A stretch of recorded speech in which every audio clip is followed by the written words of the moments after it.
this is a Sunday because I feel like everyone in Lagos is here, but that's exactly how it should be. Now, yesterday was super amazing. We had such a blast. All the master classes were amazing. The one thing I noticed was every single dish cooked in that master class, eights across the board. And today is not going to be an exception. Now, the first master class for the day is going to be happening in and it says it's what you eat, so you want to know what that is about. But the vendors have been giving me so many amazing testimonials, and I want to talk to a few more people and, just find out what their experience is like. So come with me to this very pretty pink stall. Hi. Hello. How are you? I'm What is your name? Star. All right, so please tell us about this business. I came here because the pink just drew me in, so talk to us about it. Okay. This is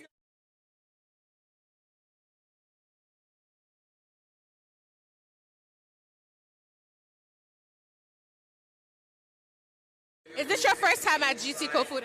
yes. This How has the experience been for you? has been great. It's been really great. Say it again. It's been really great. I love that. What has been the highlight?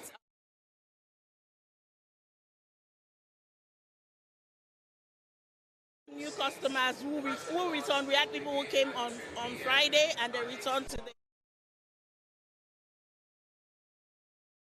So, considering that, it's really busy, to have people come back within the 3-day span is absolutely amazing. So, would you be, coming back every other? Yes, we will. Yes, we will. I love it.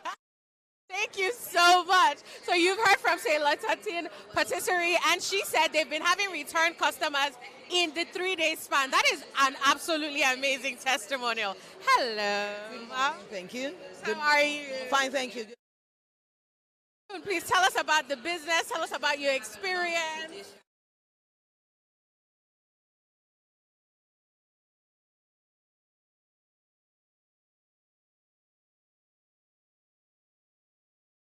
Bread we're baking here, so it's been nice. Exactly. So it's been a wonderful experience.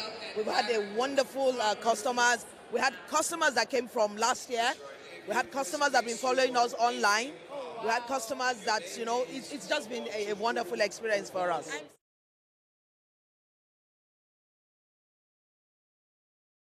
To ask, are there discounts in this season? Because I'm big on discounts.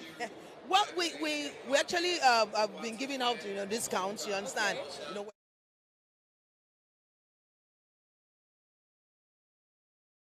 Burger breads, free. 2 burger breads free, yes. Okay. So you're not just getting discounts, you're getting gifts as well. I love that. Thank you. Guys, and that's the wonderful thing. It's not just the fact that we love food and you have a million food vendors in one spot. It's the fact that you're even getting stuff for free. Hello. Hi. How are you? Fine, thank you. You? What is your name, and please tell us about your business. My name is Obi Amua, the owner of Obi Baked Sits, and we sell desserts, treats, cakes, breads. GTCO Food and Drink 2025 been for you?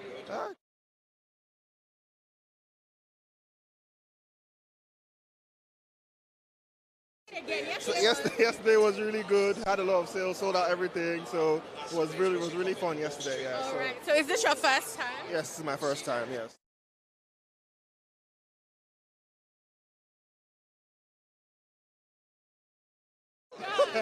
I definitely will be coming back next time. Plus the fact that he sold out. So today, what are you looking forward to? Yeah, just to enjoy the last day.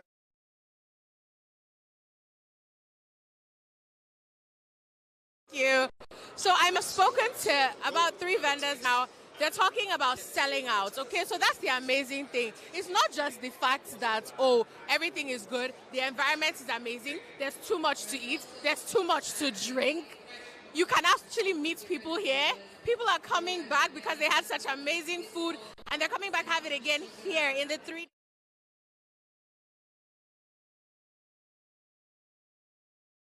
Here, okay. anything you want to eat is here, and there's so many amazing and cool people here. We're going in for the masterclasses in just a bit, so stick around. As I said, we have Hardette Harris. She's going to be giving an amazing masterclass. It's what you eat. I'm going inside.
everybody.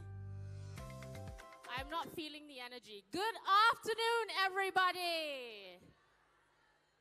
Welcome, welcome, welcome. Welcome to day 3 of the masterclasses at GTCO's Food and Drinks Festival 2025.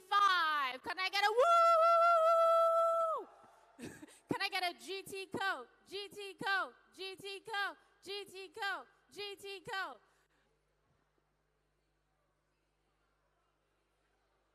You guys, I'm not feeling the energy. Aren't you happy and excited? Are you full? Have you eaten? Have you eaten? With all the food here? Oh my goodness. Okay. We're here at the masterclass, and we're going to see if you're going to be able to taste a bit of what they eat in North Louisiana. So we have a fantastic chef today going to show us what they eat in North Louisiana. All right, I'm going to give you a few facts about her, and then we'll introduce her. So she has a degree in culinary arts. She developed her craft as a private chef in Houston and San Antonio. She's the founder and executive chef of Us Up North Kitchen in Shreveport, Louisiana. She serves up authentic North Louisiana dishes rooted in history, heritage, and flavors of North Louisiana. She created North Louisiana's official state meal. Can you imagine? She is 2017's Louisianan of the Year. She's also 2024 James Beard semi-finalist for Best Chef in the South. She is an educator and an author, and her cookbook offers practical advice for home chefs during the holiday season. It's called Chef Harris's Guide to a Stress-Free Holiday Kitchen. So let's give a big, warm Nigerian welcome to Chef Hardette Harris. Woo! Welcome, welcome. Keep going, keep going. Can I get a Chef Harris? Chef Harris, Chef Harris, Chef Harris. Chef Harris, Chef Harris, Chef Harris.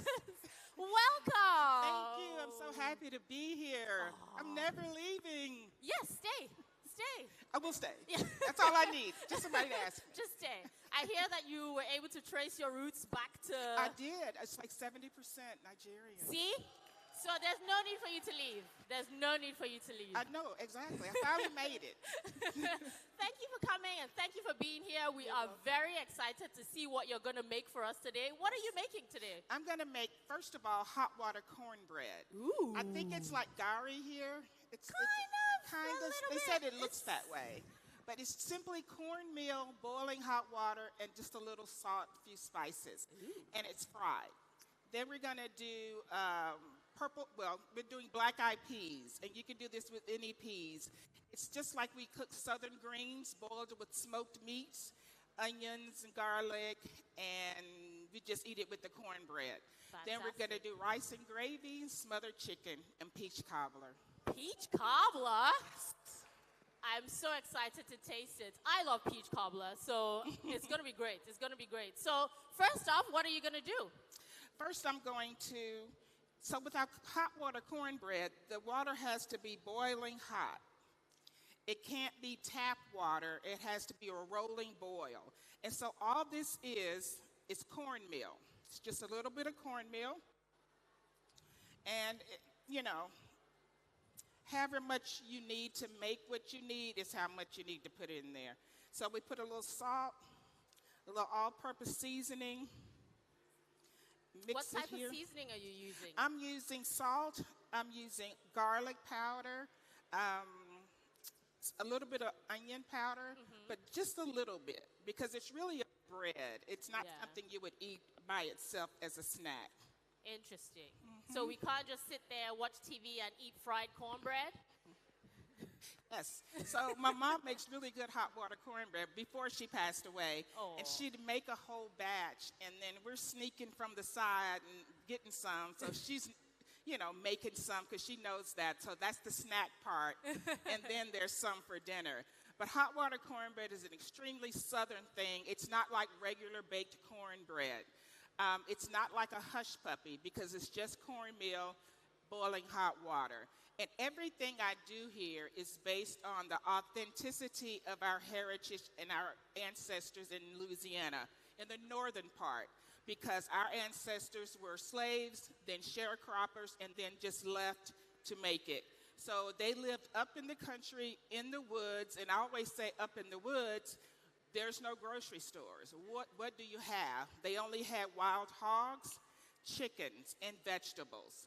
And they had freshwater fish in the creeks and the ponds. We don't live near the ocean, so it's not really big on seafood.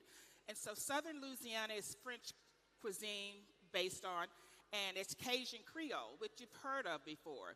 But in the northern part, it's really just our agriculture, our fresh vegetables, our fruit trees, and that's what we do, and that's what I celebrate. And I wrote the official state meal of northern Louisiana based on that. Woohoo! Yes. Well done. And I wasn't trying to do any of this. I wish we had 2 hours so I could tell you this wild story how all this happened. But I wrote the official state meal, and it's not just a plate. It's a categories. And I just based it on what everybody ate in the area. And it crosses all socioeconomic racial lines. And everybody said, hey, you got it. That's what we ate. So, but they had wild hogs, chickens, and vegetables in the creek. So we have a lot of freshwater fish like catfish, brim, and you'll see the fresh vegetables here. And so nothing really is anything you need to really go to the grocery store for, because even the oil came from killing the hogs and using the lard for oil. So the boiling hot water goes in the cornmeal and the spices, and then we take, so I start on the side. So she's putting the hot water on the side of the bowl, and she's mixing the cornmeal in bits. Yes. So I don't know if they can see this, but the cornmeal, I'll still need it. So see how smooth that is? Oh, yeah. The cornmeal is now cooked. If I don't cook it all, then once I fry it, it will still be grainy inside. Okay. So that's the idea of hot water cornbread. So when it's frying, sometimes I do demos and people say, is that the hot water? Like it just throws them when I say hot water cornbread. They think I'm frying it in hot water.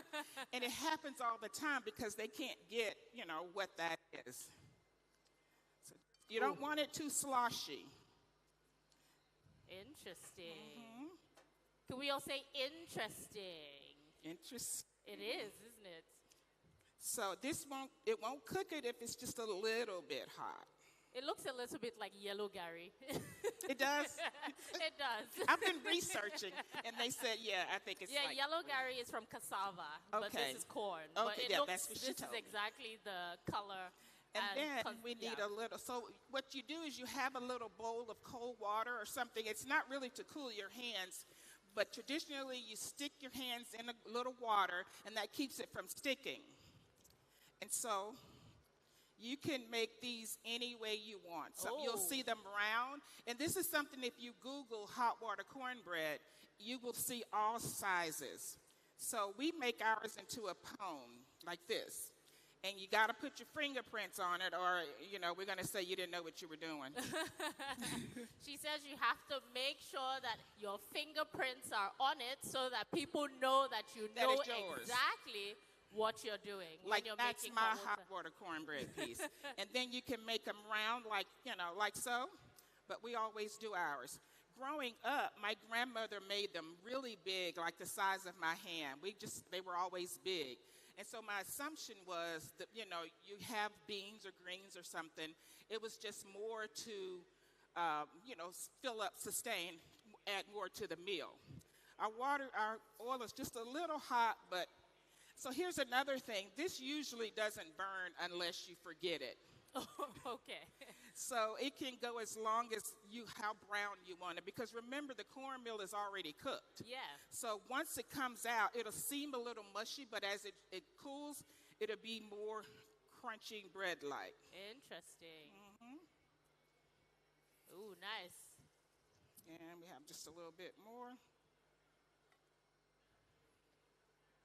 You know, people back home, I was so excited to be selected to do this. And they said, they're sending you to Africa to make hot water cornbread and collard greens and neck bones. I said, yes, our food is special in North Louisiana. So the work I do is not to separate us from South Louisiana, because it's not a war. It's just that I'm sure everyone here knows and heard of Louisiana, right? Yeah. You've also heard of New Orleans, right? Yes, we've also heard of New Orleans. And you New know Orleans. that New Orleans is known for really good food, right? Yes. But like when I used to travel back home for the holidays, I would go back to Texas and they'd say, "How was New Orleans?" And I would say, you know, there's more than one city in the state than New Orleans. So I kept saying, you know, what about us up north? And that's how I came up with my name of my north. The work that I do celebrating North Louisiana cuisine. It's called Us Up North. Nice. So it looks like you also have some spices. I do. A line of spices. So in my kitchen, I make this pepper sauce. And this is usually just shaken on greens and cornbread. It's peppers and vinegar. And it was always around the house. And funny, I didn't like it growing up. So we make this right in the kitchen. We hand make it. I am looking for a distributor. But we do make that, and that's what you'll shake on. And like my girls were telling me, some of my food wasn't hot enough. So if it's not hot enough, we're gonna make up for it right there. Yeah, you know, we like spicy and hot food in Nigeria. The spicier, the better. And I like spicy food too. All right. You have to be able to eat it and sweat. It has to be while you're eating. Okay, it looks like the cornbread is it's going nicely. Take this. It is. See there? Oh, nice. Go down some. So it's giving a little bit like akara, but with... So akara is like it's a Nigerian meal, like it's called bean cake. Oh, okay. They fry it in deep oil like this, and it's beans and like spices and stuff in there. Yeah. Because I know that our hot water cornbread came from something African, like everything we eat does. So what I used to think was it was something native African mixed with the migration as we went over states from the east into the Indian territories. And they have something called fry bread. So I think it's kind of a mixture of that. Okay. Well, we're all connected, and we're thankful to GTCO for bringing us a bit closer together, you know? Every part of the world, a bit closer together. Exactly. And I'm telling you, so when I got the invitation, it fulfilled 2 of my bucket list items. Y'all have bucket list items? I've never been to Africa. And I wanted to work professionally out of the country. Nice. But what a better place. I know, look at that. So a round of applause for GTCO for bringing Chef Harris to Nigeria to fulfill 2, not 1. Yes. Not 1, yes. but 2. 2 of her dreams, basically. All right, it's looking really nice. Now, really, really nice. We could let it go a little longer so it's brown. But this is how people usually make it. You can make it a little bigger, really big, or however you want to do it. Okay. Sometimes it's not even smooth. It's kind of rough around the edges. And so you'll see it. If you ever Google it, you will see that, you now know that that's hot water cornbread. Nice. Okay. They always say there's always something fried in the South. And one of the reasons is because it was either boiled, braised, or fried because of the availability of a hog and able to take the fat, the lard, and melt it down. So that's why there's a lot of fried things. It's not because we just want fried all the time, even though we do, but that's just not the reason. So we got the hot water cornbread. All right, so what are we doing next? So we're building our dinner. So this is eaten with our peas. So here, I need a pot for the peas to kind of demo it. Doesn't that look good? Can y'all see that? Are we learning? Okay. Is it interesting? Can we do this with like Gary as well? I feel like I'm feeling very... You can put it right here. very experimental. You go home and you try with some Gary and see how it works.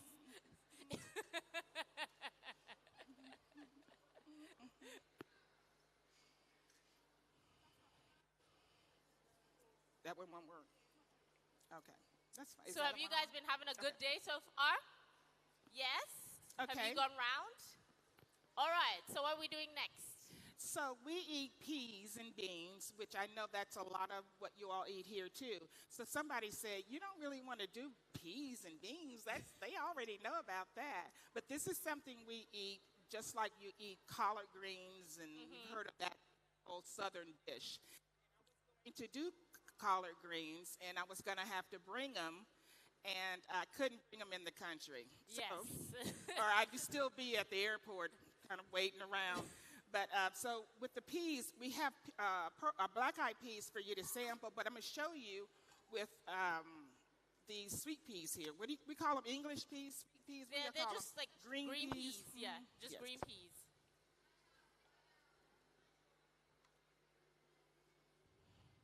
Okay, so we have broth. So what they did for me, in the States we use smoked ham hocks, smoked pork, dry salt, and smoked neck bones. What I do is I use all three. Some people just put a little smoked meat in there just to have it, but I just turn it up like 3 notches and do smoked neck bones, dry salt pork, which is salt pork, and neck bones. So they didn't have the smoked meats for me. So all day yesterday, these young ladies stood out at the pit and smoked this meat for me. Oh, wow. Oh, yes. Well I mean, done, they well are done. so good. So what they did was they just smoked some of the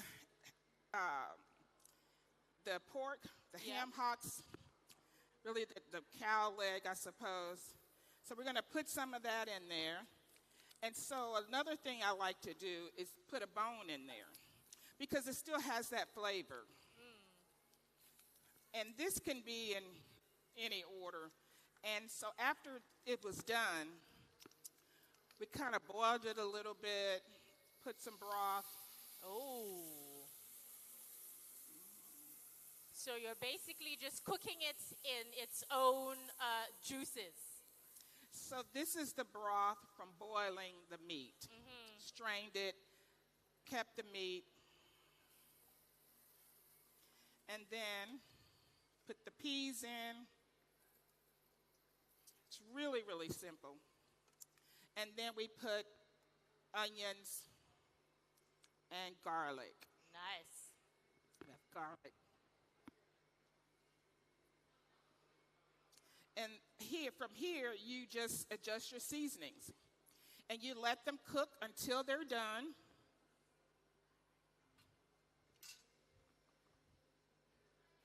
Oh, the color looks so good on the screen. So like I said, any peas, you can do, in southern Louisiana, it's red beans. Ours is like pinto beans, lima beans, purple whole peas. That's really the one I use all the time. I'm not sure if you've heard of purple whole peas. There's people in Louisiana that right from my area said, I don't know what you're talking about. I'm like, how? That's what we eat. So really, it's a hull. And we shell it, but the hull is purple. Oh. And it's somewhat like the black-eyed pea, but it's a little lighter green, and it doesn't have as a rustic taste as the black-eyed peas. Interesting. So from here, just put a little seasoning until it gets how you want. What seasoning is that? And my assistant said, oh, my God, it turned out so good, but you need a little pepper in it. We like our food hot. So she fixed that for me. Told you I had a great crew. And then you boil that until it's ready. Now, one of the things, if you can see this, one of the things that's a big deal is I put a piece of okra in there for thickness. Interesting. You can put a lot of okra, since I'm cooking it, I can do it like I want to do it because I don't really like a whole lot of okra in it. But sometimes you'll see a lot of okra, but one piece is enough to make it thick. And so after that, once it's kind of cooking, we take some of this meat, the lean meat and some of the fat, and just put it in there. Okay. Yep. Extra protein in the beans. And so why so much meat? Why are you leaving the fat? Well, there's something we heard growing up that was so normal to us. And if we hear somebody say that now, we know they're pretty much old school and they understand why they're saying it. So when we were growing up, we would say, oh, we're going to have some purple whole peas or greens or whatever. And they'd say, oh, good, and it's full of meat. That was like, oh, yeah, you made a good pot of peas or greens. Because if it's full of meat, that means we're doing good. We have meat. And that just passed along. Oh. So, there are vegetarians now that say, can I have that without any meat? No, not really. But if I have to, I guess I have to find some without any meat. But you can use this with fresh pork, but the smoked is always my go-to because it's so, so, so good. So that's our black-eyed peas. And then we're going to go to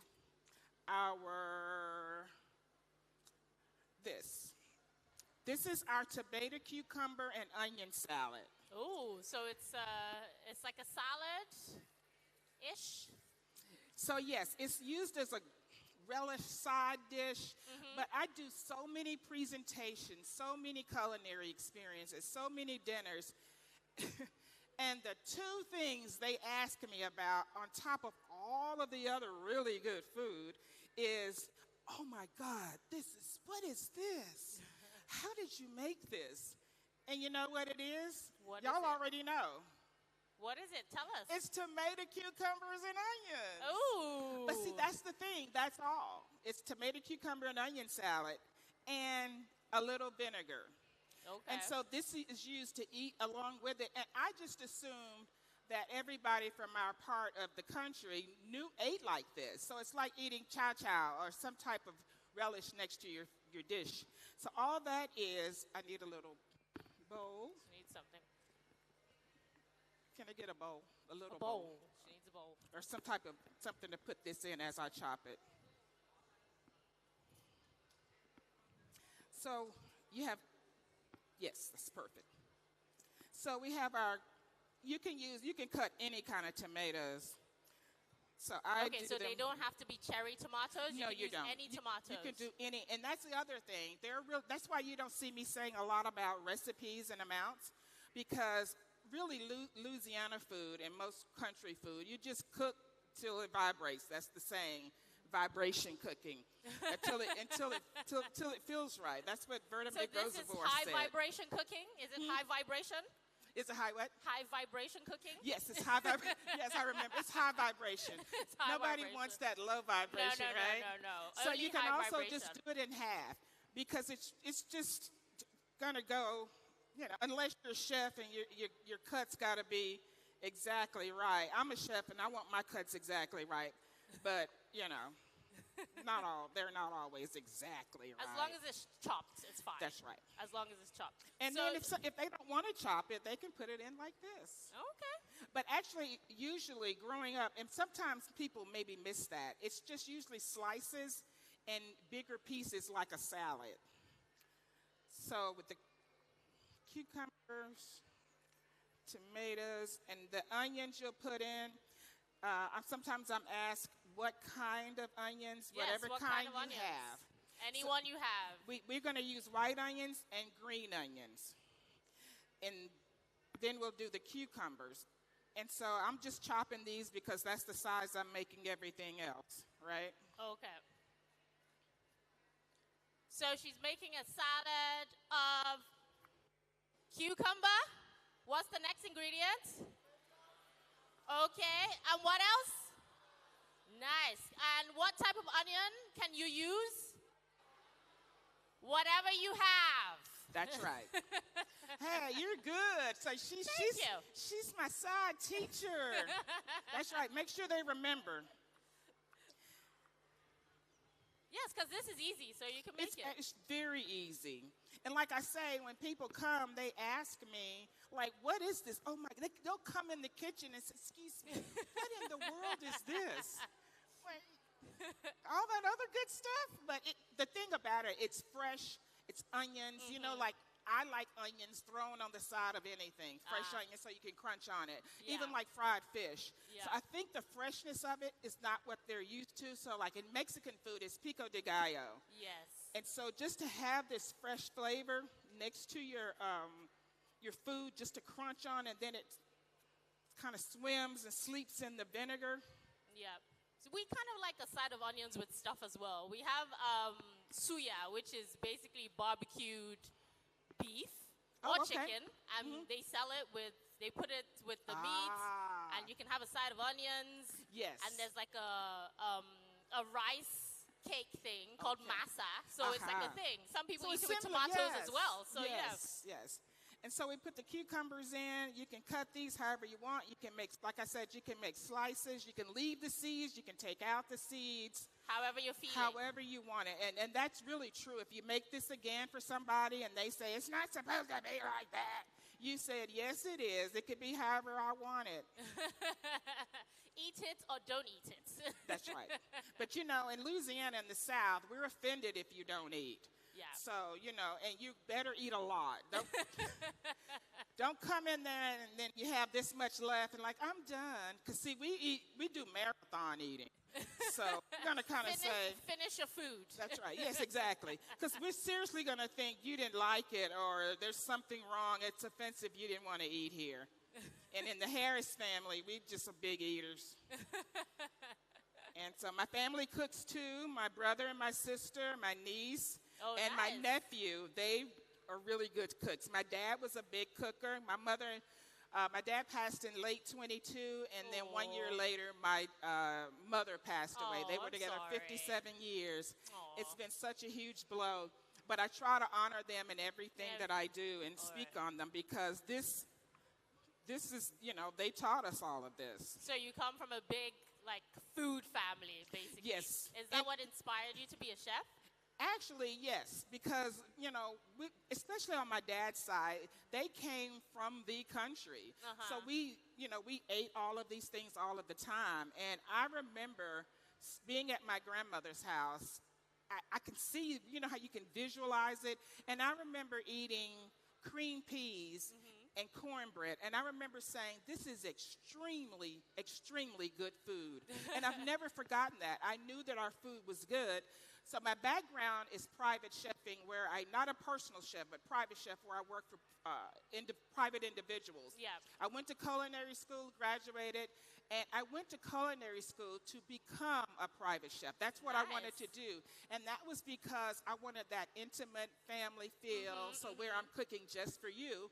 And it went that way. I was so lucky for my plans because I'm coming from a small town. Yeah. I don't know how to find a client. I didn't know. I was like, I want to be a private chef, but I don't even know what I'm talking about. Like, how am I going to find these people? But I wanted them to give me their recipes. My first clients were Jewish, and I did a lot of their recipes. Nice. The next client, Italian. So that was really what I really wanted to do. But I moved back home in 2009 to Louisiana. My parents were getting older, and I said, we've got to celebrate this food because we're really taking South Louisiana's, you know, fame on their food and making it ours. Yeah. And we just are not Cajun, we aren't Creole. If you've ever been down there or you've seen New Orleans on television, you know how it looks. It has a different look. Yes. And when people visit us, I tell them, I say, just look outside. It doesn't even look like New Orleans. I said, it's different if we didn't have our own foodways and customs. And we do. I also get the question, you may be thinking this too, isn't this just soul food? It is soul food, but it's certain items found on the soul food plate, but this is indigenous of our area. You go to the south of France, do you want okra stew in the south of France? You want to eat what they have Exactly, and that's the whole thing. And the amount of attention and praise and accolades I've received from this is just mind-boggling. Because I'm still thinking, but like nobody thought of this. Nobody thought we were just being fake. And so the Tourism Bureau, the local Tourism Bureau, the state Tourism Bureau have just jumped on board, and it brings attention to our food because Louisiana cuisine is bottom heavy in the state. So these are my hashtags. Hashtag us up north. Hashtag it's what we eat. Hashtag Hardette, Chef Hardette, hashtag Chef Hardette, and hashtag no gritty greens. Because, some people cook greens, and if they're left gritty, they'll run you out of town. So that's a big deal. So let's see what else we have. I think we got it all. And so here, all you do is add a little vinegar. What type of vinegar is this? It's just apple cider. Okay, so apple cider vinegar with your cucumber, tomato, and I can't hear you. Thank you. And what kind of onions do you use? Lovely. You're learning. We're learning. A round of applause for ourselves. So we made this yesterday, so it's had time to sit. Okay. But you don't have to. And look how it just looks good. Just put a little salt, a little pepper, and that's it. And then when you're ready, you fix your plate. This will go on the side of it, and you just kind of mix it all up, and it goes in on the fork together with your food. All right, nice. All righty. So the next thing we have, we're going to start our oil again, and I'm going to show you how we do our smothered chicken. Ooh. I think in France it's called chicken fricassee, but it's smothered. It's just, you brown, well, it's more than brown. You fry your chicken just a little, not till it's done. And you can use any pieces you want. And, any pieces you want. And you make your gravy. We have a gravy. And then we pour the gravy over it with peppers and onions. And then it goes covered. And it comes out like really nice baked with gravy. And then we're going to put that over rice. So y'all can be setting up something to just roll the dough out. And just roll it out, and I'll just... So she's and then I'll need making another pot smothered to put the chicken. peaches, to show the peaches. Okay.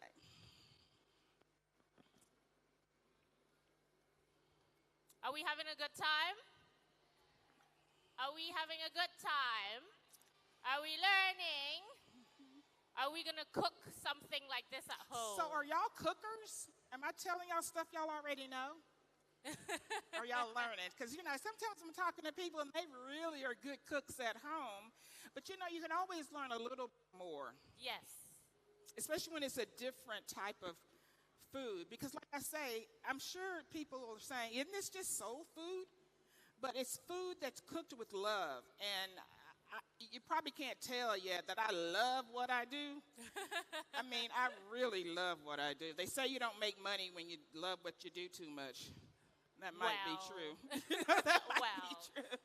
So what's in the flour mixture? Okay, so what we have here is chicken, seasoned, flour, and spices. Just a few spices like paprika, onion powder, garlic powder, just your favorite seasoned salt. And I need something to put this on when it comes out. So we're going to brown it, put it in here. And what are we baking this in? We're going to show that. So this is what the chicken is smothered in?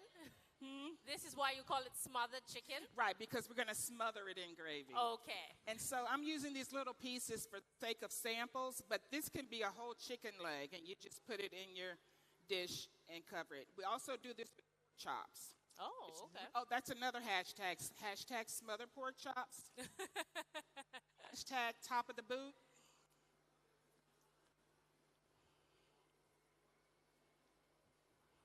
The peas are cooking nicely over here. Yes, they are. Do you want them to be mushy or No, these will probably cook faster than any other pea, but we're going to turn those down. And but we have those cooked already. Excuse me. Okay.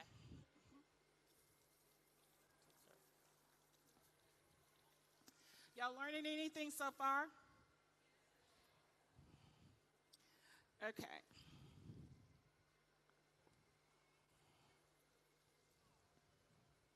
I can put this right here.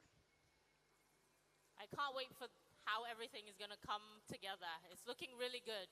There's chicken, we have cornbread, there's some peas. We're going to have some peach cobbler. Yes. So my assistants are going to be, if you look, she's going to be rolling out dough. Okay. And we have our filling already. So what's in the dough mixture? It's just flour and butter? Yes, it's just a basic pie crust dough. Okay. With flour, butter, chilled water, and let it rest and roll it out. Okay. Really, really easy. Really easy. I teach cooking classes to adults and kids, and one thing that I tell them to do is to bring a recipe that you want to learn how to cook. Yeah. And then I teach them to go line by line, because if I just give them a fancy recipe that I have, now you've learned that, but when you get home, oh, okay, what does this mean? What does that mean? So I try to teach them how to read a complicated recipe that they've never used, and how to identify sizes of chopped, diced, or anything like that. Sorry. All right, so she says this is just a simple crust with what? Were you listening? What did we have? Flour. What's the next ingredient? Butter. And then cold water. Yes, that is important. The water has to be cold. Why does the water have to be cold? Okay. So these are getting brown. That's good enough. As long as it has a little frying action on it. Ooh. And these are good size for the kids, because if you have kids, you know, instead of giving them a big thigh or leg, you can do them like this. Okay? Then what we're going to do is put them in our pan.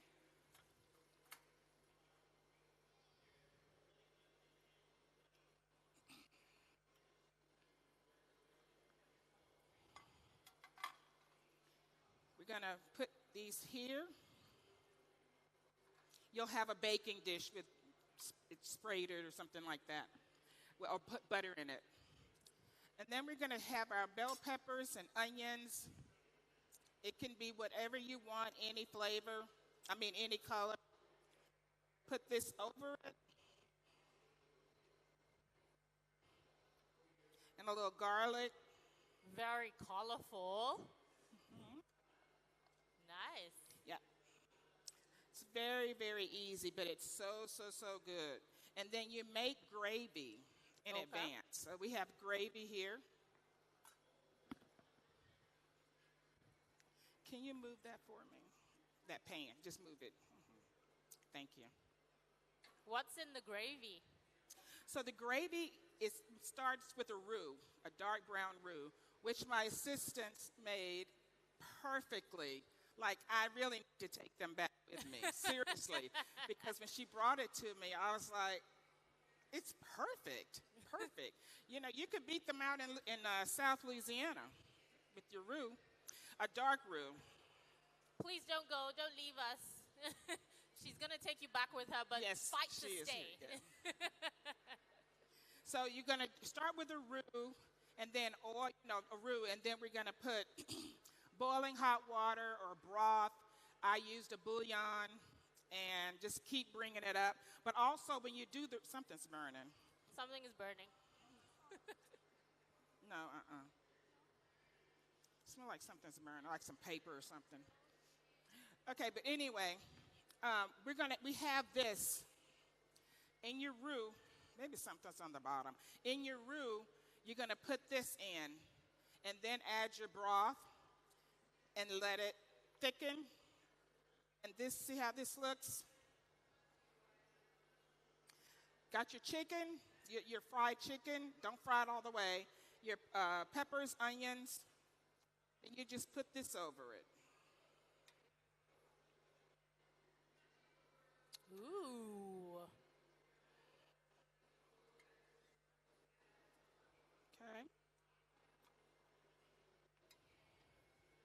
just so that it covers it a bit. Okay. Okay, that's how it starts. That's how you finish it. You're going to take foil or something to cover it, and it goes right in the oven, and it's going to bake until it's done. It doesn't take long because the chicken's almost cooked, right? Okay. And this is the finished dish. So how long in the oven? How long? How long in the oven? At 30 minutes. Okay. Yeah, just until the chicken's done, and it looks, it's reduced and it's gotten thick. If your gravy's not thick enough, there's flour on the chicken, so that will help make it more thick, make it thicker. Okay. And so I think we're down to the peach cobbler. Ooh, very exciting. Does anybody doesn't like anything here? I'd like to know, I don't care for certain things because I can tell you about substitutes and things. Like we do peach cobbler, but we can also do blueberry cobbler, Okay. which I've done recently. So is peach cobbler kind of the same like an apple pie-ish? Well, yes. An apple pie has, it doesn't really have it does have crust on top, but a cobbler has a more thickener. Okay. And it's juicier and, it's looser. Pie you can cut. Yeah. But with this peach cobbler, it should be a little more. Okay, so you just put your spoon in. Right. And I need a pot for this. You have another pot? Or it can be any size.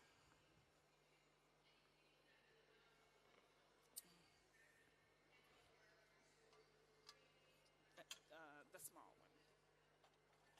Yes. What's in the crust again? Let me see. Yeah. Okay, so we're going to pretend this is a pot. Oh. So what would go in Okay. here would be peaches or whatever fruit, cinnamon, nutmeg, lots of butter, vanilla, extract, and sugar and brown sugar. Okay. I eyeball it. I'd say maybe 25 ounces of peaches and use the liquid that the peaches are in. So what have we got? We've got peaches. We've got cinnamon. What else? I can't hear you.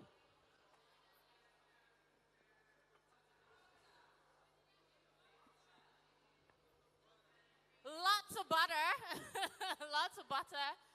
Okay. No, we don't add any water to the peach cobbler.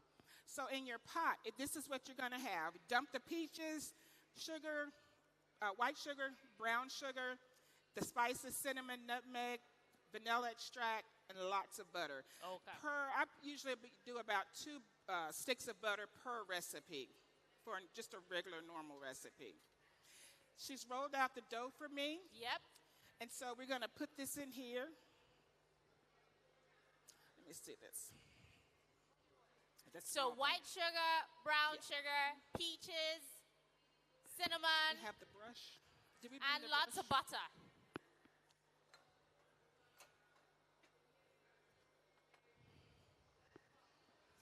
So here, she's going to put some of the dough in the bottom.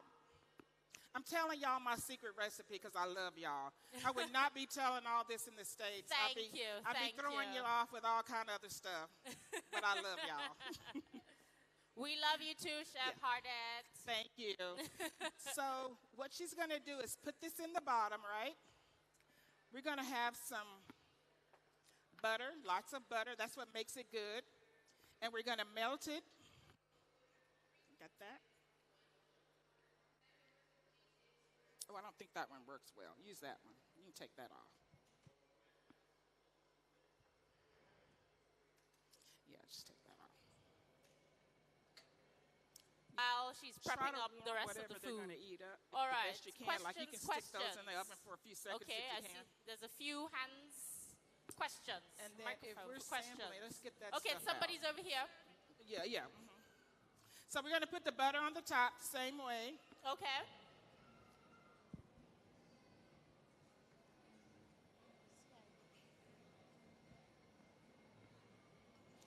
Okay, my first question is, And then Well, hello. cinnamon and sugar. Yeah, your first question. Go on. The first question Right is, on can the we top. substitute cornmeal with any other type of flour, like corn flour or all-purpose flour or whole wheat flour?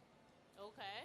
And the second question is, what's the reason behind frying the cornbread instead of baking it?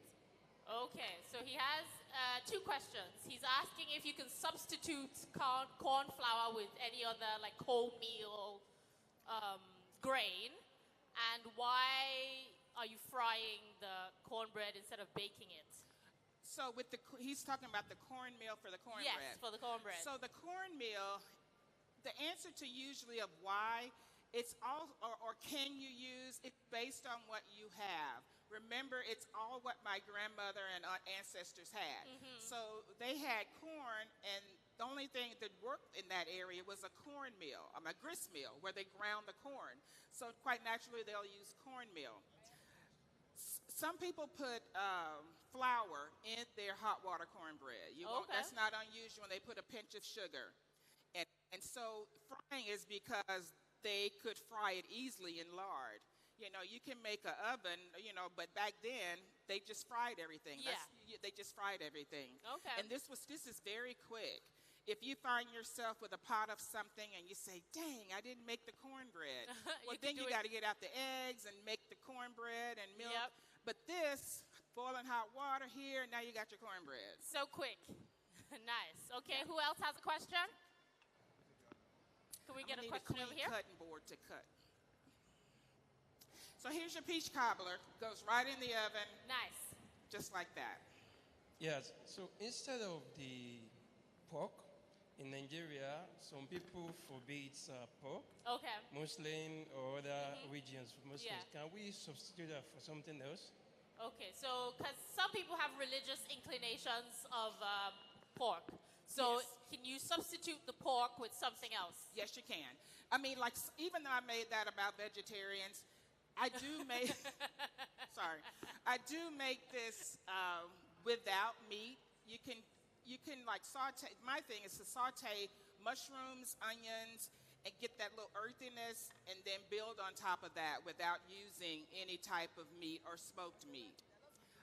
You can really add anything you want to it, but I think a lot of caramelized onions, mushrooms that have been cooked down can kind of give you that same, earthiness. And you can use, a lot of people have changed to smoked turkey.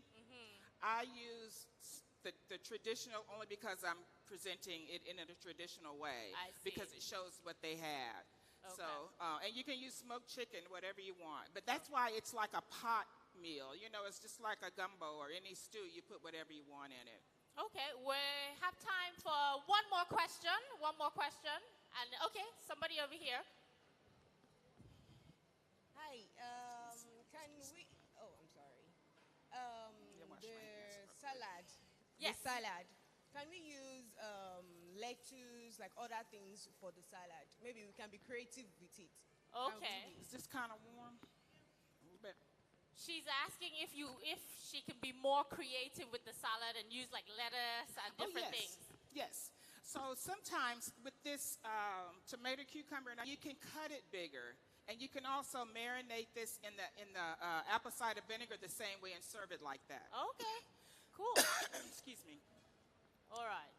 Okay, so we're gonna wait for plating and see if we can get a few people to taste Yes. All right. We're gonna. what you've made. Okay, I'm gonna show you what we're gonna do. The rice. Thank you. So if you want to make this salad, do you remember the ingredients for this salad?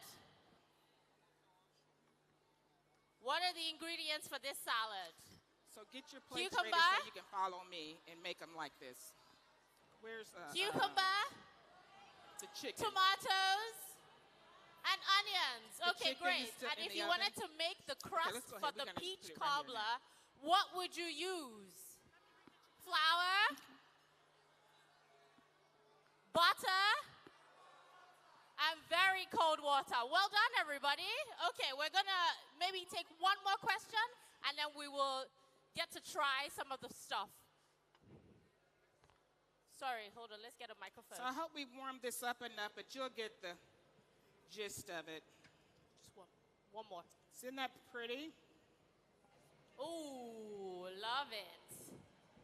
Thank you. And then we'll have The question I have is, she makes butter, flour, and cold water. Yes. Can we use another water like warm water or ordinary water aside from the cold water? She's asking if you can use warm water for the crust of the pie. No, it needs to be chilled. It has to be chilled. It needs to be chilled. All so, right. you know, just mix a little ice water and drain it off. Okay, so we can turn this how off. Do we have some spoons? Actually, Yes. do you have one with Okay. holes in it? A slotted one? Do you have one with holes in it? Yes. That way we can kind of not have so much. And so when I put this on, you know, serving it, people say, can you give me a little piece of that meat? Of course I can. All right. Thank you.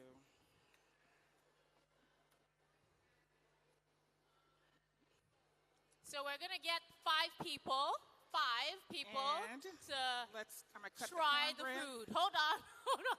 It's Okay, more you than 5. go ahead and do that. Okay. Okay, so with this, we have come to the end of this masterclass.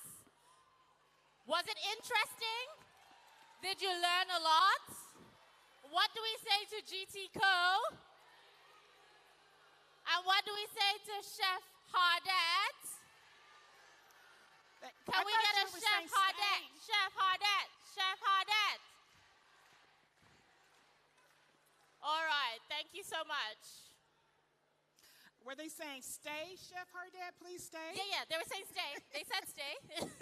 They said stay. Okay, we're going to get about 5 people to come and try it as... All right. Thank you. Okay, so this is going to go, and every time you serve it, you want to kind of stir it a little bit. So that the juices can, all right. So that goes right here. Okay. All right. So we're going to get one person from each column. Oh, how do we choose? Okay, let's get this. The man in the back over there, in the gray. Yes, 1. Let's get you in front here, 2. Okay, let's make sure we wipe Mommy in these the off. pink, 3. And, oh, wow. Let's get, who do we have? Let's see. We have Mommy. We have him. Man back. We're going to get her in the braids. Yes, you. And then. The chicken. We can get, let's get you in the middle. Come on over. No, so that's when it's fried. We just had some extra from today. But when we fry it, then we put the gravy over it. That's before the gravy. All right. You like it? It's good? Yep. Yes. Yes. See, you like that salad too. How does it taste? Y'all, somebody just said, can I have more salad? Out of everything else, I told you, they love it. All right. Thank you, everybody. You like it? Can we get a big round of applause? Woo! All right. You like it? Thank you. You're not just saying it because you're standing there. You're not saying it just because I'm standing here, right? Sorry? Oh, thank you. Good, thank you. All right, thank you, everybody. And it's simple. So you see how you eat the tomato, next cucumber, and onion salad with starts everything? at The peas would go in there, the 3:20. cornbread would go in there. Oh, yeah, if you have, you can go. If you've gotten a plate, you can take it with you. You can take it with you. Thank you. Oh, okay, we have an extra one. This for you. Oh, thank you. Thank you. Oh, you can give that Yeah, to I'm going to somebody. give this to somebody. Thank you. Okay, here you go. The both of you can share it.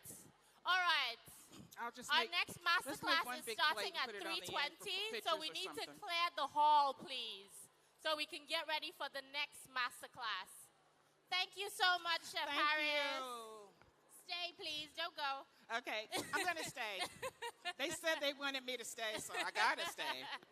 All right, thank you, everybody. We need to clear the hall. The Okay, next all right. masterclass starts at Thank you 3:20. so much. I appreciate it. Okay.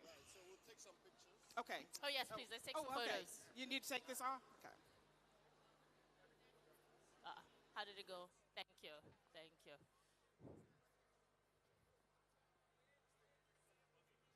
Oh, it's okay. Let her take a...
Thank you, guys. Kindly evacuate the hall. Thank you.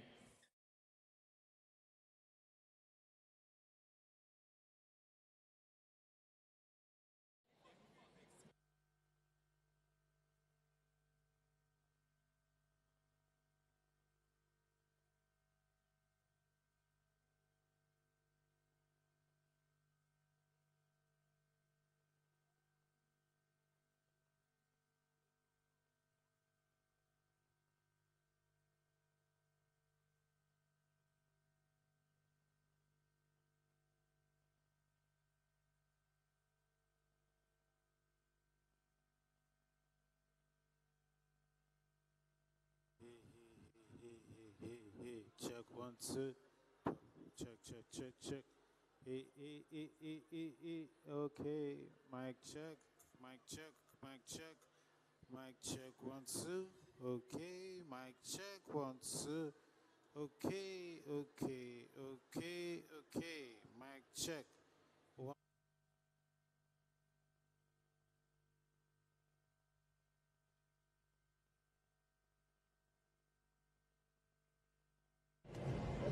It's GTCO Food and Drink 2025, and I am with the amazing Chef Hardette Harris. Hi, Chef. Hello. How are you? I'm great. Well. I'm excited. That was beautiful. Thank you. Walk us through what you made.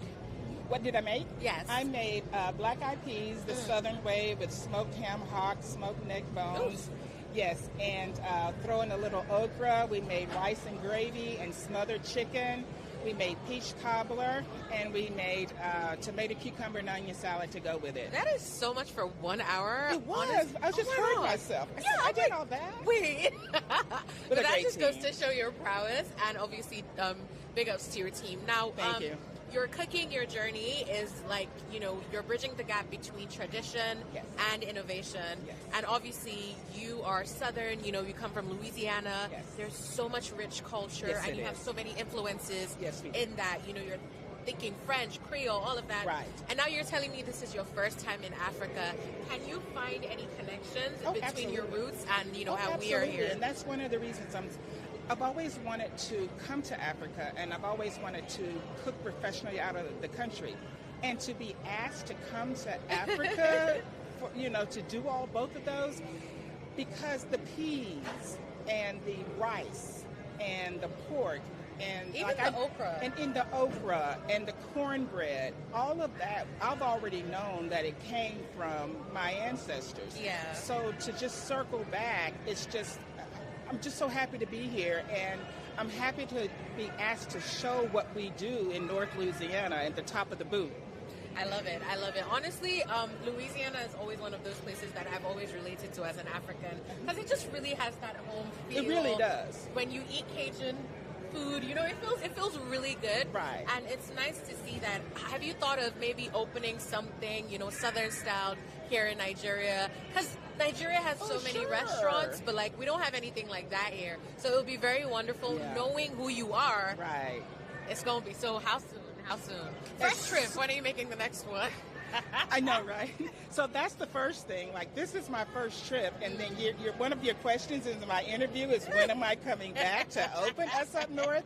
Tomorrow. I would love to come here, because showing off Louisiana, we love our cousins down south, the Cajun and Creole, but to show off our northern part of Louisiana, our foodways, it's just it's pretty different. The other parts absolutely different. So everybody thinks it's the same, but it's not. And so to be able to tell that in front of this audience, or to be able to come back and just spread that is what my work has been about. I love that. If you were speaking to a chef who was in their beginning stages, what are 2 things you would tell them to help them out? I would tell them to pick 1 or 2 things that they see themselves at the end of the road doing, of their teachings. Because you're going to start out wanting to do one thing, and so I'm not saying don't do all that, but do everything. That way you can kind of pull out, hey, I thought I wanted to do that. But then in the end, it won't feel like work. Because I went to culinary school to be a private chef. And the work that I do now, to me, seems like private chefing. Even though I have a place, and I fight with the public in saying that it's not a restaurant. Yeah. Because there's not anything else like it. But I am open a couple of days a week for, I call them pop-ups, where the public can come eat. Because with all this publicity, and they see the food pictures, they're like, and they say that. What about me? And what they say, when are we going to be able to eat it? And I'll say, book a culinary experience, or bring your social group, and they can learn how to cook. So I'm just so honored to have been able to think of this, be blessed to think of this idea, and to write the official meal of North Louisiana.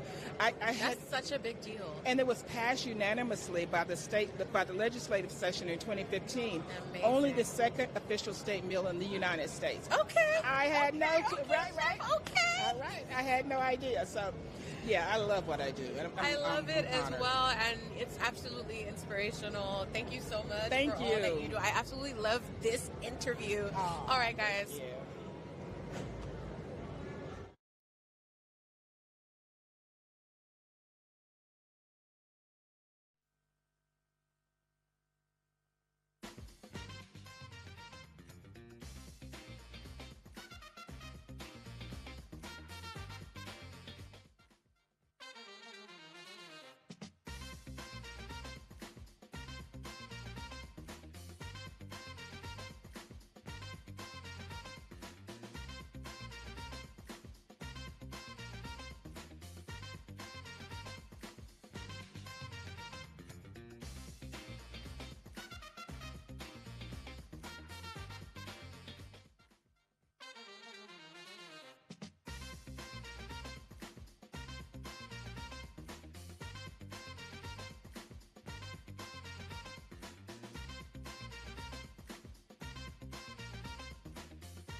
nice.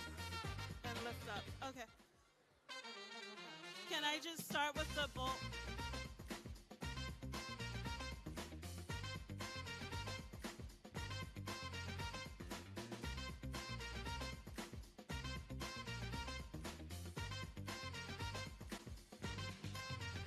Oh, okay.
Hello, hello, hello.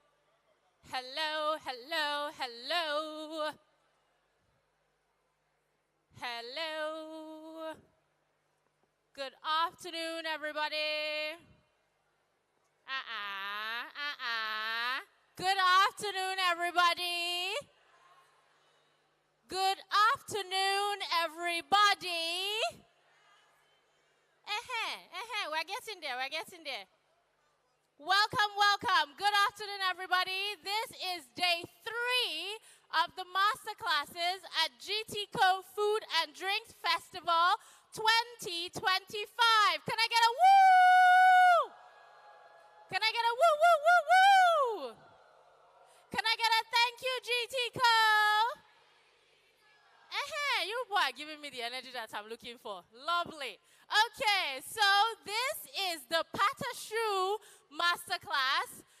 We are in for a very sweet time because this is a masterclass that is going to teach you how to make cream puffs and eclairs. So we're into the baking, into the sweet stuff, and we have somebody fantastic to teach us in this masterclass. I'm going to talk to you about her, and then I'm going to invite her on stage. So she's earned the title of Sweet Genius in 2012. She earned the title, another title, of Queen of Flavor on Best Baker America in 2018. She's known as the Queen of Flavor, and she is the head of pastry chef and the owner of Queen of Flavor, a dessert tasting room in Fort Walton Beach, Florida.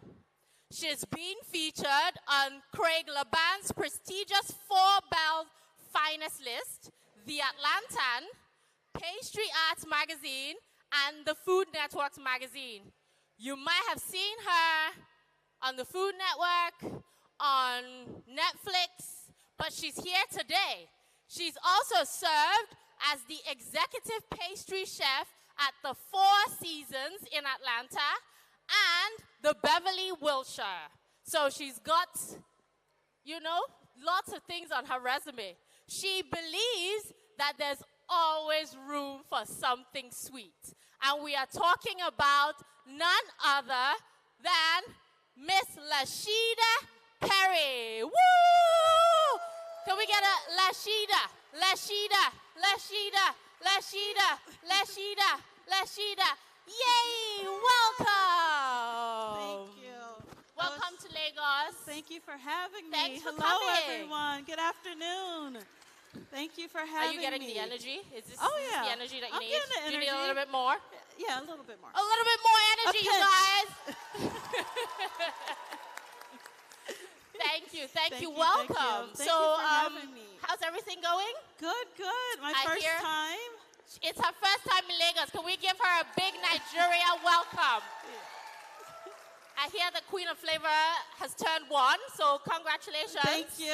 Yes, well done, well through done. That 1-year hump is always a struggle, but I'm glad, and this is a great way to bring it all together. Welcome, welcome, welcome. So what are you going to make for us today? So today is going to be all about Pachue. Does anyone know what Pachue is? Oh, somebody knows. Was that an accident, or did you really raise your hand? Are they allowed to answer? Do you want to answer? What's Pachue? Do you know what Pachue is? Ah, nice. Yes, you start with a roux. A roux, you've probably heard some of the previous chefs talk about a roux. A roux is essentially fat, flour, and a liquid. And that's what I'm going to start with. Once you have that roux and then you add some eggs, you can make whatever you want. Ooh. And the cool thing about Pachue is that a lot of different cultures use it. You probably just refer to it as a different name. I know Mexicans, they use it for churros. Has anyone heard of churros before? Nice. It's kind of the same dough, but I'm going to show you a more quirky approach to it. As I like to say, I make sophisticatedly quirky desserts. So this Pachue is not going to just be a round piece of dough, if you will, dipped in chocolate. We're going to make turtles. I want to make it in the shape of a turtle. Is that okay? Nice. Yes. Okay. Very okay. Come on over. So what are you going to do first? First, I'm going to, for this turtle pastry, you need 3 components. I have 4. I'll get to the 4th one later. But traditionally, you start with the pastry, you start with the crackling, and you need some type of filling. So the first thing I'm going to do is the crackling. Normally, cream puffs, they're dipped in chocolate, right? And Eclair is dipped in chocolate with that nice, shiny glaze. We're not doing that today. Ooh. We're going to pivot a little bit, and we're doing something called a crackling. I would say that's the more trendy approach to cream puffs nowadays. And it's just a small dough that you put on top of your pastry before you bake it, and you bake it all together. Nice. And the purpose of the crackling for me today is because a turtle needs a shell, right? It does. It needs a shell. So this crackling is not only serving as a textural contrast, but it's serving as a visual upgrade, if you will, and a visual for the turtle's back. So to make the crackling, it's just 4 ingredients. You literally take softened butter. It's very important that it's softened, so at room temperature, unsalted. And then you need flour. It can be cake flour or all-purpose. I use cake for this one. And you need sugar, and you need cocoa powder. So literally just take those 4 ingredients together and mix it. I'm not going to demo that part because you can do that part by hand if you wanted to. Okay. Just grab a bowl, those 4 ingredients, mix it, until you have a nice cohesive dough. Okay, so what is in the crackling mixture? Did you hear? What did she say? Flour. What kind of butter? Soft, yes, but what kind? Is it salted? Is it unsalted? Okay, so we've got our flour, we've got our unsalted soft butter. What else did she put in the crackling?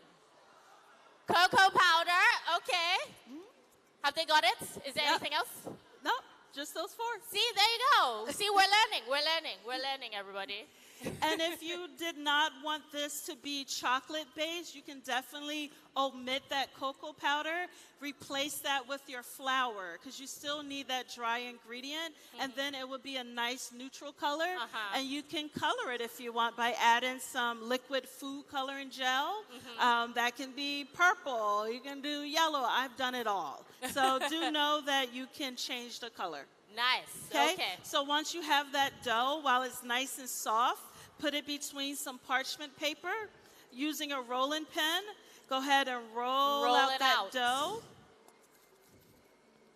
until you get it nice and even. Don't worry about making it perfectly rectangular or square. You don't want it to be all over the place, but the goal is just to make it nice and even. Okay. And it's best to do it while the dough is nice and soft. That way it spreads more evenly. Nice. And this step can be done ahead. I did an event for Super Bowl a couple years ago. And I had to make 1,500 of these. So this step, we actually did it like a week in advance because this dough holds well. And that we will punch them out later and get them in the freezer. So when it comes to baking, don't overwhelm yourself with doing all the components the same day. I think that's one of the best tips I can give to someone who's inspiring to be a baker. Don't make it all the same day. You'll drive yourself mad. Exactly. You will. Break it up, especially when you have to make large quantities. Exactly.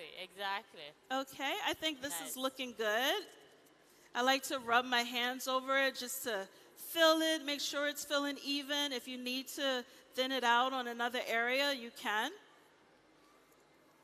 Okay, you can flip it over, make sure it's good as well. And now I'm going to place this into the refrigerator so that it solidifies. Right now, it's too hard for me to cut it, so it's going to go into the refrigerator. Now, let's say, once again, if I wanted to make this in advance, I can put it in the freezer, but I'd rather punch them out first before I put them in the freezer. So they're going to pull out a piece that we rolled earlier, and I'll show you how to cut them out next. Nice. We're baking for TV, so we have to have pre-prep stuff. Because I'm doing the turtle and an eclair, I'm going to punch out just a couple of the shapes so you can see. I like to use cookie cutters because that's going to give you a more consistent shape. So here's a piece that we had chilling earlier. And all you will do is take your preferred size, and while it's nice and chilled, you just punch it through. Ooh. So I'm literally just taking my cookie cutter. Some of them might pop out, that's okay. But the dough is really soft. The longer it sits out, the softer it's going to go. So this is one of those tasks where you grab a friend, a colleague, and y'all just have a punching party. Because it will get soft on you pretty fast. After I punch them out, sometimes I put them in the freezer if I have a lot to do. But you just have to realize the temperature in your environment, how fast you're working, and you'll see if the fridge or the freezer is going to be your best friend. Yeah, because it's generally hot in Lagos, hot in Nigeria, so you have to work fast and you have to put it in the freezer. That I agree. Okay, so I'm just going to punch out a couple more here. For the turtles, I will use a bigger cutter, but I already have them punched out for us. But it's the same thing if you wanted to use a larger cutter. So any questions thus far on the crackling? Pretty straightforward, right? Very it sounds like a complicated name, but it's literally just 4 ingredients. Roll it out, solidify it, punch it, and then throw it back into the refrigerator or freezer until we're ready to top our cream puffs and eclairs. Okay. Okay, so we'll put that back into maybe the freezer this time. I think we'll do the freezer because it is a little warm up here. All right, so now that I have my crackling set aside, hanging out, or chilling, now it's time to make our pastry. As I mentioned earlier, we're starting with a roux. Once again, a roux is having a fat. In this case, my fat is going to be butter. But Chef Hardette, you might use lard. You might use bacon fat. You can do whatever you want, but fat is flavor, right? Then I'm going to take some water. This liquid can be milk. It can be a stock. It really depends what you're making it, but for dessert purposes, I'm using water. I have some recipes where I use milk, but milk is money. Water is cheaper than milk. So being a pastry chef, we're always thinking about our costs as well. You have to save the money. That's save right. The money. So I have my water, I have my butter, I have a little bit of salt. The purpose of the salt is not to make it salty, but salt, if you notice, when it comes to baking, it's in almost everything you bake. And once again, it's not to make it salty, but salt aids in flavor. Salt aids in caramelization. Salt aids in tenderization. All those izations, that's what salt is for. So it's a very small amount. We also have a little bit of sugar. For anyone who's had a cream puff, does that pastry really taste like anything? It's actually very bland. A cream puff, an eclair, what gives it flavor is that filling. But the actual pastry itself is not very sweet, it's not very salty. It's what you fill it with that's going to give it that oomph. So here I have a little bit of sugar, not to make it sweet, but to aid in caramelization and to help tenderizing as well. So to my pot here, I'm going to take my water. It doesn't matter if it's room temperature. I don't like using cold because it just takes faster to bring it to a boil. So room temperature is nice. My salt and sugar.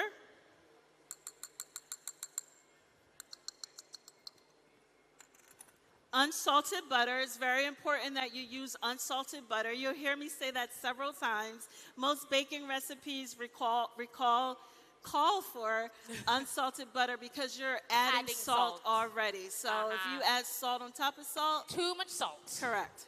But there are a few recipes out there where you can use salted butter. For cinnamon rolls, I love using salted butter. Yes. That was for you, sir. He says he likes making cinnamon rolls. All right. So to the pot, I'm going to add my butter. And it helps at its room temperature, once again, just to help it come to a boil a lot faster. Okay, you guys. So what's in a roux? Were you listening? What's in a roux? This was half the butter, right? I can't hear you. What's the first ingredient in a roux? Okay, next. Yes, and then? Okay, you're listening, you're listening. I just wanted to check. Very good, very See? good. Thank you for listening.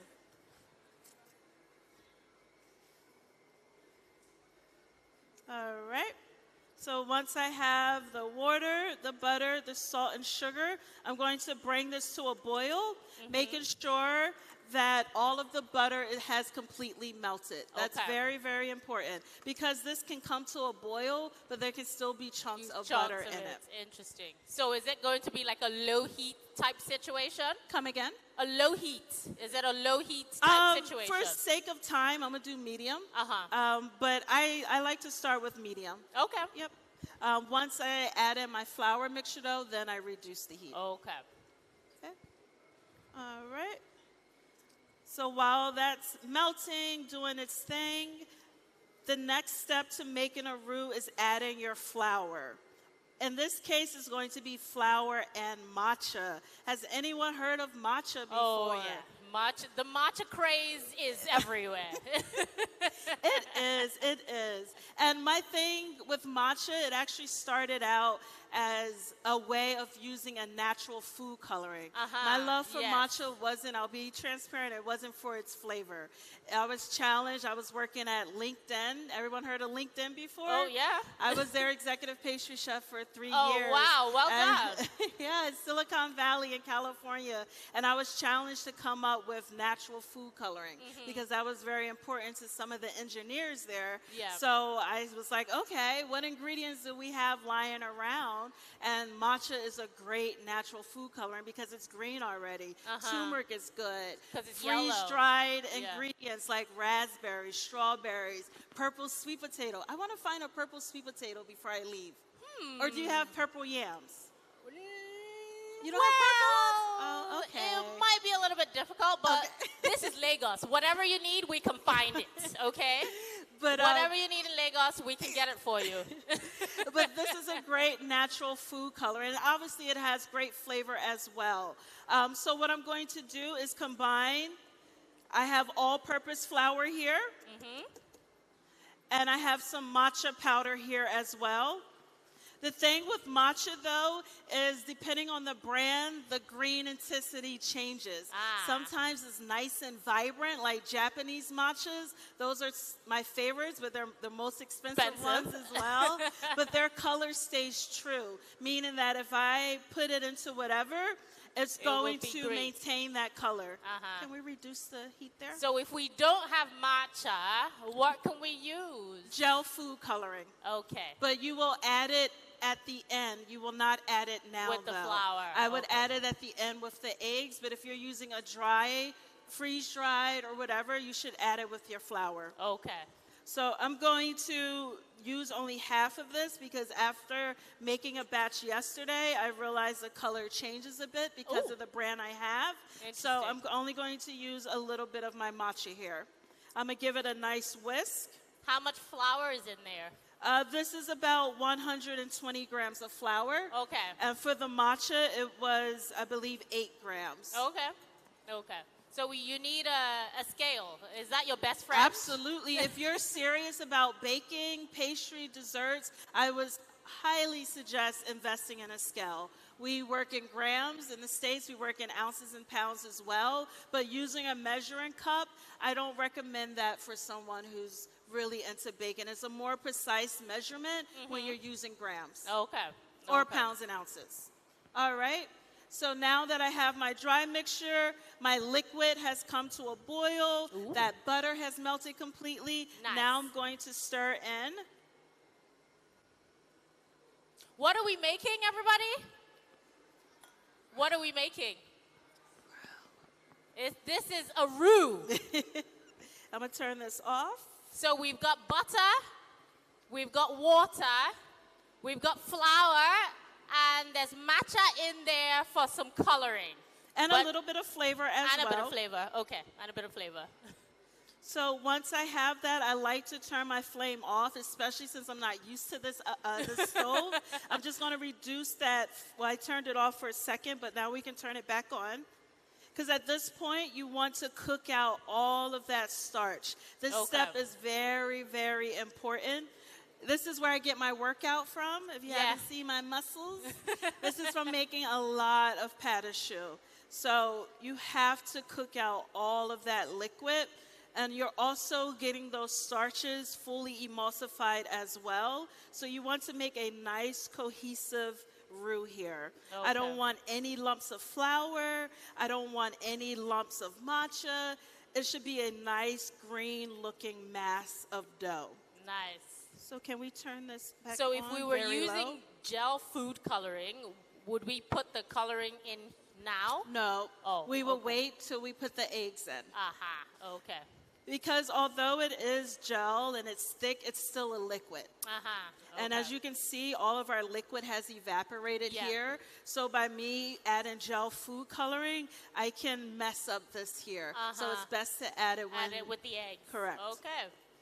So now you want this roux, especially for this size, you want to stay and beat the crap out of it for at least a good 2 minutes. Take out your anger. That's right. It's a great stress reliever.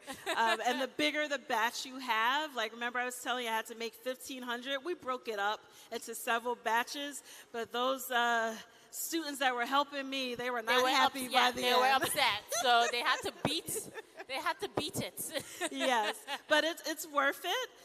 Because that's going to help our cream puffs at the end. Because it's funny, we're getting rid of liquid just to add liquid. Yeah. Because the eggs are liquid. But if you don't get rid of that and you add the eggs, you're going to have a really thin batter. Okay. And that's not what we want. No, we don't want that. And those 2 minutes, it goes fast. Trust me. It goes really fast. But you sing need happy birthday. Sing happy birthday a few times. Yeah, my birthday was last week, so you can sing it if you want. Oh, happy birthday. Thank you. But you do want to stick with it, though. It's not a task that you can just walk away and tend to something else. You do need to stay with it. So I think we're 1 minute and 30 seconds in. What do you think? All And you right. can kind of tell. Once again, you'll see that all of the liquid has been evaporated. You'll see that it's coming together better. And look at that green color just from that small amount of matcha. Yes. So it definitely a little goes a long way. It does. It really does. And once again, it depends on the brand as well. If it was that Japanese matcha, it would have been even less probably. Interesting. Yeah. All right. I think we're looking pretty good now. All right. Yes. Okay. So once you have your roux ready, I always say if it comes out of the pot and one big mass and it falls right into the bowl, you've made a good roux. Okay. Okay, you ready? Let's see the moment of truth. Yay! Can we get it back? Fantastic.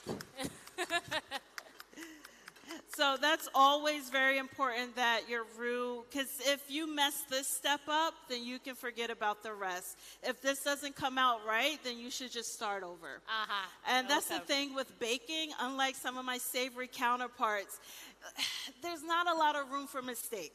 So, you really want to catch the mistake early on before you pipe it. Put your crackling on there. Put it in the oven, and then they come out like a turtle that's been flattened. They're like, oh, no. So this step is very important. Now, I can't add the eggs right away. Why can't I add these eggs right away? Why can't you add the eggs right away? Because it's what? Because it's what? Nice, because it's too hot. That's correct. If I was to add these eggs right now, they would probably scramble, to be honest. Because that came to a boil, so that was at least 212 degrees Fahrenheit. So that's hot. So what we're going to do is put it on the mixer with a paddle attachment until this is about lukewarm. I don't like for it to be cold, but I don't want it to be piping hot either. So we can go ahead and put this onto the mixer. just until it's lukewarm. It's a small batch, so it's not going to take a very long time. But you do have to be patient. That's the other thing with baking as well. Yep. Some tasks, most tasks, they require a lot of patience. A lot of patience. Yep.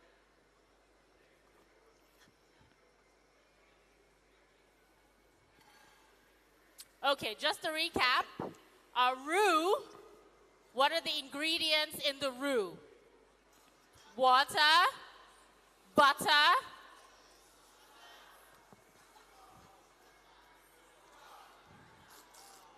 flour,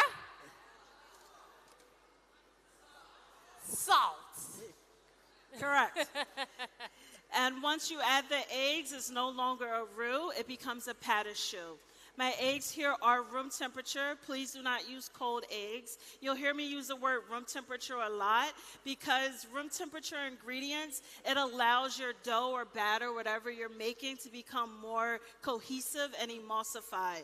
If you have cold butter, you're going to have chunks of butter in it, no matter how much you mix it if that butter's not room temperature. But it also, it speeds up your process as well. And the same thing with eggs. I'm going to add it into a lukewarm batter. I don't want it to be very cool because then it's going to shock that butter that was in there. And although that butter was melted, it can still solidify on you again, right? Even though you've taken it out of its original state, it can still get cold on you again. So room temperature eggs. As you mentioned earlier, if you wanted to opt out of using matcha and food coloring, this would be the opportunity to do that. But please make sure it's a gel food coloring. Gel is more thick, so it won't thin down your batter too much. I try to stay away from vibrant colors when I'm baking unless I give my client a disclaimer like, hey, that's a lot of food coloring. You might taste that. So if you want a bright red, then maybe, you know, throw in a little cocoa powder in your base and give it some red food coloring. But don't try to make it super, super red. You can taste that at the end, but that's just my opinion. So while that's mixing, I'm going to go ahead and start prepping everything I need. Because once I add the eggs, they get mixed in, I can start piping, and that's the fun part, right? I love piping. So you're going to need a pastry bag. You're going to need a round, straight tip. And I'm going to place that right into the bag. Okay. So if you don't have a pastry bag, can you use like maybe a Ziploc bag or? You can, you can. But I find that you have more control with these, and it becomes, especially with pastry, you'll see when it's ready, it's a very sticky type of dough. But I'll show you a tip that I have. Because this is one of the pouches. I like to put everything in pouches because then I can just cut this and drop it right into my bag. And it makes it easier clean up because as being a pastry chef, we got a lot going on. Exactly. And we want to keep our area as clean as possible. So pastry is one of those doughs that are just not fun to handle. So we want to work with it as cleanly as possible. Okay. All right.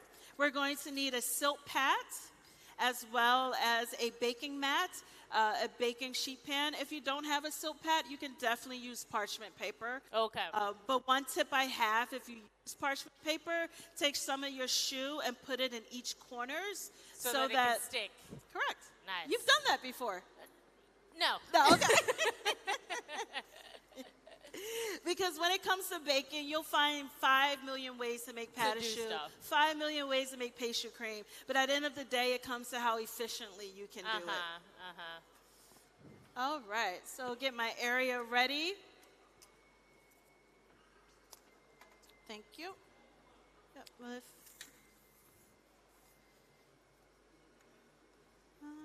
I think we'll switch to parchment. I don't think it's going to lay in there flatly. But we can try it this way. Okay. All right. So I got my bag, got that. Now let's check our mixer here and see if we're ready to add our eggs.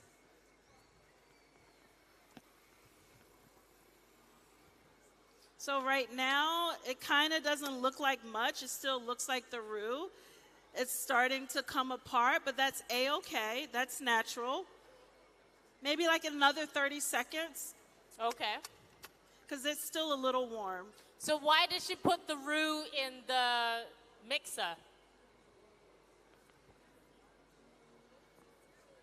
What was the reason? Why did she put the roux in the mixer? Yes, to cool it down. That's correct. I don't suggest doing this by hand. If you have a handheld mixer, you can do it, but I wouldn't recommend doing it by hand. It can be done, but it's a lot of workout. So you definitely want to use the mixer to cool down the roux. Thank you. The reason I was inspired to make these turtle cream puffs is that I was consulting with Four Seasons Hawaii, one of their properties on Maui. And if you know anything about Hawaii, they're known for turtles. Yes. They have turtles everywhere. So I was thinking, like, what's a cool dessert that I can make? And the cream puff came up because people were like, oh, a turtle cream puff is so kiddish to make. It's so childish. But you'll be amazed how many adults want to eat a turtle cream puff. And that's the cool part with desserts is that it brings out the kid in everyone. Yeah. You know, it doesn't matter if it's a fish, a turtle, a smiley face, an emoji. People will eat it no matter what age they are. And that's the reason why I love being a pastry chef, because it allows us to tap into our inner childhood all the time. Yeah. And plus, I just love sweets. So did you always want to be a pastry chef? No. I actually wanted to be a lawyer. Oh, okay. Yeah. Big difference, right? Yeah, so what happened? You know, I found my voice in high school. We had a huge culinary arts program, and my teacher I had, she was like Gordon Ramsay before Gordon Ramsay. I love it. She had us making quail, Chilean sea bass, curds, basil, had us competing all over the city. Oh, and fantastic. I was awarded a full tuition scholarship to Nice, well Jocelyn done, Wells, well done. No regrets.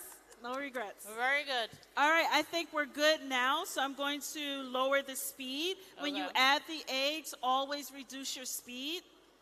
So I will be honest, some people whisk their eggs before they add it, some don't. I find that it gets in there for this recipe. Other recipes, I'll probably whisk my eggs before, but I actually like seeing how much I'm adding because you don't want to dump it all at once.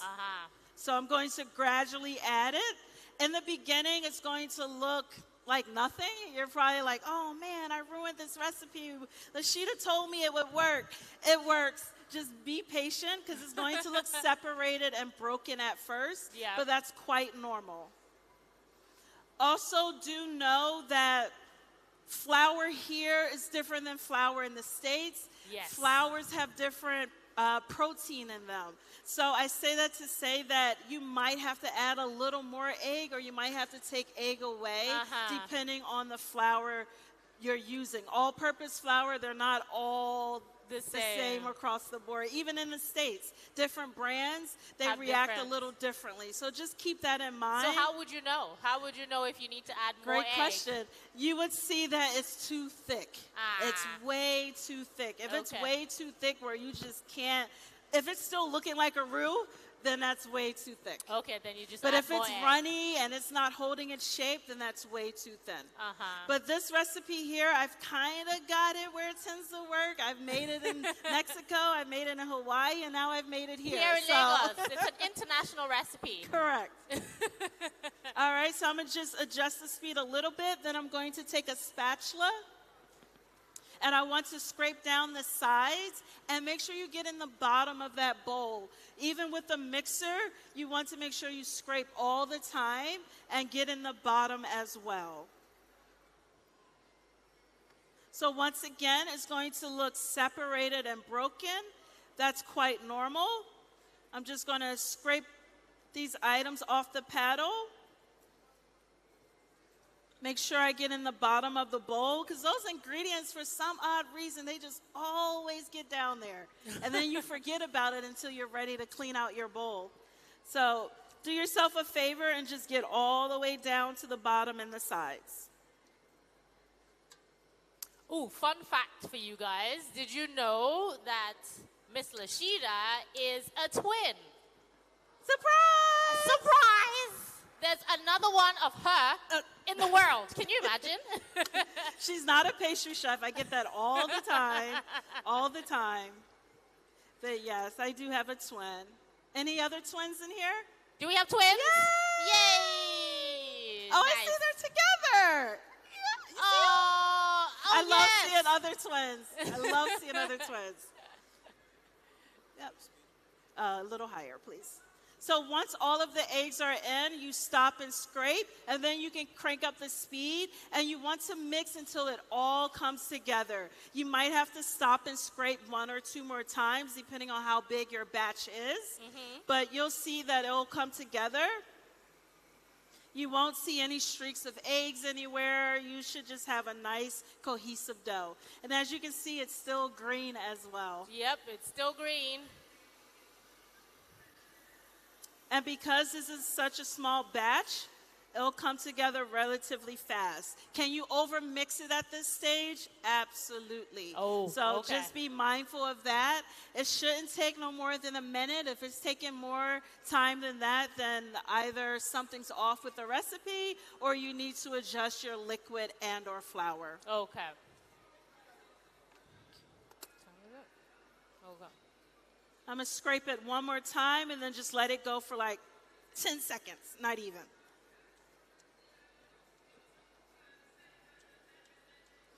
So far, so good? Yeah? Are we learning? Is it interesting? Can I get a whoop, whoop? Whoop, whoop. One day I'll learn how to work this mixer before I leave. So the reason why I like making cream puffs, because if you notice, they're not readily available like a croissant or a donut. But, you know, you go into most French-inspired bakeries, you'll see eclairs. Actually, I went to a bakery and they had eclairs. Yes. Bacon-Dells? Bacon-Dells. Bacon-Dells, I think they had eclairs. They're here. They're in the main building. No, yes. They had eclairs at their shop. But the reason I like them is because, as I mentioned, the choux itself has no flavor. It's what you put into it that gives it flavor. And to me, that's where I get excited about. Because I'm like, I know this doesn't taste like much, but once I put my ice cream or my mousse or my pastry cream or my jam, whatever I want to put in there, that's going to take it to the next level. So what are we putting in this today? We're doing a vanilla bean pastry cream with a mango jam. Ooh, mango. I love mango. Yes, It's me actually too. mango season right now. That's So why there's they taste mango amazing. everywhere. There's mango everywhere. That's why they were really, really good. Yep, it's mango season right now. All right, so now that we have our choux ready to go, I just want to show you one little tip of how to keep your area clean when you come with this, because as you can see, it's sticky, it's kind of thick, it's just a little messy to handle. So if you try to like just put all of this in your bag, I promise you it'll be in your hair, your eyebrows, all over your jacket. So I like to take a little bit of plastic wrap. This is a tip and a trick. It's a little extra step, but I think it's worth it because you think about how much you'll spend cleaning up. And once again, when you're making so many of these, it could be very messy.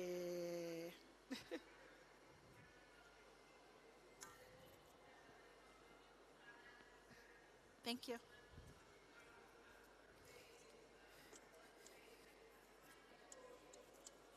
So essentially, I'm just going to take like half of it. Boom, just like that. I'll wrap it over.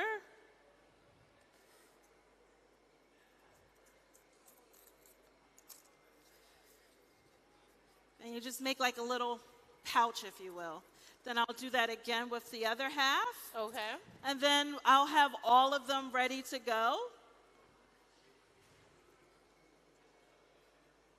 Making sure to get every drop out of there.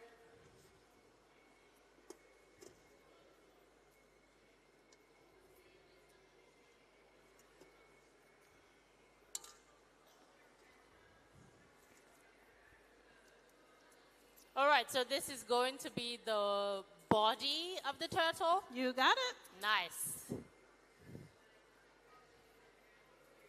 Perfect. So then that way, when I'm ready to start piping, I can just take one of these pouches, cut it here, and then drop that cut side right into my bag. Once that's empty, I pull it out, do the same thing, put the next one in. Oh, very nice. All right. So just one little tip to just work cleaner. You don't have to do it at all. So once again, I have this pastry bag here with a round tip. Now, one little cheat thing that you can do, you can make like a template. I have one here for my eclairs. So that you know what size you're piping. You can do the same thing with the turtles so that all of them are the same size. I've done these turtles so many times that I don't really need it, but you definitely can use that. They also have mats. Have anyone seen those macarons, silk pads that have the circles on them as well? Oh, okay. You can use that. I tend to use that a lot at my shop because I'm like, I'd rather have those because I make macarons too. Okay. So when you're piping, don't overthink it. I always, when I teach people how to make it, I can see like their brain is going 10 miles a minute. Getting and I'm like, nervous. Don't overthink it. With Pachue, it's a bit forgiving, meaning if you pipe it the wrong way, just scrape it up and start over. Okay. Obviously, you don't want to do that 10 million times, but you can definitely repipe it. Okay? So I just get a rhythm going in my head. I'm pressing. And I'm trying to apply even pressure as well. I'm not pressing all the way down here. I'm not pressing in the middle. I'm hovering right over the dough. So 1, 2, 3, 4, 5, 6, 7. Stop pressing, and then a quick flick in the wrist. Ooh. Okay? 1, 2, Nice. 3, 4, 5, 6, 7. And Stop a swoosh. pressing. Nice. 1, 2, 3, 4, 5, 6, 7. Obviously, you don't have to count out loud and annoy the people around you. We're gonna count with you. Okay. All Here right, we go. everybody, let's count. 1, 2, 3, 4, 5, 6, 7, and a swoosh. 1, 2. Let's go. 1, 2, 3, 4, 5, 6, 7, and a swoosh. Next. 1, Faster. 2, 3, 4, 5, 6, 7, and a swoosh. 1, 2, 3, 4, 5, 6, 7, and a swoosh. Okay, is there more? Yeah. Okay, 1, 2, 3, 4, 5, 6, 7, and a swoosh. You do want to leave some space in between them. Okay. And next, with the other bag, I'm going to take an empty pastry bag with no tip. Because this is the body, but they have like head hands. and... Are they feet or flippers? What do they have? Well, it depends. If it's a turtle in the sea, I think you can call them a fin. You call the them little fins? Okay. The little fins. Well, whatever they're called, we're going to give them 4 of that and a head. We're going to give it hands and feet. Okay. Nice. Any This is questions fun. so far on piping it? Yes, any questions? We can take a question. We can take a question. Okay. We can take a question. Here, over here.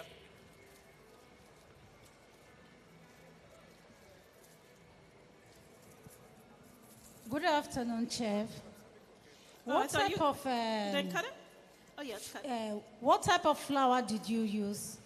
The type of flour What did type you? of flour are All you purpose. Okay. And then what's giving that color? using? Matcha.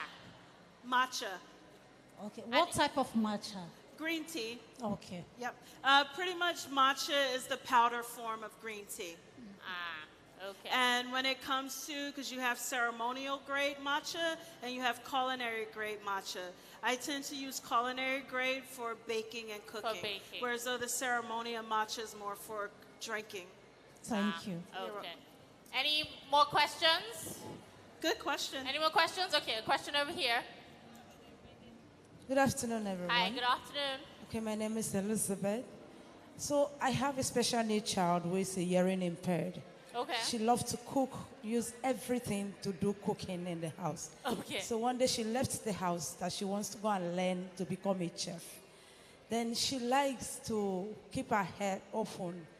And I kept cautioning her, cover your head before you start cooking. Okay. So coming here, I'm saying the same thing. And I'm asking, is it okay So I'll stop scolding her. Oh, she's asking if it's okay to wear a hat or not while you're cooking. You should definitely have your hair up. I'm not setting a great example, but it's more for performances purposes. But when I'm in my shop and I'm making food for my clients and stuff, your hair should always be off of your neck. Absolutely. Yep. All right, what's your question? All right, thank you. My question is about the ratio. I want to know the ratio of the salt to sugar and the egg to butter, because I notice if you don't get it right at that point, by the time you come piping, you may need to apply a lot of effort to make the dough come out, and if it doesn't come out just the way it's coming out, that means you have to go to mix it again. So she's asking what the measurements for the butter and the sugar. I know about the flour. You said 120 to 125 grams, right? I'm trying to think off the top of my head. I know for the water it was 344 grams. Okay. 301 grams of eggs, 241 grams of flour, 172 grams of butter, and it was 8 grams of matcha. Okay, so it's... So I just gave you the whole recipe. It's the whole recipe. Thank you. All and right. then last Oh, and question. then salt and sugar, it was 3/4 teaspoon of salt and 1 1/4 teaspoons of sugar. Okay, all right. Any more questions? We can take maybe 2 more questions.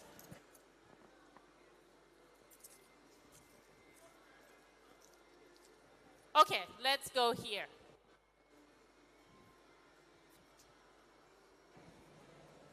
Let's go here. Hello, Cho. Hello. Can I use kiwi syrup in place of matcha? Can you use kiwi syrup? Kiwi. Yes, Can I kiwi make syrup. kiwi? I would not suggest it. I would suggest doing a kiwi filling if you really want the flavor to come through. Because it's not going to come through the matcha. I mean, it's not going to come through the choux at all. That's why I'm doing a mango jam. So I would suggest like a kiwi jam or sauce or something like that. If I'm making another, maybe red color, can I use beetroot? Beetroot or strawberry? Beetroot for red color. Yes, absolutely. All right. Absolutely. Thank you. That would be a really good one. Thank you. Good. I think one more question. And you're talking about the powder, right? Yep. One more question.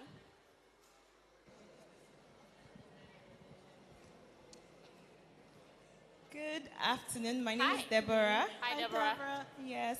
My question is, aside the coloring that matcha adds to the dough, does it also add a certain taste or flavor? Yep, it does add flavor, but I'll be honest, it's very subtle.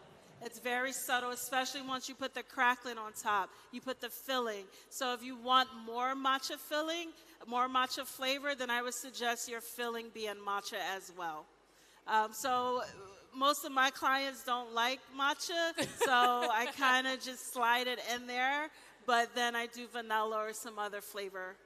Okay, great. Thank you very much. Great All right, question. so are we piping some more? Yeah, no, we're going to pipe the heads and the fins. All right, so we're going to I'll give start with the head first. Make sure you're piping right next So the whole to the of this body. is a little bit smaller for Correct. the head. Yes, Okay. you don't need a tip for this part. You're more than welcome to, but I find that just piping a small hole works. Okay. So I'm All going right. to go ahead and pipe the rest of the heads. Nice.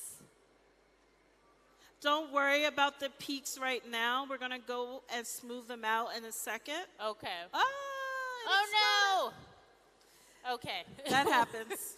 That happens, everybody. That happens. We're just going to put it in another bag. Correct. See? And then I'll need a Disaster small averted. little bowl with water. He's What? so good. Can we get a round of applause for Round the of team that's been applause. helping? All right, what do we need the water for? I'm going to smooth out the heads in a second. Because you Okay. see how they all have a peak right now? Yes. If we leave it like that, it's going to bake like that. Ah, okay. All right. So the traditional way of making cream puffs, that's what you would do. Mhm. Because it didn't have the crackling. thing, You would yes. literally dip your finger just a little bit Just and put press it down. Okay. I'm not going to do that for the body because I'm putting the crackling on top. So it would just be counterproductive to do that. Okay. All right, so we're going to fix this head here. All right. But make sure you're piping against the body so that it bakes together. Okay. All right. Now we're going to go and do the fins. They're smaller than the heads. They're so cute. They look like turtles already, right? They do. They look like turtles already. But they're not even there yet. All right, we're going to go back to see if you remember what was in the roux.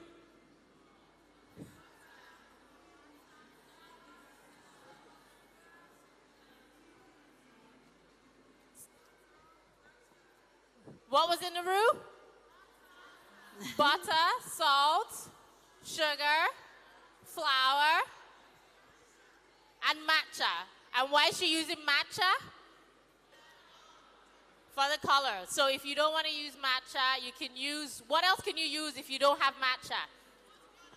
Gel food coloring. Nice. Very good. Very good, very good. So this part, you just have to pipe little tails, if you will. They do About look like 4 turtles. of them.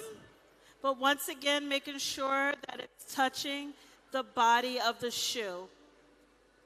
Okay. And then we're going to go back with a little bit of water. Nice. And just smooth them out a bit. Okay. So the cool part with making pastry is that okay, well, let me ask you this.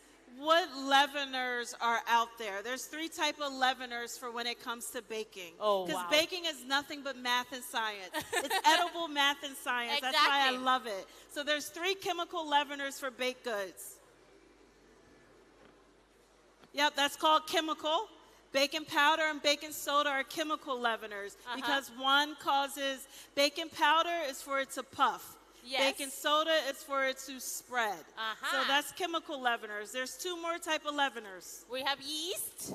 That's biological leavener. Very good. Thank you. So yeast is a biological leavener because it's a growing organism. Yep. So you put that in your breads, your cinnamon rolls, your your type of yeasted doughs. And then there's one more that applies to this. I can't hear her. What did she say? What did you say? Egg. No, but I kind of get where you're going, though. No. What do you do to eggs? You whip it. That's a physical leavener.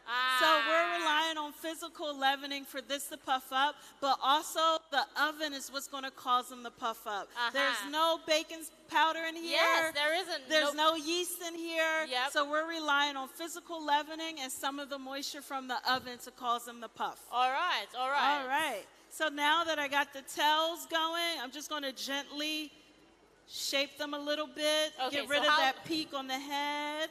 How long do you put them in the oven for? They vary, but they can take anywhere from 35 to 40 minutes depending on your oven. Okay. That's what I always tell people. I never have a recipe that says bake for 40 minutes. Yeah, because Bake for 30 minutes. You're always going to see 30 to 40 minutes.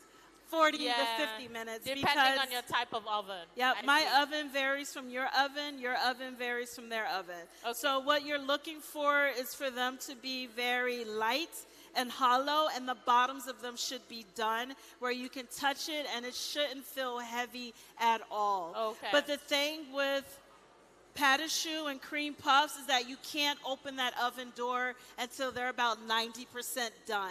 If you open that oven door, what will happen? You're going to let the cold air in. But what else is going to happen? They'll deflate. Yeah. Exactly.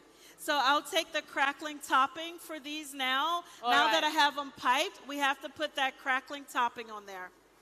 All right. How all long right. time? We've got 10 minutes. Okay. All righty. So I'll have Chef Toby put those on top, and then I'll quickly show you how to pipe the eclairs. Yep. So remember that crackling we made earlier? You literally take the disc, We'll just put them on top. And put it on top. Right now, it looks too big.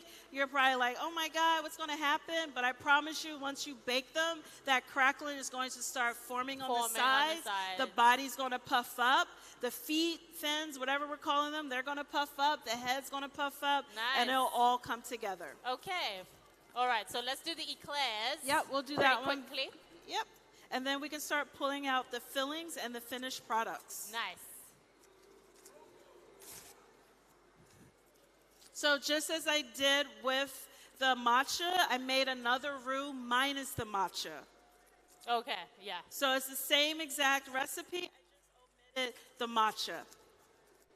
And when you normally pipe eclairs, you see them with like a French tip or a round tip. I'm sorry, a French tip or a star tip. But I'm just here to show you that there's a different way that you can do it to make it more abstract. And as you can see, it gets soft very fast. Yep. All right, so I have my template here. And I'm just gonna pipe, get that rhythm going. But because you have a template, just pipe right until you fill the template. Okay. Correct. All right. But try your best to make sure that they're touching. If you need to pipe one a little bigger, that's okay. But you want to make sure that they're touching. Yep. And then these can go straight into the oven. Why my bags keep exploding on me today? They just don't like me today, do they? Oh. Maybe I'm just pressing a little too hard. Too hard. But I'll just show you one of those for now. All and then right. can I get the other crackling? And then we can bring out all the fillings too. The ones that I punched out earlier. All right. Have we learned something today? Yep, those one right there. Has it been interesting? Have you learned something today? Are you going to try and make a roux at home? Are you going to try it at home? Yay! So just like before, you can use the chocolate crackling, and you literally place one on top. And this is just a fun shape that I like to do for eclairs instead of the traditional way. I had developed this recipe for Food Network, and then I put ice cream in each one of them. So it was like an eclair ice cream sundae. Oh, nice. So very nice. once you have all of them piped, you put your crackling on there, and into the oven they go. Okay. So we can bring out the finished ones and the creams and stuff out All the right, fridge. we're gonna see. Let me see. 1, 2, 3, 4. We're gonna have 5 people, one person from each column, to try the sweet goods that have been baked. So who would like to come and try on this side? Oh wow. Okay. For your enthusiasm, you can be the one. Who would like to try over here? Let's see, the person in the back, right in the back there.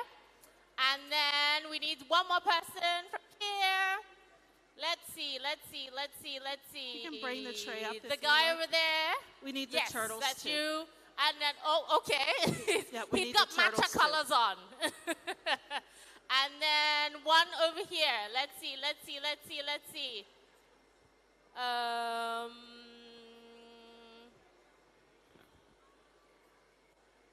Yes, he can go. And then one more person here. Oh. Okay, let's go. Oh, yes, come. Come over. All right. All right, so once they're baked and cool, this is what they look like. You can see they puffed up. They have They the look hump. like turtles. Yeah, look like little turtles. So cute. So you can take a skewer or something with a small tip and make a hole in there. This is the vanilla bean pastry cream that we made. Go ahead and fill it. And you can fill when it's starting to get full because it gets heavier. So you have to fill for that weight. And then I'm going to take some of this delicious mango gel we made as well. And you can see its belly swelling up. That's how you know you have enough filling, because it'll start oozing out like that. Okay. All right, so I'm going to go ahead and fill a couple more. They look like turtles, yes.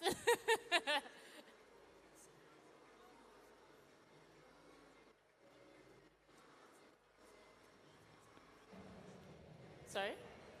And normally, once I fill them, I like to serve them the same day. Okay. I don't find that these hold well. Okay, so.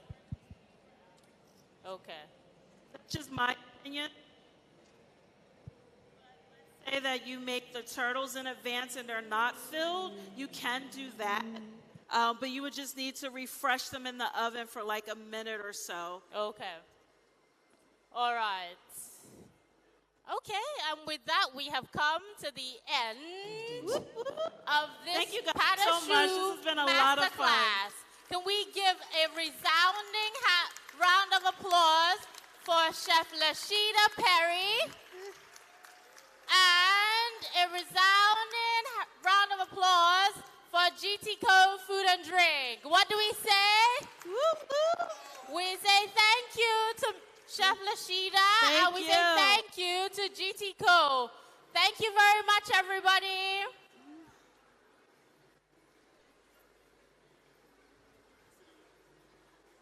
All right, one more to go.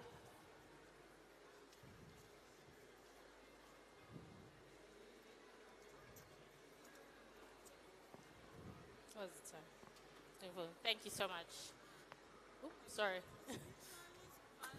Careful. Do we have plates for them, or they can just? Oh, I mean, they can just pick it. Okay, you might need a napkin though. Okay, here. Well, they can just take it. It's. Okay, yes, you can if you need one. There you go. All right, let's. Can you put this on and then we can give it to some people? Sure. I just have to fill it. All right, if you've got one, you can go. Thank you very much. You're welcome. Thank you. What's that? It's quite filling, he says. Is that a good thing? Okay.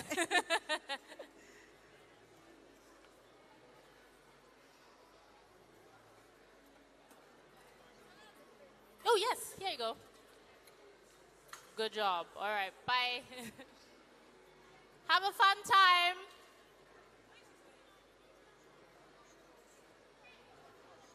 Can I get the? Oh, sorry. I thought you were one of them. All right. All right. Just got to put the cream on there. Oh, you want to put something on there? Oh, okay.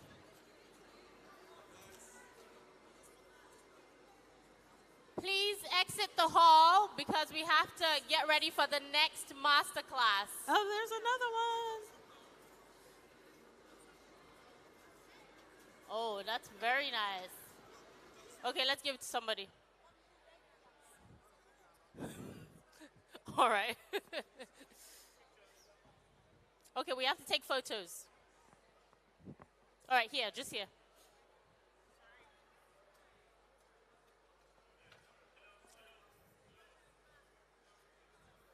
All right.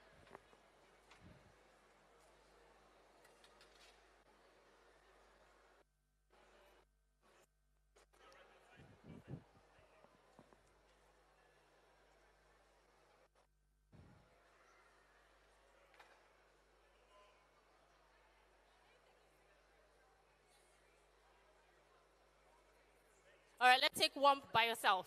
You can take one by, thank you. Oh, hi. Sorry. The thing is still on. I can't talk.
Thank you, guys. Kindly exit the hall. Thank you. Kindly exit the hall, please. Thank you. Kindly exit the hall.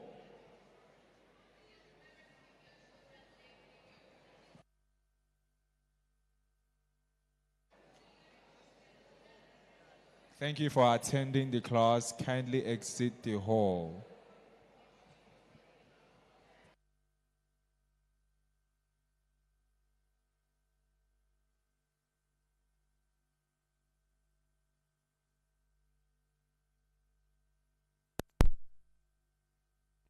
Set that up and then... We're good? Am I looking here? Yes. You're looking, we're just having a good time. Oh, okay. Thank you so much.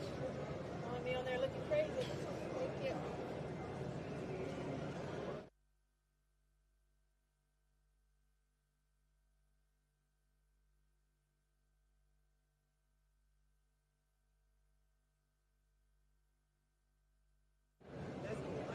All right, so I'm here with Chef Lasheeda Perry. Hi. How you doing? I love your name. Oh, thank you.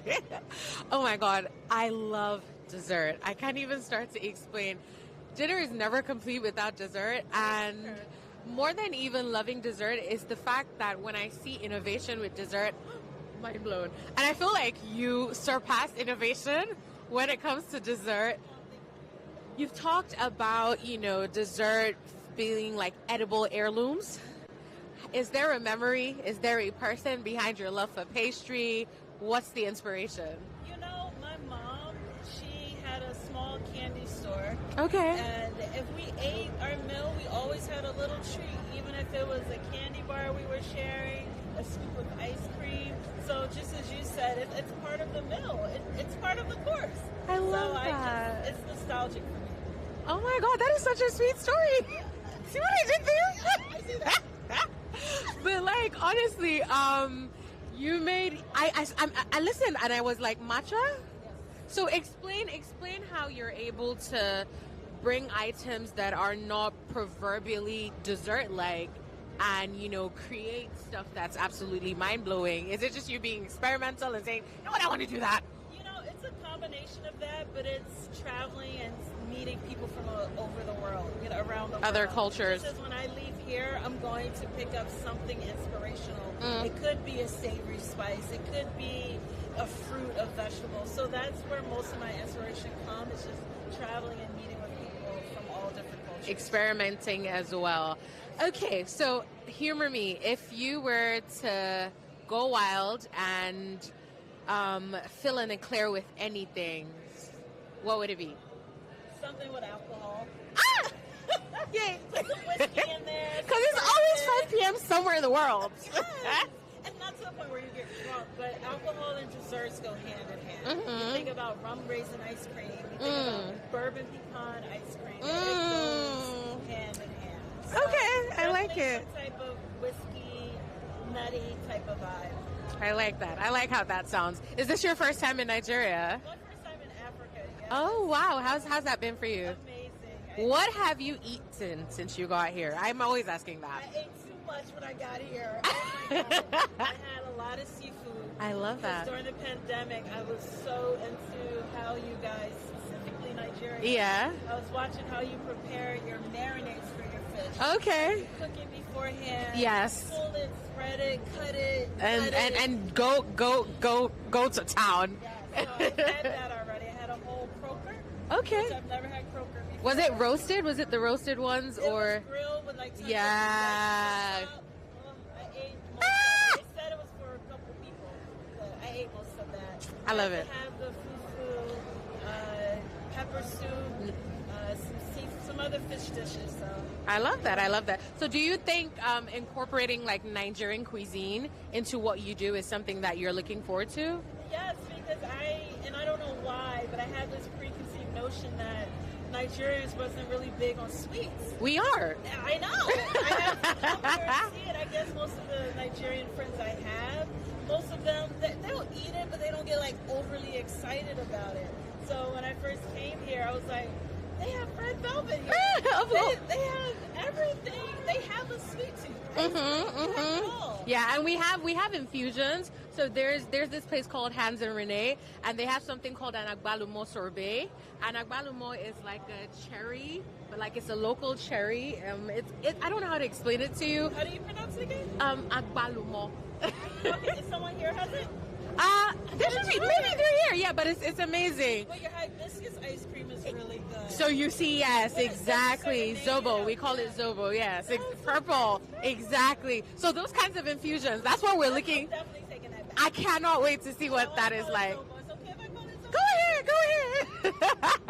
All right, guys. So that is Chef Lasheeda. I just had an amazing chat with her. It's GTCO Food and Drink 2025. Mwah.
Have we got the creamer?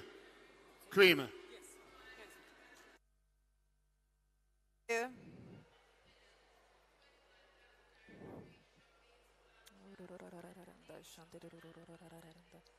Ladies and gentlemen, hello, hello, hello, hello. Testing, testing, hello, hello, hello. Thank you.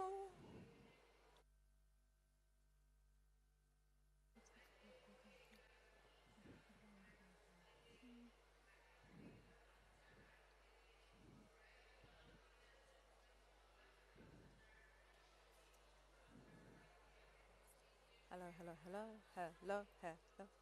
Ladies and gentlemen, welcome to the GTCO Food and Drink Festival 2025. My name is Agnes, and I will be your moderator for this masterclass.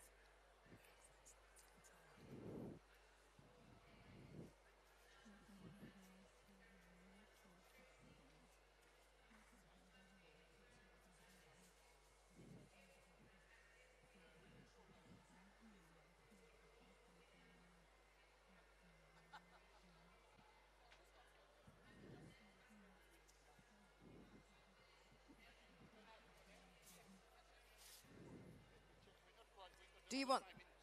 We do. Yes. Do you want your bag here, or do you want her to? Okay.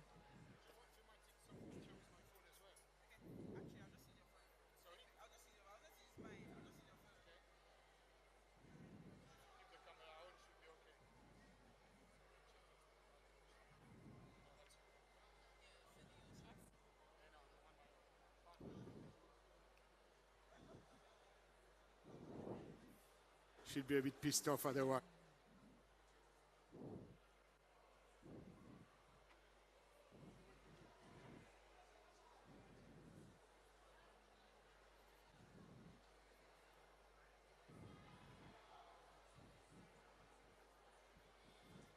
Five minutes.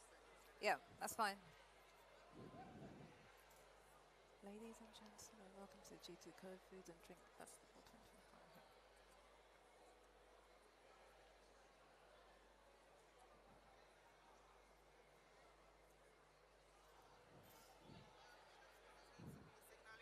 Sorry? So, Good stuff. Thank you.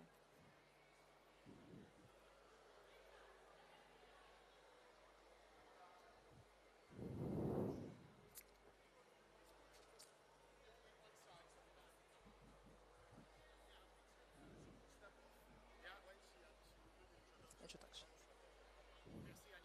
You're welcome. I'll try my best.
Okay, thank you.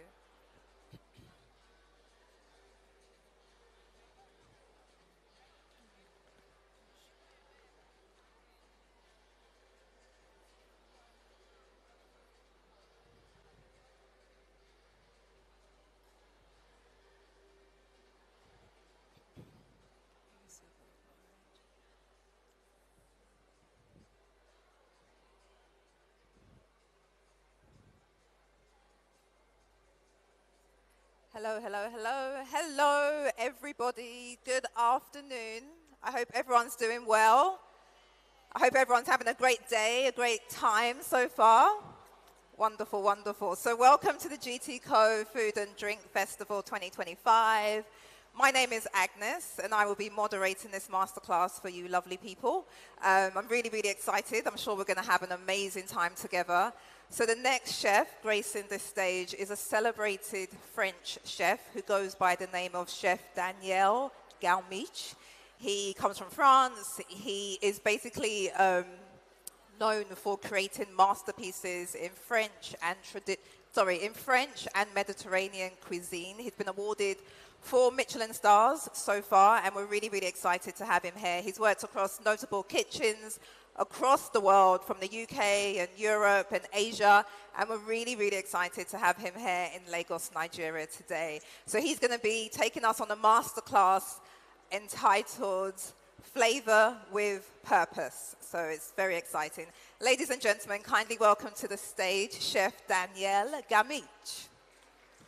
We can do better than that. Come on, ladies and gentlemen. Woo! Woo, woo, woo, woo, woo, woo, woo! Thank you. Hello, hello, good afternoon. I'm really, really pleased to be in Nigeria. It's my first time. And, and what I really like so far about what I've seen, different places I've been, including the fish market, it's how joyful, colorful, and spiritual you all are, and I think it's amazing. So thank you for sharing that with me. Fantastic. Wonderful. You're welcome. Thank you. So as Agnès just told you, I'm French, obviously. You can see that when I speak English with my accent. It's still not perfect, but anyway. I've been cooking for quite a while, and like you said, I had 4 different restaurants, each with a Michelin star. It's a lot of work, I can tell you.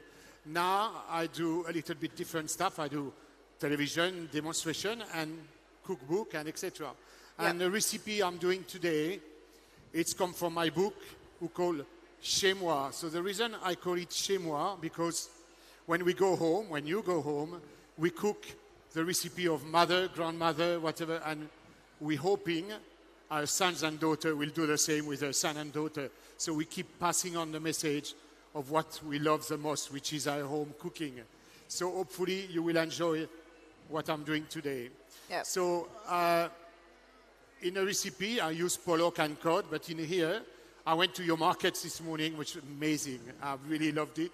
It was fantastic. And we bought 2 fish, so one called Coca, yeah, and the other called Shiny Nose. Shiny, sorry. I'm getting used to all your shiny nose, like mine. Yeah.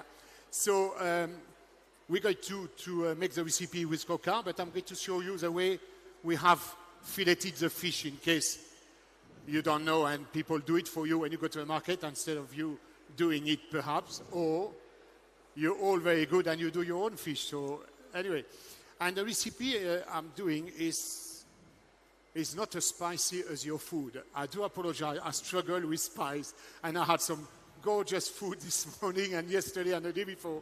But my word, you eat spicy, guys. So apology for mine being a little bit more mild because I just can't take it. Because in France, we don't really cook with spices. It's not part of our culture, and I understand yours very well, and it's really colorful and tasty, but I became a bit red when I had too much chili. So, and I will use some coconut milk. I really love cooking with coconut milk, and we're using a little bit of cream, and all the ingredients from here, including some minuscule baby shallots there, which I haven't seen before, which is super cute. And although they are tiny, they burst with flavor, so it should be really good for the dish.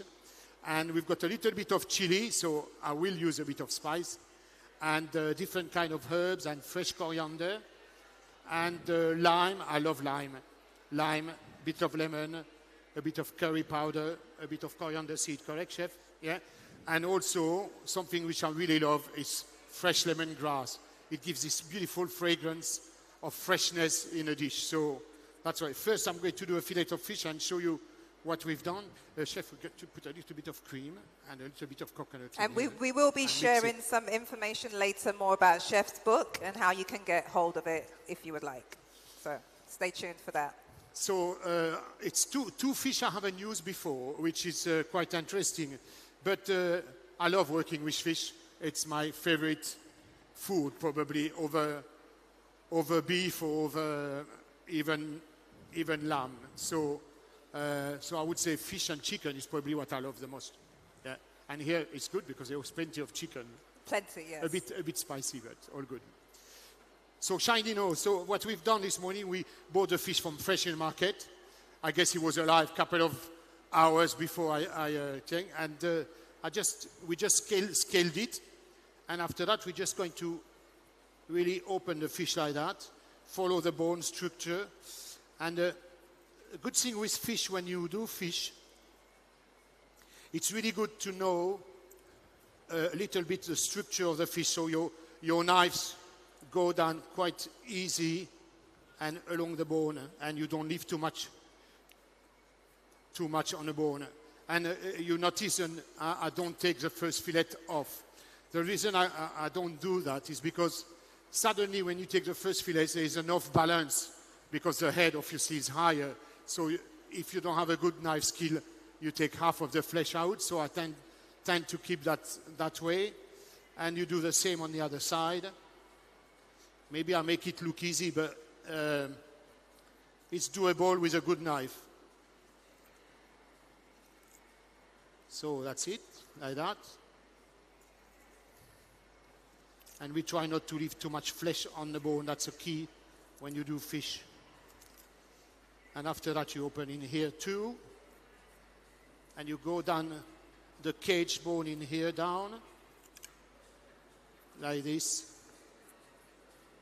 And you take the fish and you try to have a beautiful fillet like this and make sure there is no much on the bone. Same in here, same on the other side. And just finished. So, et voilà.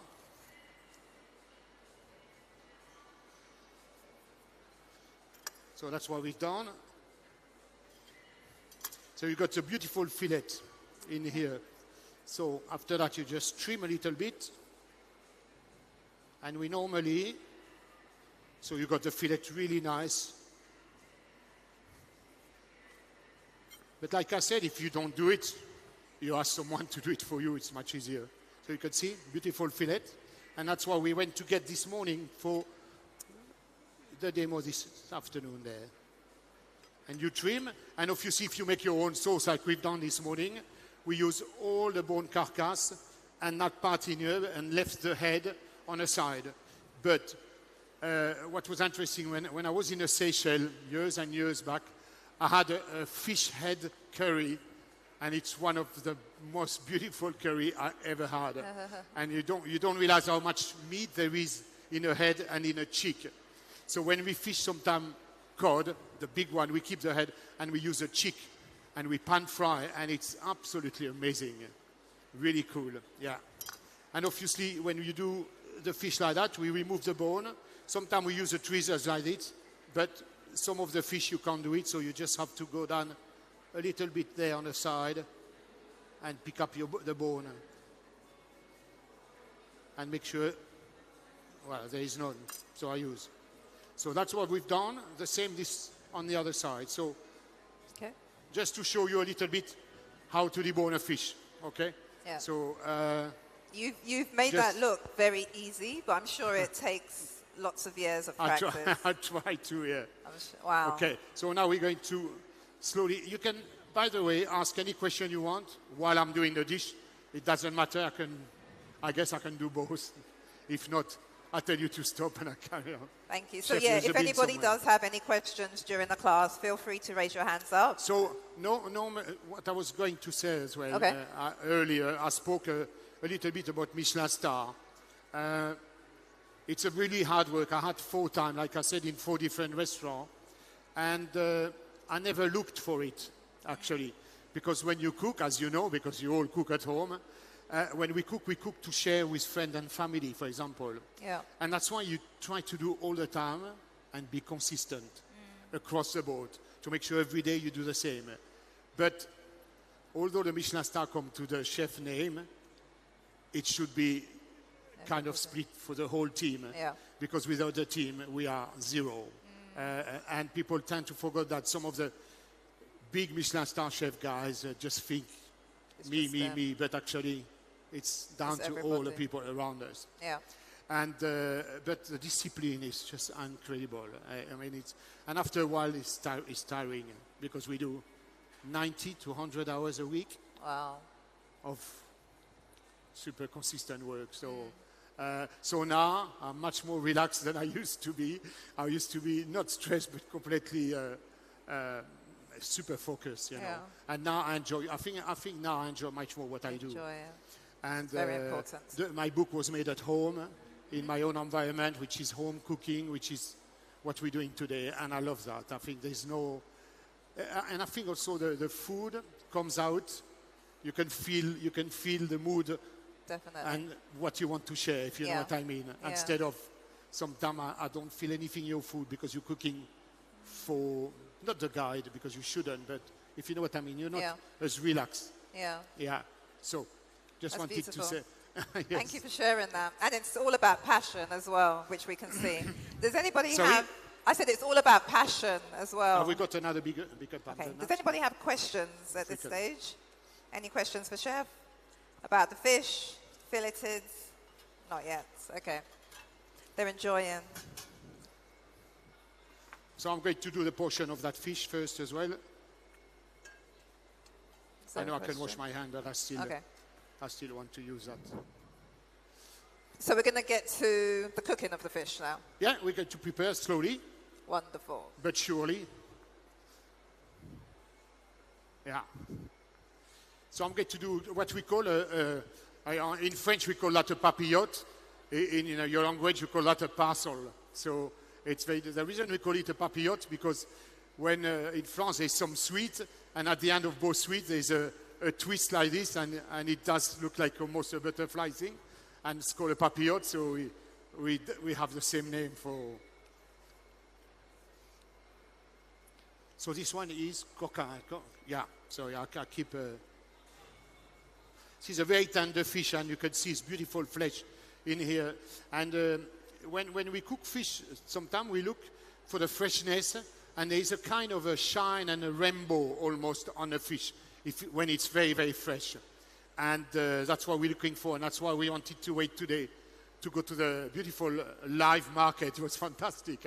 I mean, it's colorful, it's live, it's gorgeous. I loved it. And we're going to do a beautiful piece of fish like that.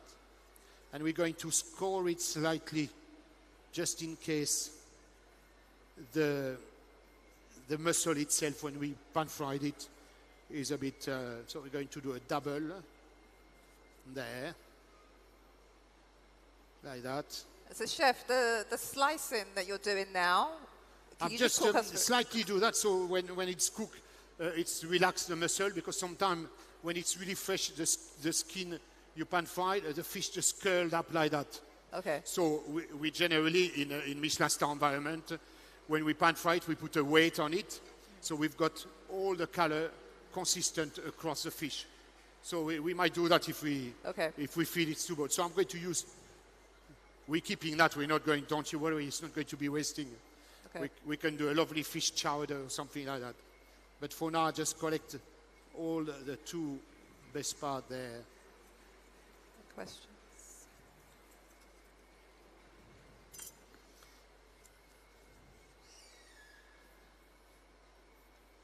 Okay, like this.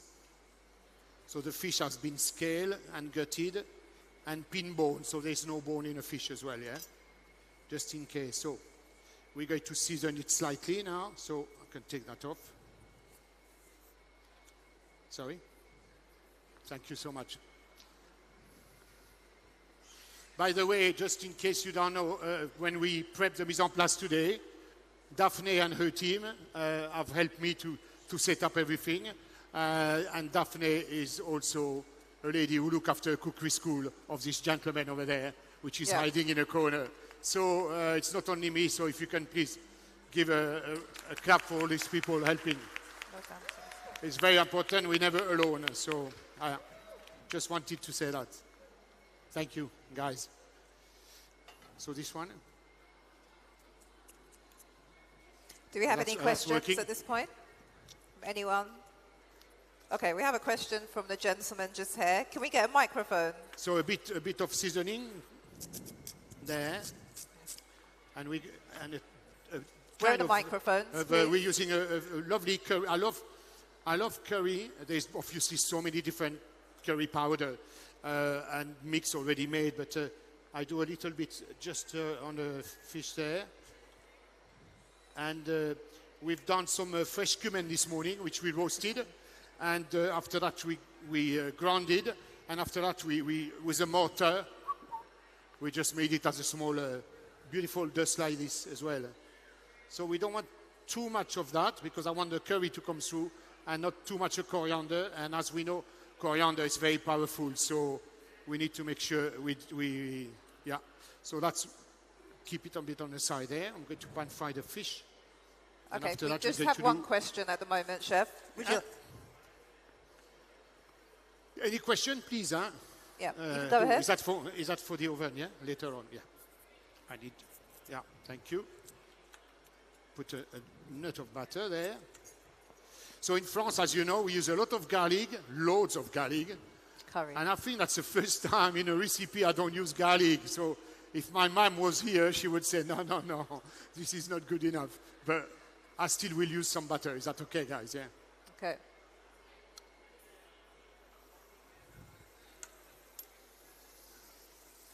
Butter, olive oil. And I'm going to color the fish a little bit on the skin so it gets this bit of a nutty flavor. And after that, we're going to put in a papillote and it's going to kind of bake, steam. So we have all this mix of flavor, but the color is quite important. So. Okay, do you want a question? Sorry, Chef. Can't hear him. So fish, you can see the way that what I was telling you, the fish just completely retract when it's fresh like this. You get to see that. Up, that's it. It's because when it's super fresh, it does. I love to see that because it's a really good sign. Yeah. Have you got another pan for me? I'm going to press it. Don't burn. No. Chef, don't burn yourself, yeah?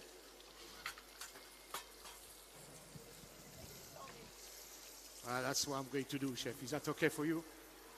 Not with your hands. No. Man, you have done that too, huh? So, like I said, any question? Please, don't hesitate. Yes, we're just waiting on a microphone. Can we get a microphone that works, please, so we can have the questions? Thank you. Going to clean that a little bit there.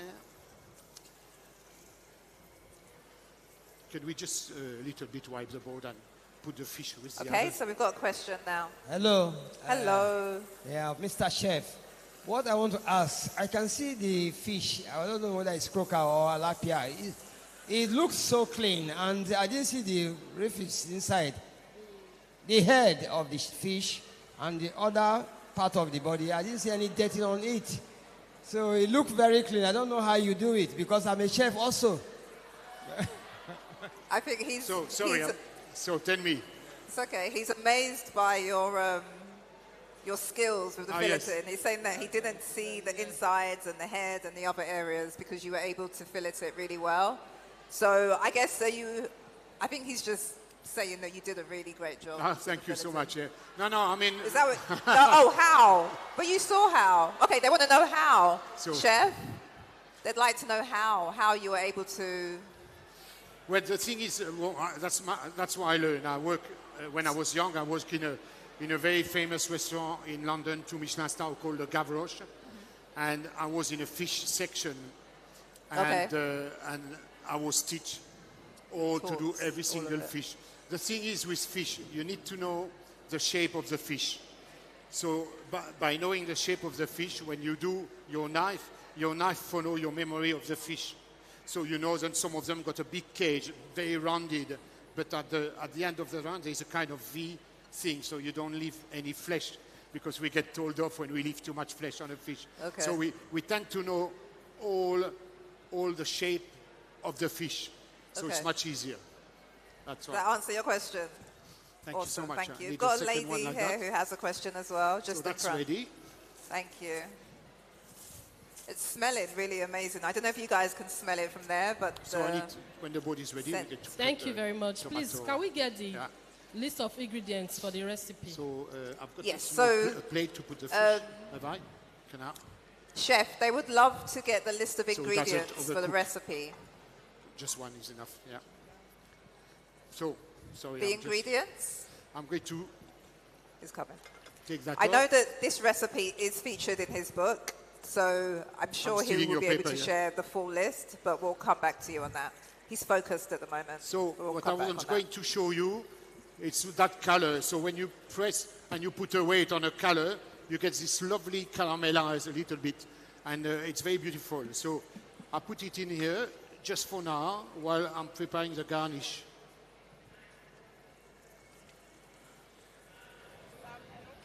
You can see it beautiful. I love that. And the fish smell gorgeous. I never used that fish before, so that'll be quite interesting to see when it's cooked. Beautiful. So with that, I'm going to use tiny bit of amante to put in my, because it's got a lot of fish flavor as well. So I don't need that one anymore, chef. Thank you so much. Okay, so you Grease poured, proof paper. Where's it? I need another slice. Chef, you poured the oil inside this, which is because we put some flavor of curry and some flavor of coriander, yes. a nut of butter. So I want that kind of flavor to add to the sauce I'm doing. Understood. This is okay. a very French way of Mixing. cooking, Yeah, but no, of course. we try to keep the flavor vibrant and interesting Yes. without too much strength. Understood. Sorry, guys. I will put a bit of chili, I promise. So, that's what we do for so far. I need a...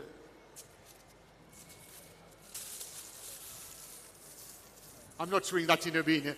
It's because when you use to grease-proof paper, it's better to crush it first, and after that it's much easier to work it. So you can do anything you want almost with it. So, that's a good tip. Just a chef tips, they call that, yeah? Right. So, we're going to use some... I bought all that in a market today. It's quite cool.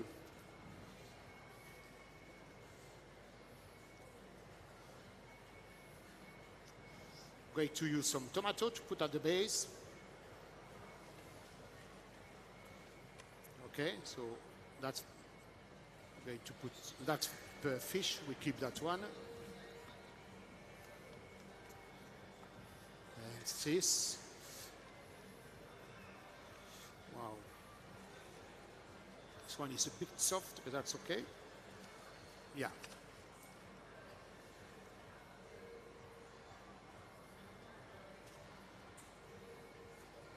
Do we have any other questions at this stage? Okay, I've got a couple of questions on this side. Okay. I haven't forgotten your question, by the way. I'm coming back to you. Can we get a microphone over here, please? Thank you. I'll come back to you. I think I've got enough for everybody there. That's perfect. The lady Chili. with the glasses. I don't know if you do the fish that way sometime at home, and it's very popular in France, but I do that a lot in my demo, and people really love it. And what it does, because it's unclosed, you keep all the fragrance. I mean, when you open the papillote, we call that the thing. We normally serve it at the table. People open it, and we put the sauce and drizzle on the top, so fresh lime. It's really good. I think it's really good. Okay. So I'm going to do 2 fish there. Okay, there. we have a question at the moment. Is that okay, Chef? A quick question. Can I take it? Okay, thank you, Chef. I wanted to know if there are particular types of fishes that you use to do the fillet. So are there preferred fishes for this particular dish? I use a fish we find in Europe, which is the cod or the pollock, but I've researched a little bit, and you do have this variety in here, but it's not every season, and it's almost the same kind of variety, and I don't know the name in your language, but I know you can use that. But I use a fish where the flesh is quite thick. It's interesting, so you got a lot of meaty fish to use. It's good. Okay. So I'm going to use basically meaty fishes that have a lot of flesh on them.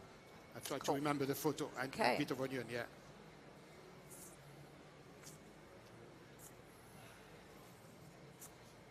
bit of fresh lemongrass. I could have cut that before, but it's not necessary. And lemongrass, we always bruise it, what we call bruise it. We just press like that and we bruise it to get all the fragrance out of it. Unless it's super fresh, like some of the lemongrass you find in Thailand, which are really soft. So we just chop them and put in a dish, which is good. Little bit of onion.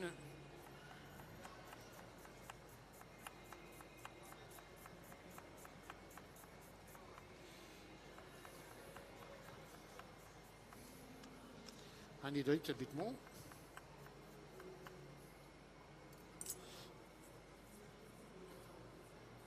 I just break a little bit the onion so it releases a little bit of its juice already, and it's quite thin and it cooks quite quickly as well. You can see, look at that, it's like you don't even need to put it in cold water to make it curl. It's just, I will use a shallot here. Yeah.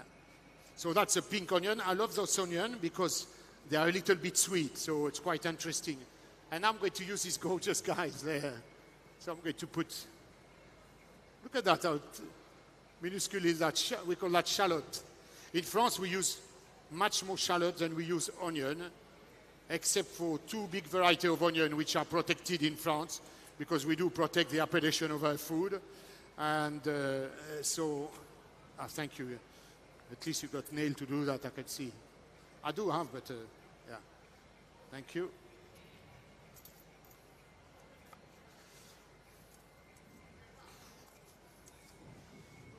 I'm just going to crush those one, that's all. And cut a little bit and mix with the onions. Merci beaucoup. You see what I would do without this lady? I can't even work.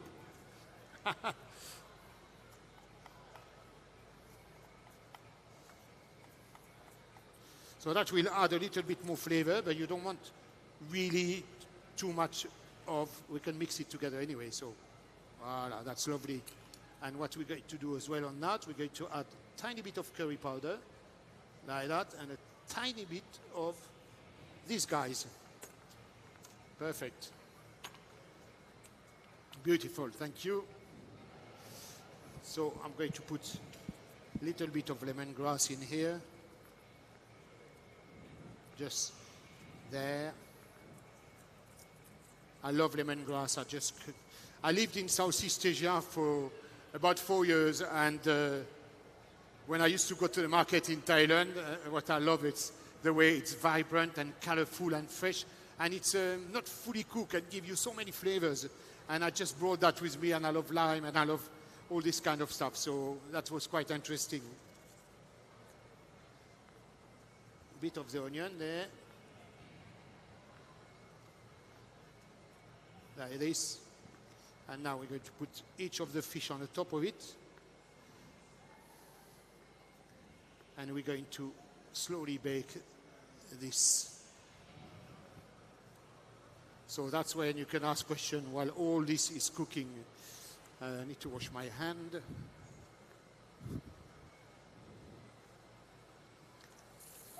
Any other questions at this point? There was someone with long hair who had a question. We've got the lime, lemon. Have we got the grater? No, just in case. Okay, let's go to this lady here, please. Ah, yes. The lady in the white. So I'm going to put a tiny bit of chili. Sorry, I say tiny bit because that's me. Chili.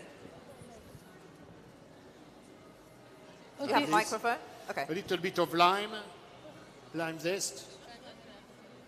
This is the coriander. No. That's lime and lemon. Lime zest and lemon, yeah. So it's just kind of keep the fragrance a little bit. And I'm going to add a tiny bit of this. Thank you, Chef. Thank you, Agnes. Please, I just wanted to find out what the name of the entire dish is. What are we cooking this evening? Thank you. Sorry. Does this dish have a name? Is there a name? Is there a name for this dish? It's just cod with lemongrass. It's just cod with lemongrass, slightly curried, and that's it. It's Okay. just It doesn't have a name. It's just a parcel of what's the name of the fish already? Shiny nose. Coca. With Croaker, okay. Lemongrass and Okay. There's not, it doesn't have a name. it's not, and is there somewhere that we can find the ingredients to the recipe? well, I bought them all in here. All the ingredient was... I know the audience, but they want to know, is there somewhere where the ingredients are listed so they the can... recipe and everything? Yeah, the recipe, sorry. Apart from my book, you mean? Cookbook. Okay. Is it Maybe the on my cookbook? Instagram, I'm not too sure. Is it possible? So now we're going to close that very simply. Like that. And you mentioned before, what was the reason for scrunching up the paper again? Because it's much easier to work. To work with. Because when the paper just come out as a sheet itself, you can't manipulate it. You can't do then here. I can just kind of twist it or whatever and bake it. So it's much easier to work with. Yeah. If you know what I mean. Okay, can we go to the question there? Thank you. What I want to ask is a question about the organoleptic properties. Because I want to ask a question about the organoleptic properties of the fish. Can we put a timer? Because it seems like you just cooked it for 10 minutes. That's perfect. And I've not seen anybody that cooks so fish we're going to for what 10 we call minutes. bake it, and once that's going on, I'm going to do the sauce, which we already started slightly there. We've got a whisk. Yes, perfect. I didn't hear you clearly. Can you say again? My question is about the organoleptic properties Whoa, of the fish. sorry. Because it The seems properties like... of the fish. It's because which one is holding the best? The texture of the fish. Okay. Because it seems like you only cooked it it's just for 10 minutes. And we're not sure if it's done So I'm going or fully cooked. I'm going to reduce a little bit. Oh, sorry. Okay, I'll ask. Sorry. Thank you. Sorry. I didn't hear. Sorry. Okay, do you want to ask again Chef, so he chef. can hear? Thank you, Chef. Sorry. Yeah. It's a Sorry. very good question. I wanted to ask about the organoleptic properties of the fish, like the texture and texture how of the fully fish. cooked it is. Because it seems like you only cooked it for 10 minutes and we're not sure about the doneness get of that? the fish. Oh, because Did you you get think the time is not short. enough, Yeah. or it's too long. It's too short. I'm Ah, not... well, because I'm pan fried. Don't forget, you remember I pan fried the fish. Yeah. So you already got nearly 2 minutes. Okay. And sometimes in fine dining, we only cook the fish on one side. And gradually, you can see the color of the fish changing. So gradually, it's become opaque and white. And the fish is cooked. As you know, sometimes you see the protein coming out and it creates kind of white bubble. I don't know if you've seen that on a fish. Yes. So we try to avoid that because when it's come to that point, your fish is almost overcooked. So we tend to cook slowly, gradually, and we flick it over for a couple of minutes. So the fish is just, at the peak. And we use a toothpick sometimes, and if it goes through nicely, it's enough. A fish should not be overcooked. But having said that, if you do a fish soup, a fish chowder, and all that, that's very different. We overcook it. Very different. It all depends what you're trying to achieve and what to do. But generally speaking, we keep like I said, apart from a chowder, a soup, or even a fish pie, or this kind of thing, we tend to overcook it to have even more flavor within it. But when it's a fish like that, and the garnish and the sauce gives the rest of the flavor you need. So I'm going to cook it. Of course, it will be cooked, but just slightly. And you've seen sometimes people serve salmon just a little bit pink in the middle. Yeah. And it's because salmon, although it's part of omega fatty fish, it dries very quickly. So you lose all the flavor. So we tend to keep it slightly pink, for example. So that's it. Okay. Yeah. Thank you. Thank you. It's a very good question. Thank you. Yeah, good question. Well, that's good. I smell like I need a spoon to try that. Yeah, it doesn't hold the way. Oh, we had a famous chef in here today, just left. Okay, very good. I need a bit more cream now. Touch of the cream. Can you just talk us through what's in That's this lovely. as well? Thank you. Sorry? Can you talk us through what the... So I put here, there's a little bit of cream, little bit of the stock from the fish, or with the bone. We made a really kind of light fish stock, I say light, but what we've done, and I was talking to that earlier with Chef Daphne, and Jane is speaking, for example, in a dish today you've seen there's a bit of chili, a bit of coriander, a little bit of curry, plus the herbs. So we do the same for the stock. So you just have in the stock what you're going to have in the sauce and in a fish dish. Okay. So because too many people do stock and they automatically put carrot, celery, onion, and so it's all the same base. No, you should make the base who go with your dish. Got you. That's what I've been teach as well. So I try to remember things. Okay. Yeah. So all this almost done. Did we put a timer for the fish, chef? A timer, did we?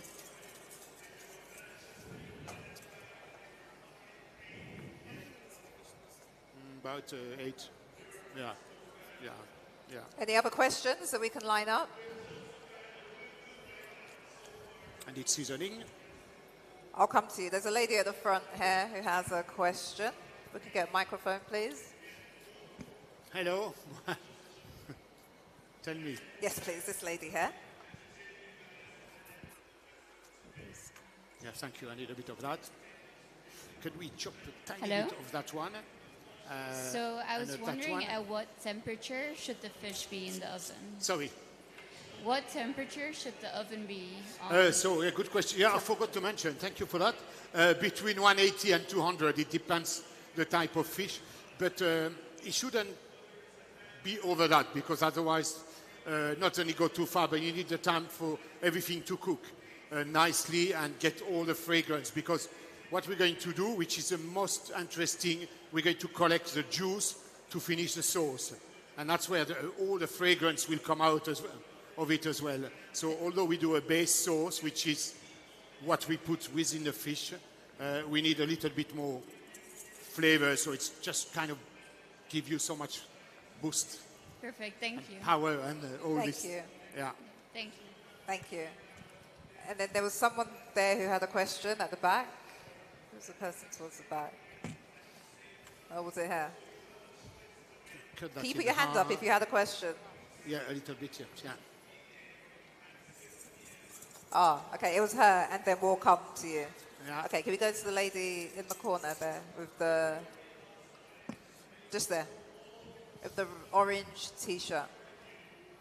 Sometimes I don't understand automatically what they say, but yeah. Hello, everyone. Hello, Chef Dan.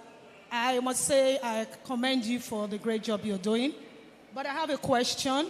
At some point, when the assistant chef was trying to hold the fish down, you used a pan over the fish. Is it healthy to do that? First of all, I didn't want her to burn herself with the steam. That's the first thing. But we tend to do that always to create a weight. So the fish flattens back and all the skin color is level all the time. Because sometimes you would see that all around it, it will be lovely color. And in the middle, it's white because it haven't touched the pan. Yeah. So we tend to use that, especially for fresh, very fresh fish. Okay. That's a technique we use in Michelin star restaurant. And sometimes we put a greaseproof paper on the top as well and press it down. So it gives you a nice level color skin, especially if you want your skin to be crispy. Thank you so much. You're welcome. Thank you. Thank you. And then there was one question with the gentleman here at the back. If we could get a microphone to him, please. Thank you. He has his hand up. Have we got a bit more fish stock? No, it's all reduced.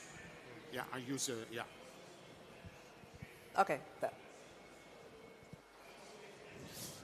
So, also, yeah, sorry. Yeah? Do you want to? Yeah. Okay. No, it's fine. After. Yeah, hello, Chef. So I wanted to know, is it compulsory we marinate our fish before we pan grill it, or when we are ready, we can just season it and pan grill? Yes, so you can do that.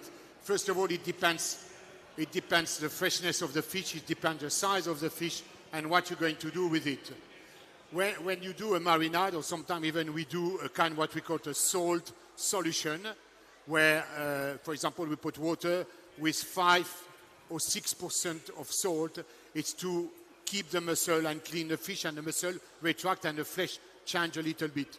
In here, for example, I put a little bit of the ingredient on the top of the fish already. I don't need that one to marinate in such, because I don't need the strength, I need the delicate flavor of the fish. So, but it's a good point. Sometimes you can marinate the fish, especially if you do a fish stew, a chowder, and if you want really to have loads of spice and everything in it. So it's a different way, but you can, we can do that. There is a particular way of maybe you want to use salt and black pepper to just season it. And there are some people that have their signature seasoning down. They use normally to marinate their meal. So, yes, some people can use that to marinate the fish, you mean? Salt and pepper, yeah? That's what. So, there's two things when you marinate a fish as well. First of all, if you put too much salt, whether it's a meat or a fish, it releases its own blood. And the salt cooks the fish too much. You can see that in sample when people do a marinated salmon or trout or smoke. They use a special marinade to that, but it can cook the fish if it's too much. The same when you put lemon and lime too early, you can see the flesh is cooked by the acidity. So you can do that in certain dish, but that's not the purpose of that dish. But it's two good questions. Thank you. Thank you. Thank you, Chef. Thank you. Yeah. Can we get a microphone to the lady at the back? On this side. So that's good for now. I'm going to check the fish in a minute. Put some little bit of lime in here. So that's a little bit of lime. So here so far, we've got coconut milk, a little bit of double cream, the fish stock we had from when we done the bone, a little bit of curry powder, and a touch of coriander and lime, fresh lime. I love lime. I can eat it like that too. But I love the fragrance and I love the Frenchness. So, not the Frenchness, sorry, the freshness. My slipping tongue. So it's very important. In every dish I made, it's not that I hate spice. I don't. It's just my palate can't take it too much. So if I do it, I need still to have a balance between a bit of acidity, strength, and freshness. So even when I eat spice, and this one is very mild, but I've added some chili in it to give a kick. But I like to have a bit of lime as well to give me the freshness. Yeah? Sorry? Yeah, we can check the fish. We have a yeah, question absolutely. there. Go ahead. Okay, so earlier, when you were talking about determining the freshness of a fish, you said that when it is red, but then I think it's when you cut it that you'll be able to see whether or not it is red. So how then do you do that, like determining how fresh a fish is? And in the scenario when the fish is not fresh, is there like a different process for making this same dish? Yes, so we come back, we come back at the question of the gentleman, and that's what I was going to say. When the fish is still good, but not that fresh, that's where the marinade comes from. Not to hide, especially when the fish is a bit older, but to reboost a little bit the quality of the fish.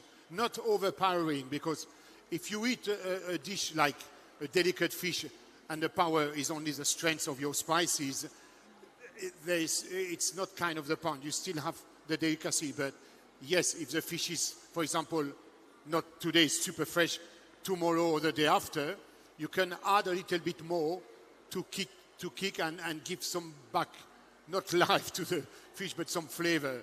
So I understand that. And also, like I said, if you do a fish chowder, a fish pie, a fish soup and all that, it's good to marinate everything to give this really great power. And when your soup, at the end, you put the fish at the last minute, you got this burst of flavor, which is good. And herbs as well is very important, not only spice. The herb adds some freshness, lime juice, lemongrass, all these kind of things. It's kind of delicate and lovely. Yeah. Yeah. Thank you, Chef. Thank you for the question. Don't burn yourself, yeah? Can I have a pick or something? Tomato. Okay, can we get a microphone to the lady at the front, please? Thank you. Pick something, or maybe I can use this one. Eh? Ah, yes. Perfect. Just this lady here. Oops. So I'm just checking the fish is cooked through. My question is very And short. that's almost, yeah. This one. I need another 1 minute, 2 minutes maximum, and it should be tip-top. Okay. And that's it. And you'll see, so not only the fish releases its own juice, but the tomato will release a little bit of juice, which all together will take the flavor of the curry, a little bit of the chili, so it's a burst of flavor. And at the last minute, we add that to it, and we're going to drizzle that on a fish. Perfect. And generally, we eat the fish in that kind of thing. If you want to be posh, you just transfer on a plate and it looks okay, but it's not the purpose. It's home cooking we're talking. So, yeah. Wonderful, wonderful. Okay, we have a question at the front. Please, go ahead. Chef, good evening. Can you put the microphone close? Okay. Yeah. I wanted to ask, sorry, Chef. I wanted to ask, when you were making the lady? sauce, I'm here. Oh, sorry, excusez-moi. Yes, sir. So when you were making the sauce, you mentioned that you added double cream and coconut milk. Yeah. But I wanted to know, when you were putting the fish, before you put it in the oven, you made like a drizzle of white liquid. Was that coconut milk? Or That was coconut. That was coconut milk. That is correct. And like I said, so when we're going to open the fish, or the camera will show you, that's mixed with the fish juice, the tomato juice, and it creates a beautiful, rich liquid, which is quite soft. So we're going to pour that in the sauce, and after that, add that to the fish with some fresh herbs, and a little bit of lime zest and everything. And that's a dish. Next to that, if you're at home, you serve a beautiful bowl of rice, and the sauce drizzle on it, and yum, yum. It's so good. It's so good. Yeah. Thank you for your question. Can I have a drop of water in here, actually? Okay, we have another question here at the front. Please. Yeah.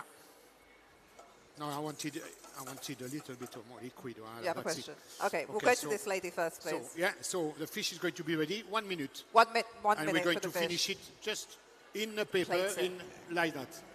Oh. That's it. Okay. So also, we will have a couple of people to try the dishes. I can't have everybody, I'm afraid, sorry. But, and also, I will give away the book and sign it for one person. I don't know who it is yet. Person. So we'll see. You'll choose. We need to do like we do in France, Amsterdam, Gram, Piqué. We'll choose who it is. So, yeah. Maybe the person who has the best question. Okay, go ahead. Hello, chef. Claudio Bonis.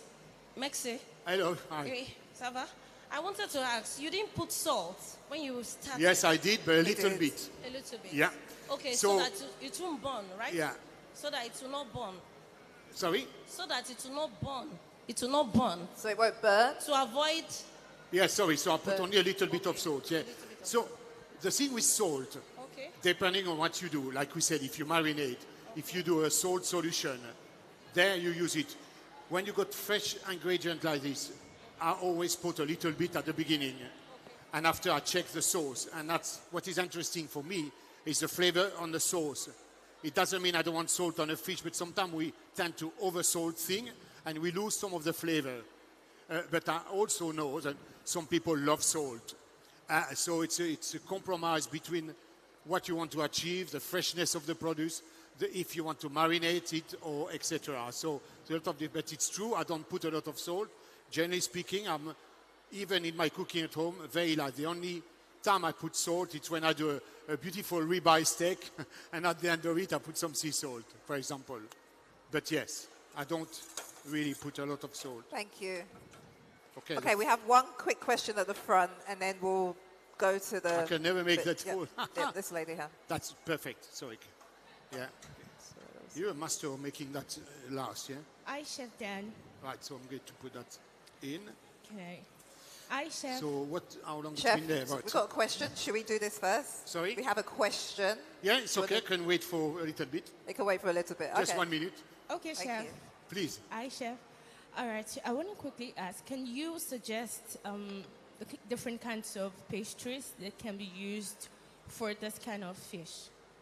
A pastry? Yes. Yes. So we do as well fish enclosed in a puff pastry, for example, yeah? You know what is puff pastry, yeah? Is that what you mean? The pastry which is made a lot with butter and just rice and so you can do like it's not a fish pie, but you can do that. But what you need to be careful, if you need to probably pan fry your fish first, pat dry your fish because it will soak the pastry. So when it's like that, your garnish, for example, if you use curry powder or different herb, whatever, you use it as the base. So it will pump a little bit the liquid of the fish and not soak your pastry. Your oven needs to be quite hot. You need to brush your pastry with a little bit of egg wash, everything. And separately, you do your sauce, and when your fish is cooked, cut your pastry, open it, and just drizzle the sauce on the top of it. But I also love that. I love fish roll in pastry. It's really nice as well. Yeah. Thank you. So, we've got the fish in here, and you might be able to see that, the way it releases the liquid there. So that is like gold. Literally gold, not in color, but gold in flavor. So I'm going to pour that in here.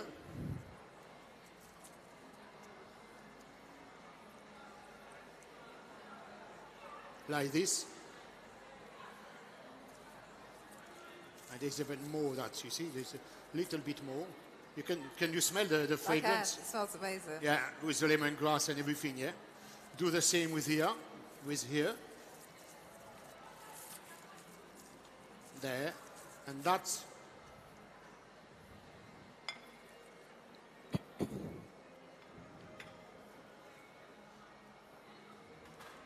And that's why I really was looking to this. It's such a simple home thing, but I don't want to put that on a plate, if you don't mind. No, and you can see there's a bit of chili. Maybe for you it's mild. For me it's already kind of, yeah. So that's add.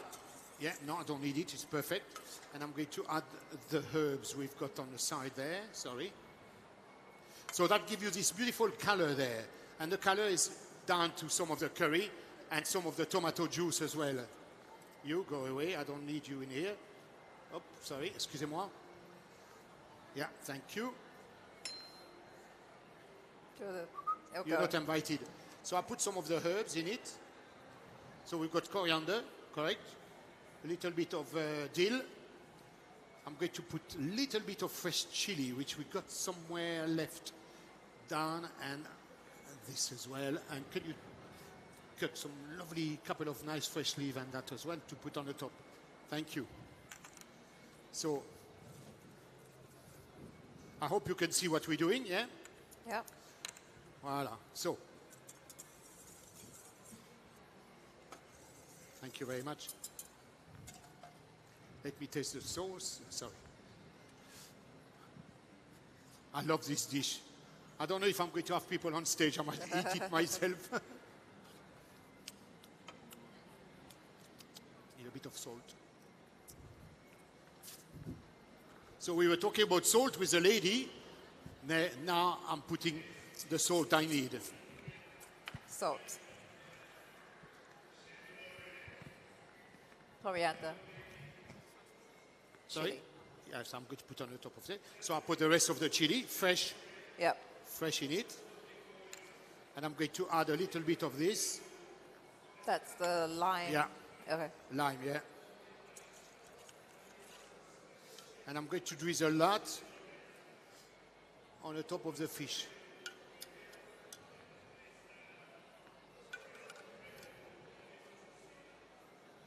Wow, beautiful. Lamb in paradise. Look at that. Smells amazing.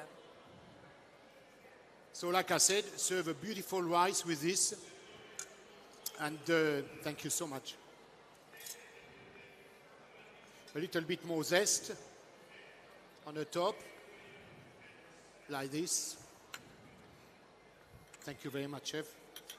Little bit of fresh dill. Just tiny, if you know, like that. Coriander. Coriander. This like this. Bit of coriander leaves. Just micro leaves in here. You can see already the color everywhere there.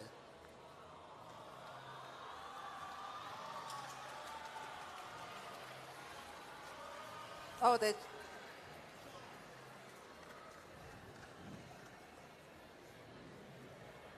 And one of those. Ah, purple one.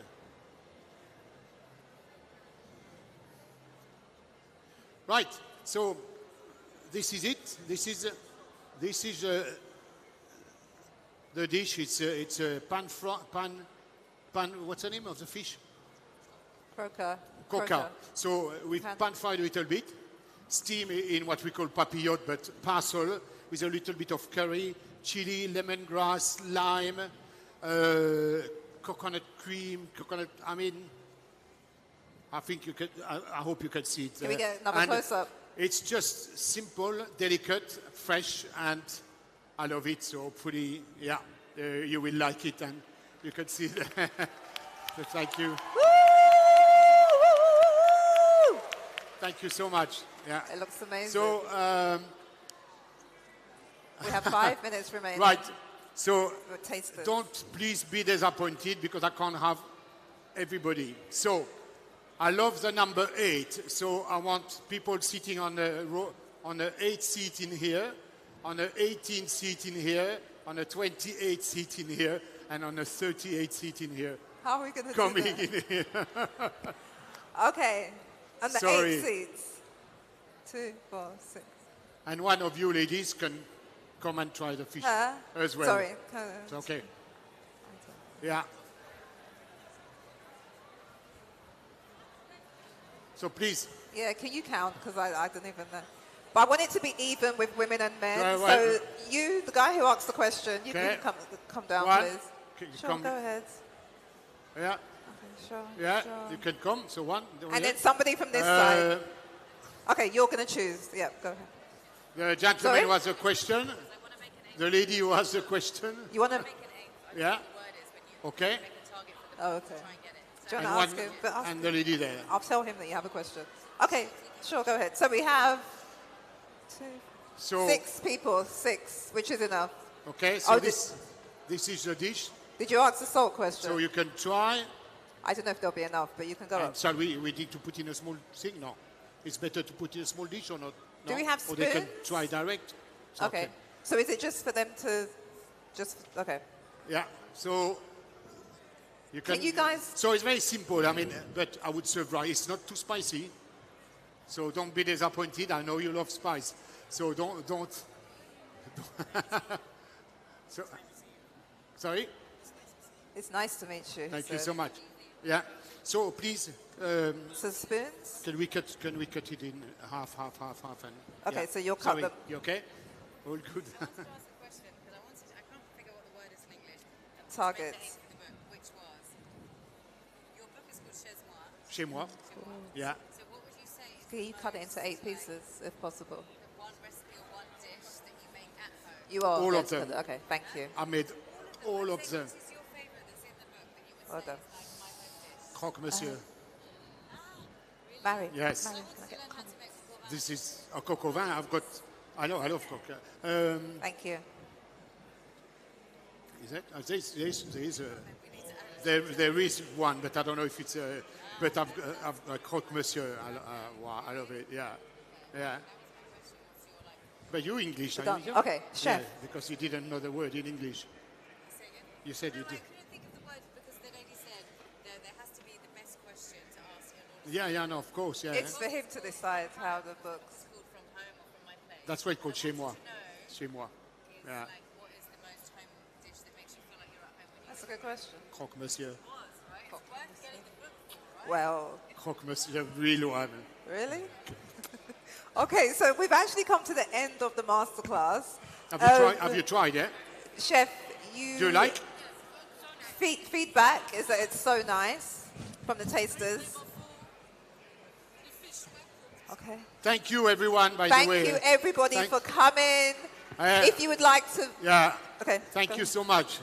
If you'd like to find out more about Chef Dan Liel, you can also check out his social media and his website. Hey, everybody's gone. I wanted to do a selfie with everybody. And Oh, they all yeah. gone. Where's your phone? Come on. It's for him to decide. Yeah? I didn't get to give out your card. Okay. Where's your phone?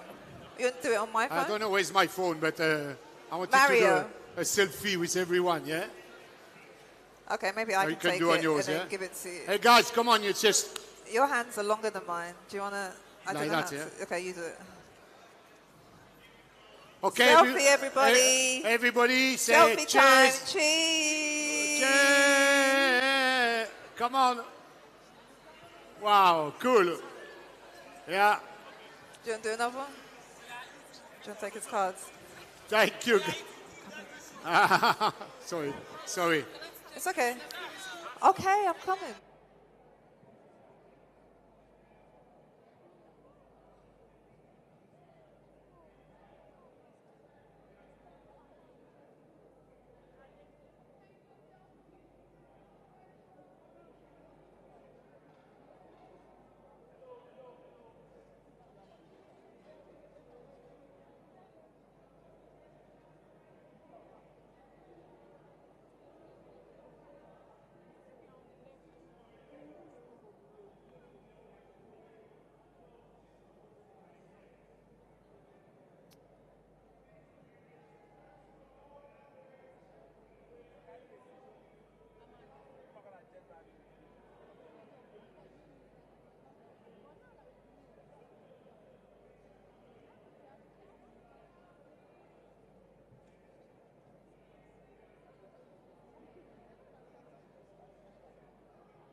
Thank you for attending class today. Please kindly exit the hall. Make your way to the left side of the entrance and exit the hall. Thank you very much.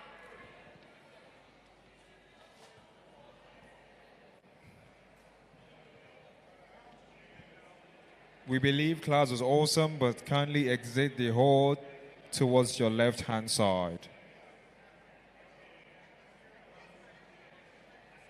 Please kindly exit the hall. Make your left turn towards your left-hand side.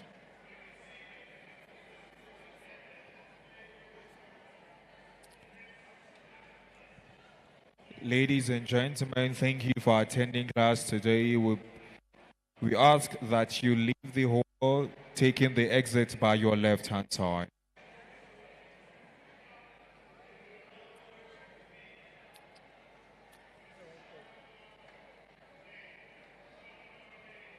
Thank you for attending class once again. Please make the left-hand side as you exit the hall.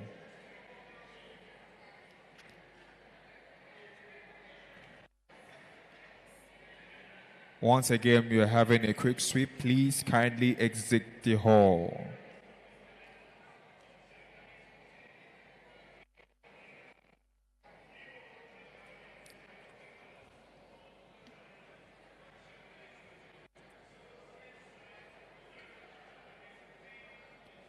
Thank you so much for attending class today. Please kindly exit the hall. Make do of the left entrance by your left-hand side as you exit the hall. Thank you.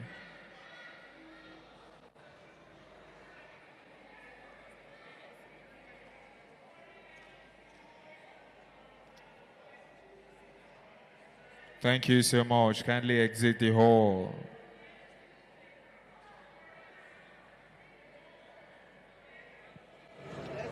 The exit is at your left-hand side as you make way How are out. you? I'm great. How was that masterclass? Really nice. You enjoyed it. We enjoyed it. What I like in here, and I've seen it when I came to see other chefs, that people ask questions. Because there's some places Thank you you go, so much. Kindly Everyone exit is the just, hall no, we will ask questions over here in Nigeria. as we make preparation I'm for glad the that you next enjoyed class. it. The aroma was so captivating. I love seafood. So please walk us through what you made. Well, I made Security endeavor that every attendee exit the which hall. means my home. So the reason I've done that, because I think it's a book we all relate to. Yourself, when you go to see Maman, she make your favorite dish. You know what I mean? Yes. And that's what I was looking for. And hopefully I always think that, because I used to love my mom dish or my great mother. And my son, when he comes home, says, Papa, can you make that dish? I love it. So you're hoping that through all generations, You can keep it going. Yes. And the dish we made today, it's we use your local fish, coca. Okay.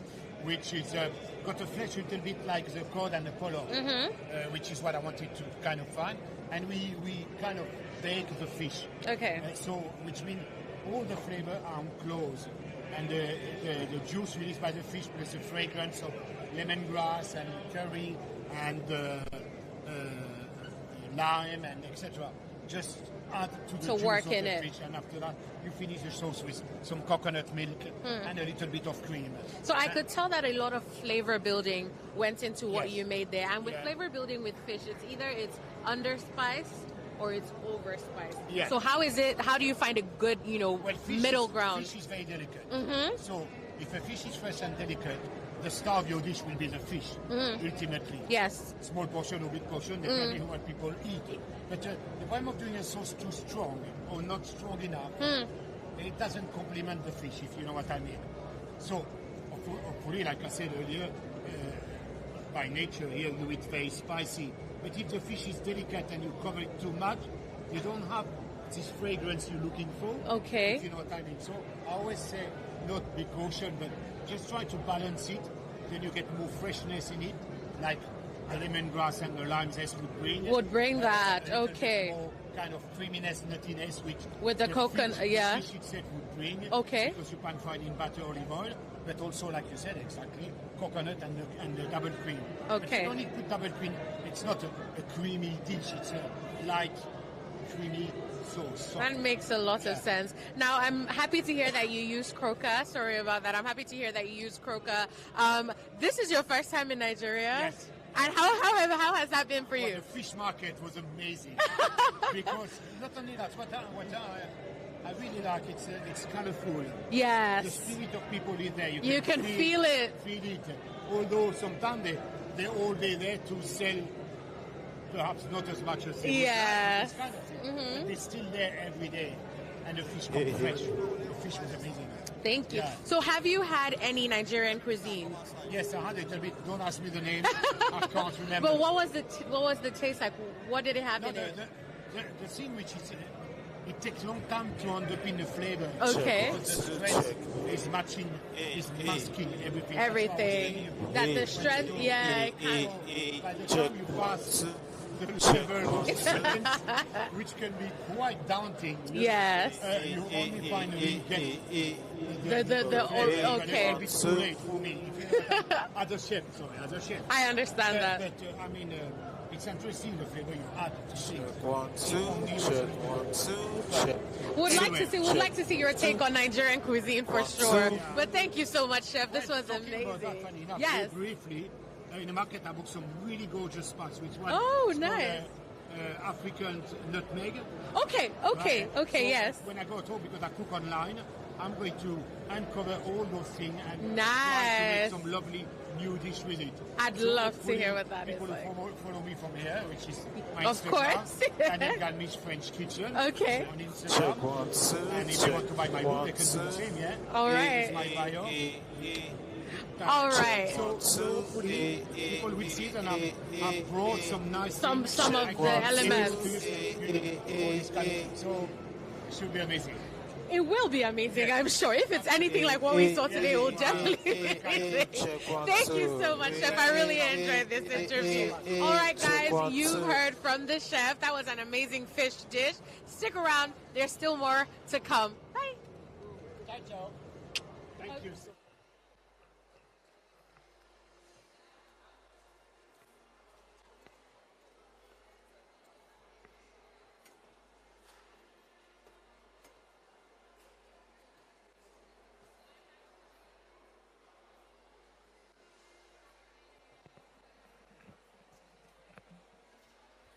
Check 1 2. Check 1 2. Check 1 2.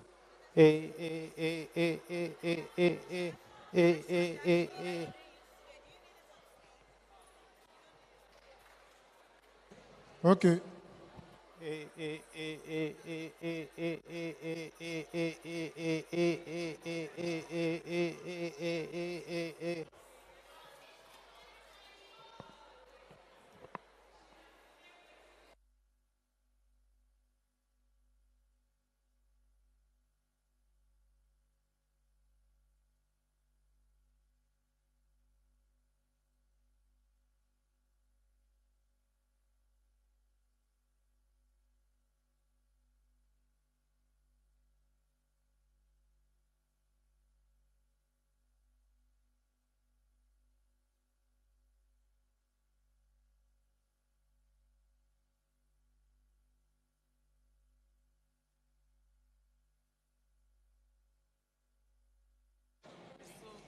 Hello.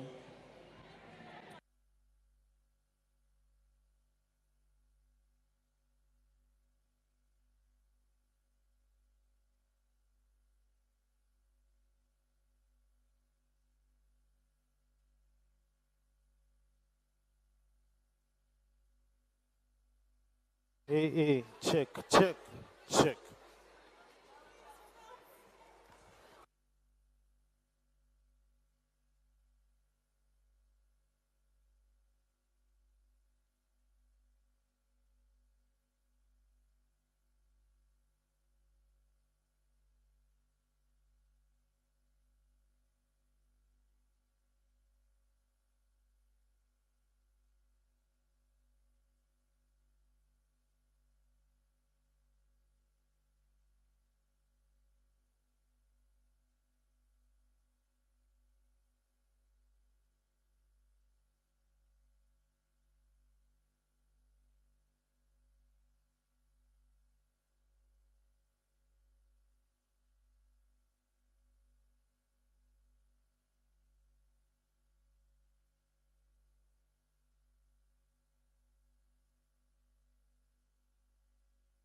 To a small pot.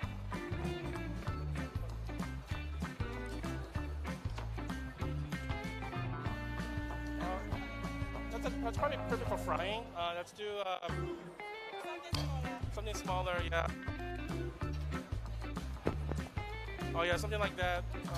Or maybe something one size bigger. Yeah.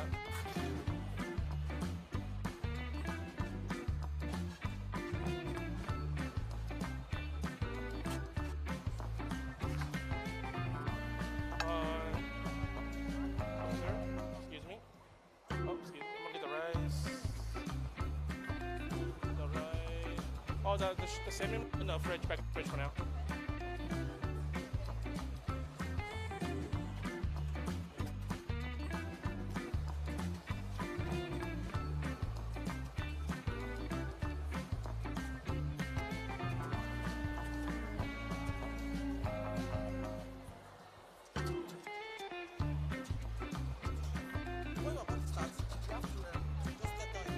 Okay, give me 1 second. Yeah. And then I'll do that for you.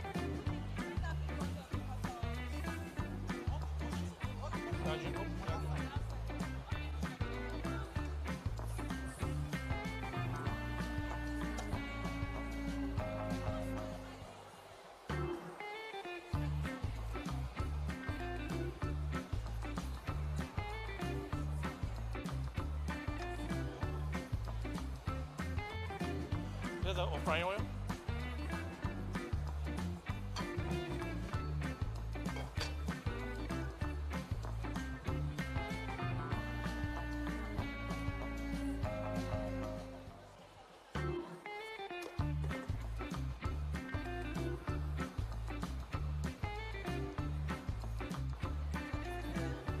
Okay, beef for the tempura. That's the tempura.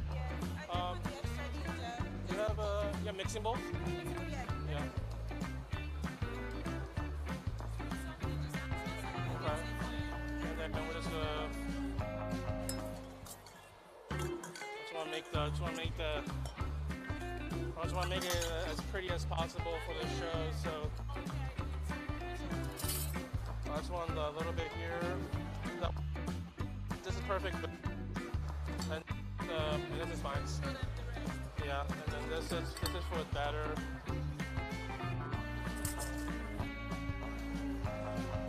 Okay, from vegetables, mushrooms, your meats, your fish. Have you ever wondered why everybody loves Caesar dressing, for example? Right? Does anybody know why you love Caesar dressing scientifically? Okay, so Caesar dressing, what is the main component in Caesar dressing? It's anchovies. Anchovies that went through 1 year of salt cure. What that does, it gives you an exo-endothermic reaction to where it actually breaks down the whole anchovy. So you're basically, in Japanese, we'll say umami no katamari, meaning it becomes pure umami. It breaks down. So now it does talk about MSG a little bit and glutamates. So this umami feeling or that fifth taste is not a, imagination per se. It's broken down to 3 items, all right? You have your glutamate, which is just your amino acids. It's compounded by 2 nucleotides or salts called inosinates and guanylates. Guanylates are like guanylates. You've had guanylate. If you eat any mushroom is very high in guanylate. If you eat any type of seafood. But when you cure fish, those inosinic acids ends up breaking down into glutamates anyways and kind of compounding and making more umami. So Japanese cuisine in general is about, it's really about umami. Yeah. Questions in relation to, I guess, the history that Chef just gave us in terms of Japanese flavors and ingredients. Not yet. Okay, let's get cooking. So today we'll be demoing 3 dishes today. Okay, we actually only made the dashi because it takes about an hour, and we're putting in a compound called GTCO, which is basically a arrowroot powder from Japan. We're basically making a sauce called ankake, which is a thickened sauce, very delicious, very velvety, and we're putting that over some tempura fried local giant prawns. Third, we're taking your local crabs from the bay, and then we've already boiled them in kombu dashi. We picked all the meat out, and then we're basically making a clay pot rice with we're taking all the shells from today's prep, and then we did a hard roast in the oven, and we infused our dashi with all those beautiful flavors from the roasted shells, along with some ginger, and we were cooking some beautiful rice, we'll explain later, into a clay pot. Sounds awesome. So this rice is actually called Yuki Tsubaki. It's a Koshikari strain of rice coming from Niigata Prefecture. It's a very nice, it's a very beautiful rice. Again, that's probably a conversation another time, but in Japan, rice is it's a very important aspect of culture. A lot of time in Japan, rice is considered, item of gifting or Yeah, oftentimes gifting or like in terms of celebration. So now we have this beautiful dashi that's been infused with ginger and all the roasted crab shells and with the rice. Now this rice, the koshikari, the Japanese rice, it actually benefits from a little bit of soaking. So after you wash the rice about 5 times until the water runs clear, you want to soak it for about 20 minutes. This will yield a fluffier, shinier product. What I'm doing now is there's some ginger that's like been peeled and soaked. I'll do a quick julienne.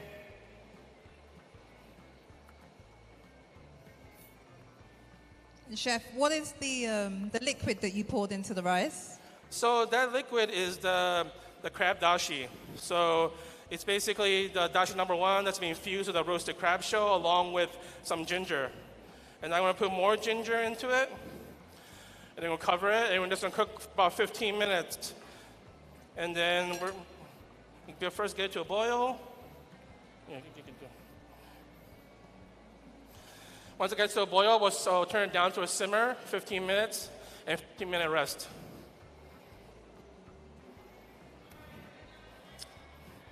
All right, let's go. Sorry, I noticed that you're boiling the rice. You're cooking the rice in like a clay pot. Absolutely. So this is called, I guess we could call it, there's a lot of words for it in Japan. In Japan we call it kama, which is a clay pot. And I just love cooking rice in it. Like I think it just yields a better product. It just tastes better. Yeah. Let's start heating that up. You mean the fishes? If you guys have any questions, just raise your hands and we can start getting the questions in. Thank you.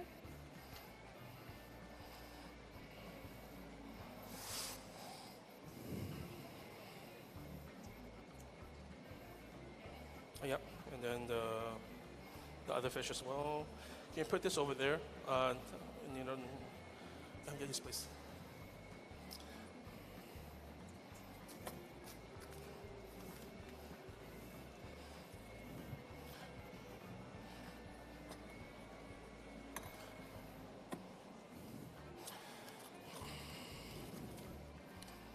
Okay, we do have a question over here from the lady in the blue top. Could we get a microphone? Can we get a microphone, please, to her?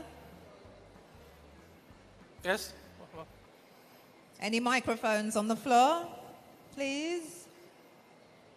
Hello? Okay. Could we get a microphone to this lady here, please? Thank you. So now what we're going to be doing kombu jime. Again, we talked about compounding those umami flavors. So we're taking some local snapper, just simply fillet, skin, and when we do like a very quick kombu jime. So when we basically taking a knife, make sure you just do like a nice, nice clean motions, back motion. 1, 2, 3, 4, 5. Okay.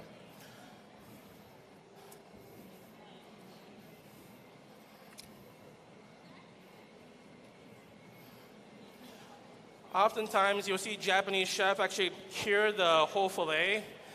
I used to do that a long time ago and realized that this is actually, you don't need that much time. Oftentimes, if you cure it too long, it affects the texture of it and becomes this rubbery mess, and that's like not what you want, from a fish standpoint.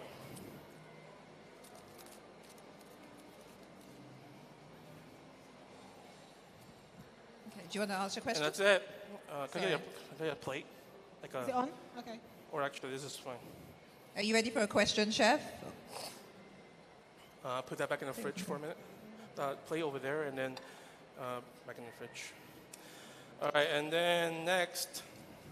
So the first dish has two fishes, right? So one's your snapper. That's what we're doing a flash kombu jime.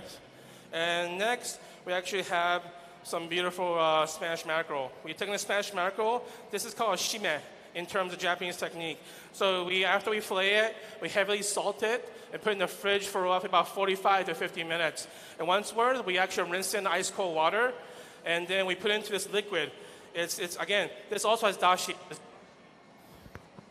It's dashi, sugar, rice wine vinegar, and citrus juices. Since yuzu is not indigenous here, what we've done is taking a citrus mixture. Because if you think about what yuzu is, it's a cross between mandarin and lemon anyway.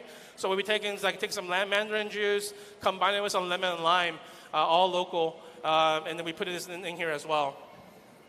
So this is kind of like, it's almost like an escabeche, or it could be, considered this is definitely a cured, but you don't want to cure it too long as well. But then you lose the beautiful texture of the mackerel itself. This one I'm going to cut a little bit different.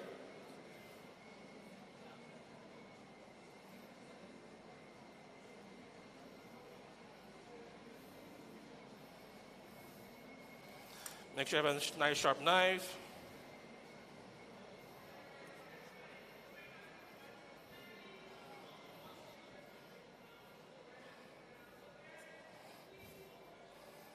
Okay, do you want to go ahead with your question to the lady at the front? Do you still have the microphone? Okay. Start heating up the oil.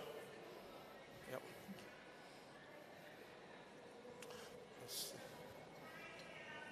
So there it goes. So once it gets to a boil, we're going to turn it down to a low simmer. Is that it?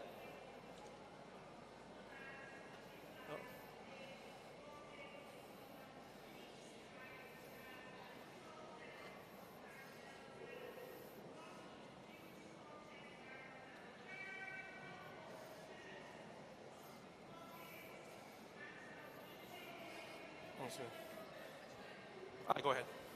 Yeah. Sure, you can go ahead. All right, thank you so much, Chef. I mean, now I know Ajinomoto is good for us. Before, I used to think that it's not good at all to use MSG to cook. That was perfect, Charlie. So, but my question is, you mentioned Caesar salads and how they cure anchovies to get the umami taste. I want to ask, like, for us in Western Nigeria, is there any way we can be able to cure, say, tomato or other fruits that have umami in them, just so we can be able to get that distinct taste? Oh, sorry. What? Do you get my question?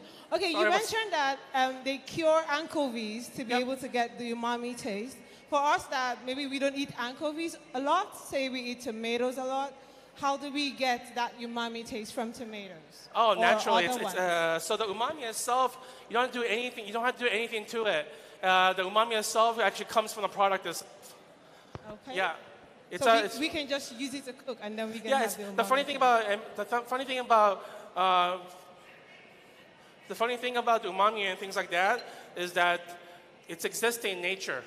Okay. And for us in Japan, it's about compounding those together, putting the right ingredients together that has the highest level of umami and putting it together. Like tomatoes, absolutely. That's why everybody loves ketchup.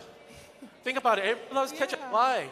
Yeah. There's glutamates in there. Why does everybody love Caesar dressing in the States or wherever? Again, it's anchovy that's been pureed into a dressing, put it over vegetables.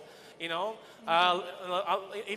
in kitchens, we started to take anchovy and put it into a carrot puree. Sure, it doesn't make it vegetarian, but it makes it a whole lot delicious, a whole lot tastier, right? Yeah. And those are things like that. All right. Thank you so much, Chef. Absolutely. Thank you. Can I get a plate? So I'm going to put the charcoal on this so I don't want to burn yeah.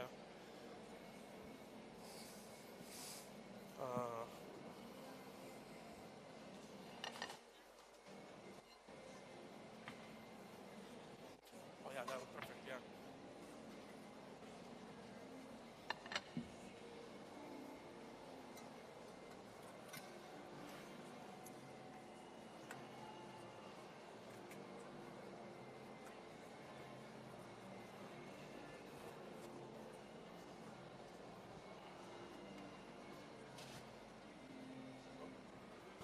Any other questions at this point? Feel free to raise your hands and we'll get over to you. Okay, we've got a lady at the front here who has a question as well. So now that we cured it a little bit, the kombu, it's pretty fast. You only need like maybe like like literally like if you had a restaurant, if you have a restaurant, we would do this like right before service, and that's all you really need. It works pretty fast, right? And yes, make sure you don't wash the kombu either, so you get all the nice flavors. Now.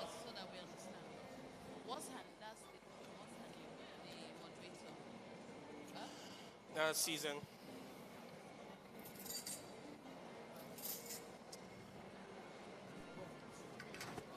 Is that just olive oil? A little bit of olive oil. Hello. Yes, you can go ahead with your question. Okay, it's not it. We just need you to help us pronounce the words, the names of the dishes, so that we understand it better in Nigerian context. Like, in terms of olive oil, we know what olive oil is. The rice, what was the name of the rice? If you can help pronounce with the stress so that it's clear to a lot of us and we understand better. Thank you. Thank you. So that was a comment. Absolutely. Thank you. I appreciate it. Okay, so I will try my best to pronounce the ingredients that are being used in this recipe. Thank you. So the snapper, after we do a quick kombu cure, we put in a little olive oil, a little Malden sea salt, and the zest of the lemon. Now, the mackerel itself, oftentimes we do a technique called abudi, which really just means like, on fire.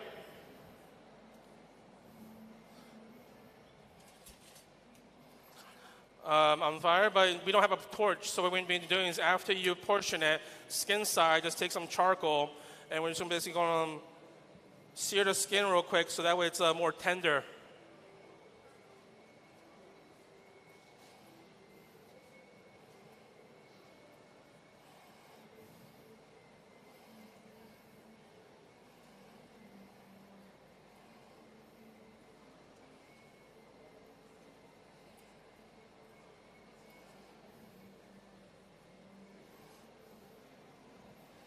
And so that's charcoal on the mackerel. That's the mackerel Indeed, fish? yeah. It's just to really break down the skin a little bit. You could do this with a blowtorch too if you have it, but definitely charcoal gives it definitely a better flavor.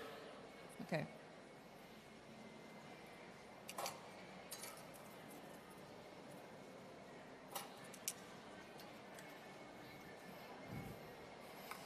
Now after that, again, let's season. A little bit of olive oil.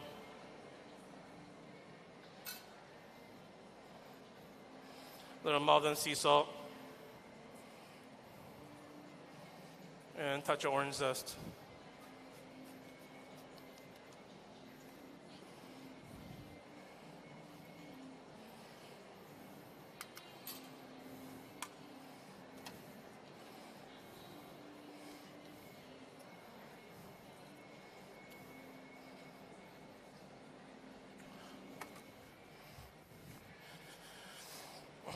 With that, we also, for garnish, we're putting on 2 types of seaweed.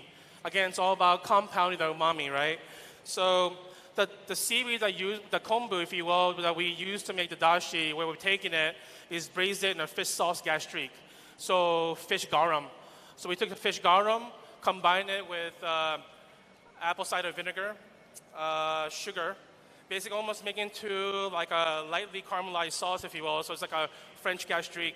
And then we folded in some sauteed or wilted or sauteed shallots and garlic. It made this very beautiful sauce. And we took that gastrique and combined with the seaweed that we used from the dashi making process, and we braised it together. And then we made into like little strips. This is, and this seaweed right here looks like a bunch of little hairs. This is called hijiki seaweed. Hijiki seaweed also comes from Hokkaido. I can't. They haven't started yet. Okay, do you have the microphone? Yes. Sure, go ahead. So if it's not, obviously if snapper is not really available, you can use like a croaker. Something like that. Fish. Yeah. Any nice white flesh fish. Yeah, white flesh. Any nice white fish. Yeah. White fish, yeah. Mackerel as well. mackerel is one of the other fishes. I need a pan for this. Thank you for your question. And then... okay, we have a lady at the front here who has a quick question. We'll go to her. I'm coming to you. And then... Thank you. Oh, there it is. Right here. Thank you. And the beer. Do you have a... Okay, chef. My question is, the rice, is it the same for sushi? Is it the same rice? Is it Japanese rice that is for sushi also? Yeah, sushi. That's a good way to put it. Yeah, it's probably... it's most time on the label sushi rice. Yeah, that's koshikari. It's the same kind of rice as sushi that's used for sushi. Awesome. Okay, so we're prepping the second dish now. Yeah, we're prepping the second dish. Now we're going to be using the dashi as a seasoning, or not a seasoning per se, but as a sauce. So we've taken dashi, seasoned it with a little bit of fish garam, soy sauce, mirin, and then we put in a thing called kuzuko, or Japanese arrowroot powder. And much like cornstarch, you want to bloom it while it's while in a cold state, so it dissolves all the way, and then you heat it up slowly. And you'll see in a minute that it will be cloudy, and it will just turn into a translucent sauce. And for the tempura, we're doing beer tempura. So tempura batter, over the years, I've messed around with different tempura batters. And when I went to Japan and trained at a 3-star house, their tempura batter was just this. It was 2-part flour, 1-part cornstarch, and beer to texture. And it's like the best tempura batter there is, because you think about it, you have all the flavors from the beer, the yeast, it's everything you're looking for. You have alcohol content, and when you're frying as a whole, it's really dry cooking. You're extracting out moisture, so you really want to get crispy exterior. You want the water or the liquid to evaporate as humanly as fast as possible. So if you look at like a lot of modernist tempura batter, they put vodka in it, but that's a lot of ingredients. But beer has alcohol content. It's not all water, and on top of that, it has all the yeasty flavors. So when you make tempura batter, this is my go-to tempura batter. It's easy. 2-part flour, 1-part cornstarch, your beer, whatever beer of your choice, to texture. You want to look at like a little bit. You want to look at nappe. So basically, you want to coat, a spoon or your finger until it's about like that.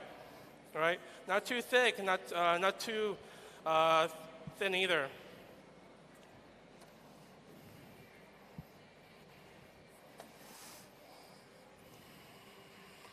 Any other questions at this point?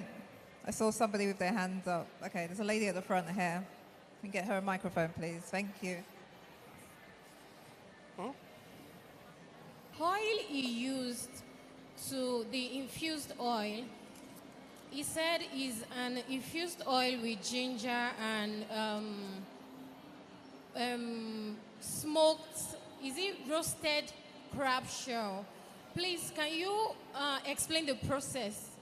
Oh, for the stock, right? Yes. For the rice? Okay, so after you make the dashi, so unfortunately we had to do it in 2 parts because the seafood was today and yesterday we did prep. But ideally, you just take some water, kombu, roasted shellfish shell of your choice. Shrimp, could be shrimp, could be crab.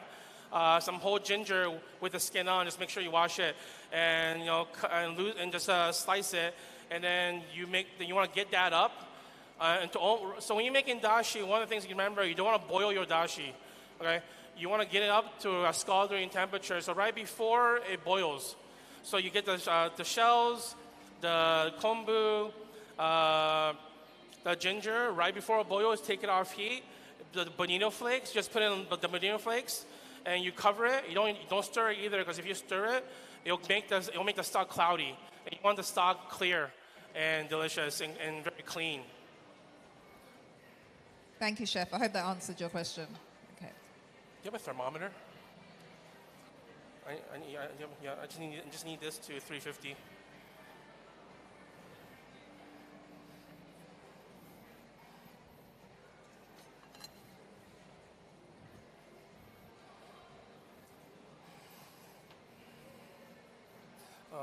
A brush. Yeah, brush.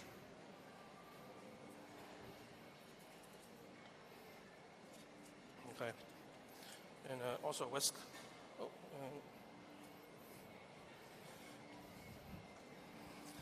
okay, so now I'm going to thicken the sauce.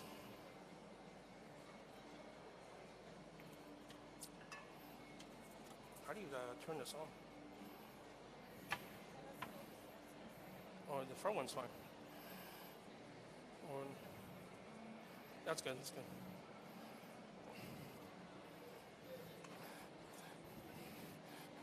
So you notice it's right now.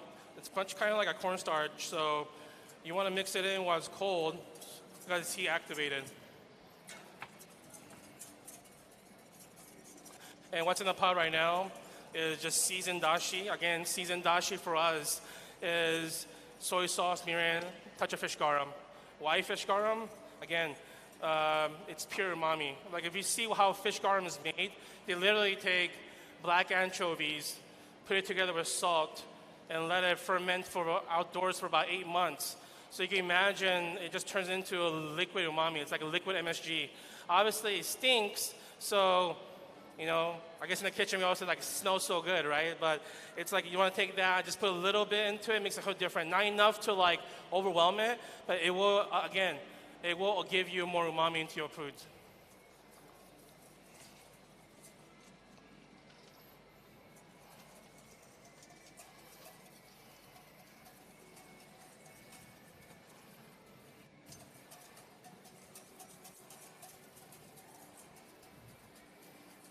Any other questions at this point? Can you stir this? Okay, we have a lady on this side. If we can get her a microphone, please. Thank you.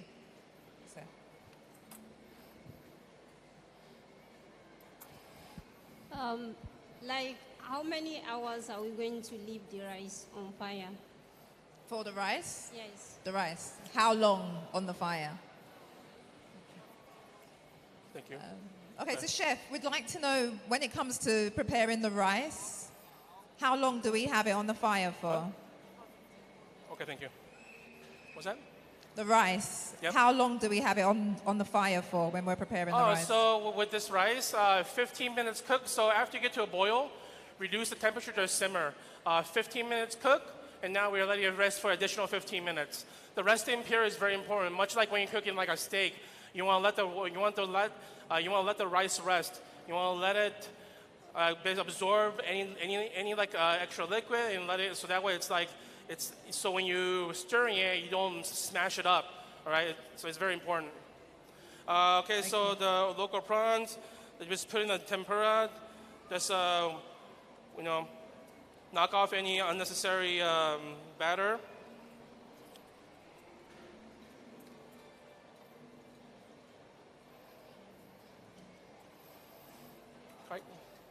If I get this on a metal to like a tray. Yeah, like a tray.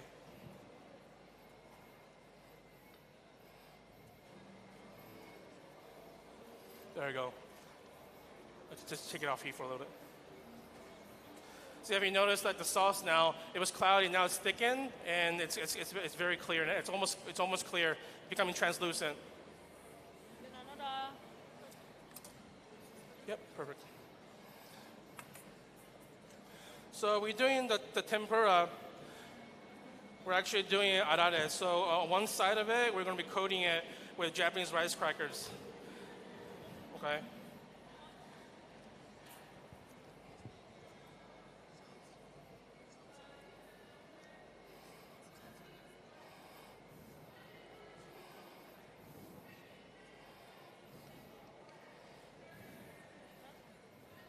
So chef, can you just talk us through how you're coating the tempura? What you're coating the tempura with? So first it's the cornstarch and the flour mix. Yeah, absolutely. So it's 2 parts flour, 1 part cornstarch, and the beer, the texture.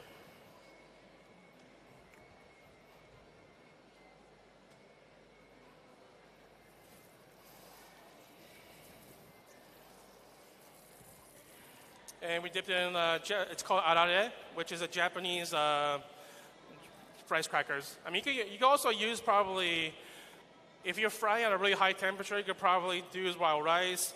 You could probably do like cooked quinoa, and you could probably encrust it with that. You know, you could probably cook it, encrust it with any type of cooked grains. That would be probably pretty good too. Even like dried rice, leftover rice, dried out. You probably encrust it with that. It'll puff up in the oil and looks nice.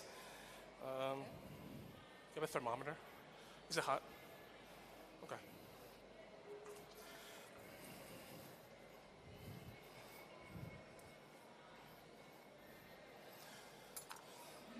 All right.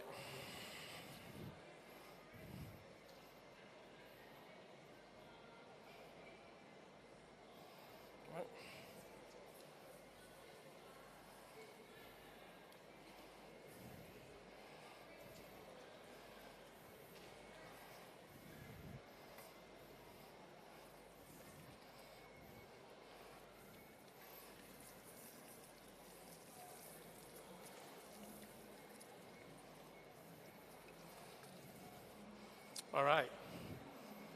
So while that's frying, can you set a timer for 5 minutes? So while that's frying, we're gonna create some garnish. We're gonna season the ankake a little bit. So chive roll. And how long do we fry the tempura for? About 5 minutes, since it's since the prawn's so large. 350. Usually I would say probably like 2.5 minutes for shrimp, but that thing's massive, so let's call it like 5 minutes. I'll check it probably in like 4. And then, you know, just some chives on top for the ankake itself.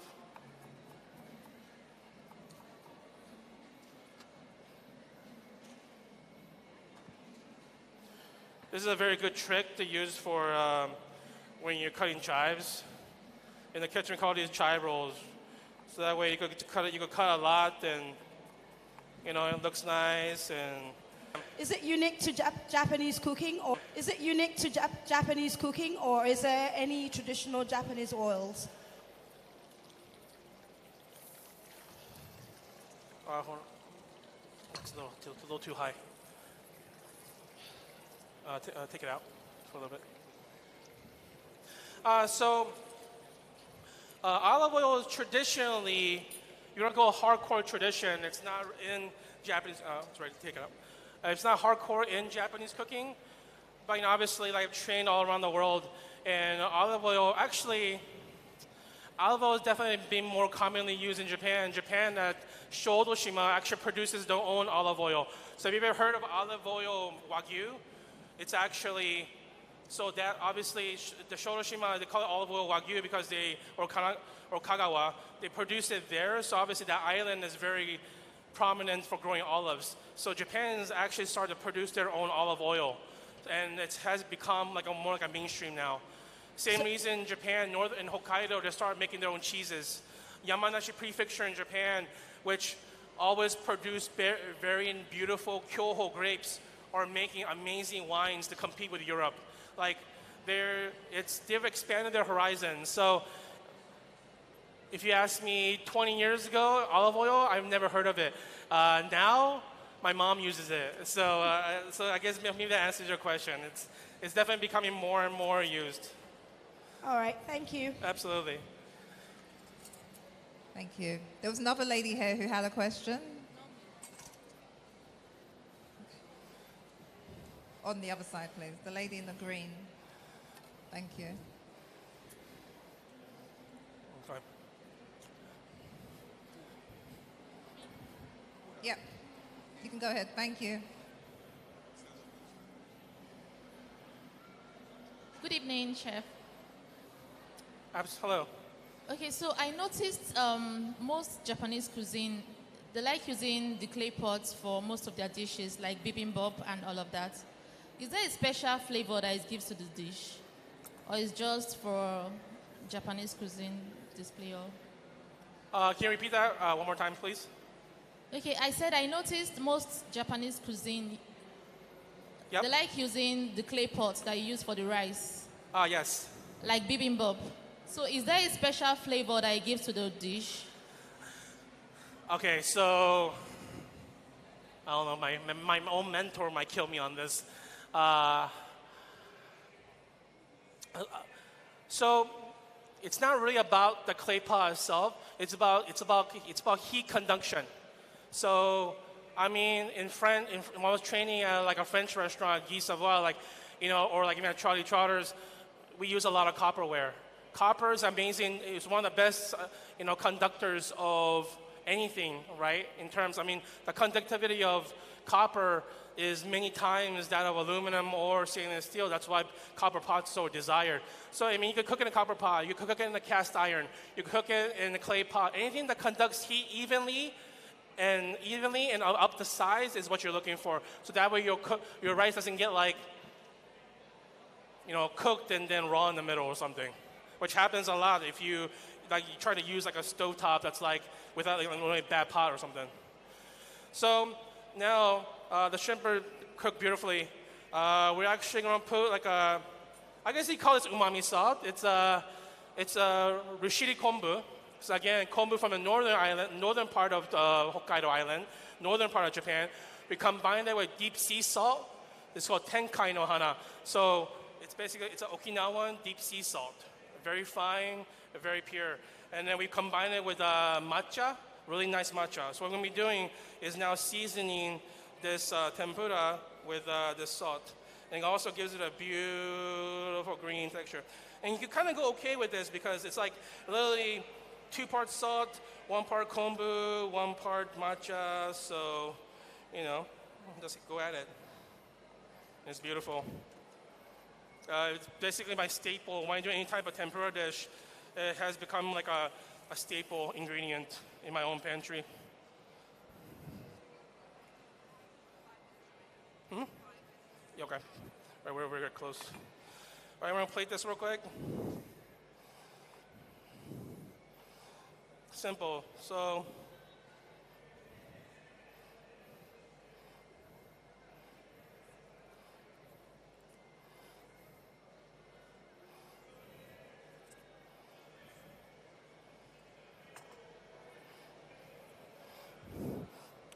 get tomatoes.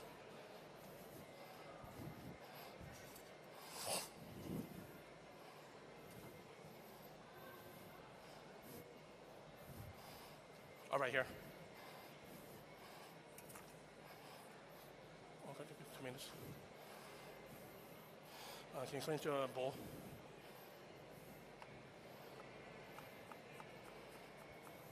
So we only have a few more minutes remaining for this masterclass. I hope you guys have learned so much so far. I guess we can take a couple more questions. If anybody has any questions at all for Chef at this stage? You've already asked the question. The lady next to you, please, because you've already asked. Unless it's a very quick question. Okay, go ahead. Hello, Chef. Good evening. Good evening. For the first dish, what can you pair it up with? Okay. What was that? For the first dish, what can you pair it up with? Because I see rice on fire. Mm-hmm. So I don't know if you can pair it with rice. And if not rice, what else can you pair it up with? For the first dish. For the first dish. Oh, you could just eat it just as is. That's basically like an appetizer. It's like an appetizer. Okay. Okay, and then the lady on the end, quickly, if it's a quick question, please. Yeah, I said if we cannot get the Japanese rice, can we use our own Nigerian rice to make the Chinese? Yes, we did ask that question before. Whether we can use Nigerian rice if we can't get hold Nigerian of rice. I mean, yesterday I had some ofada rice. Ofada rice. I thought that rice was cool. I'm actually going to go back and try and make a donabe with ofada rice. I really love that rice, actually. That's awesome. So you just plate it real quick, a little bit of so these tomatoes being concassed or peeled, and we just simply dressed it with olive oil, salt, rice, red wine vinegar, and chives, a little bit of citrus zest. Now this is a sauce that we thicken. We put a lot of chives in it. And now we're just going to kind of go later it all over the fried item. Okay? And then for a little bit of freshness, you always...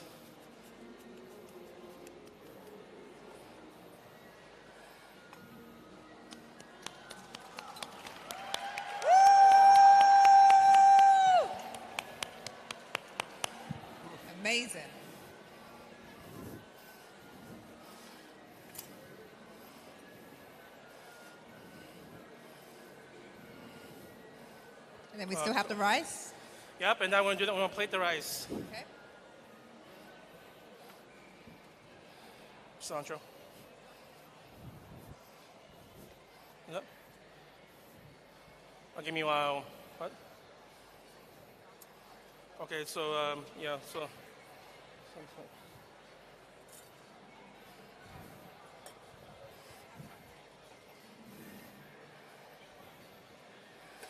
So this is ikura that we've basically marinated in dashi and reduced sake. So my ikura, we basically hold in that liquid, and then at the end we season with a lot of soy sauce. But I know what you're thinking, this is too much soy sauce. Actually, it is. But we're really just coating it, so we're going to count to about 10. All right, there it goes. I'm going to strain it again. And that's actually the true ikura. If you go to like a lot of like nice like Michelin star restaurants, ikura are more like this. It's beautiful, it's bouncy, and it's just full of flavor. Now the rice is perfectly cooked. There it is. We're gonna take. So there's all this crab that we actually picked, and the crab back as well. Right there, all that. I'm gonna stick it right here. I'm gonna cover it so it doesn't get. I'm gonna take a lot of cilantro. In Japan, we use mitsuba a lot, but it's kind of like Japanese cilantro. Rough chop. Don't go crazy. Stem and all.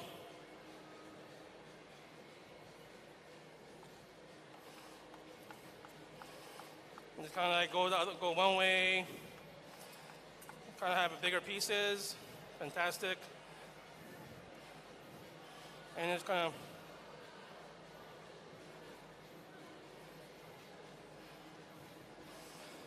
Last but not least, grated ginger. Again, it's fortifying flavors. Ginger juice.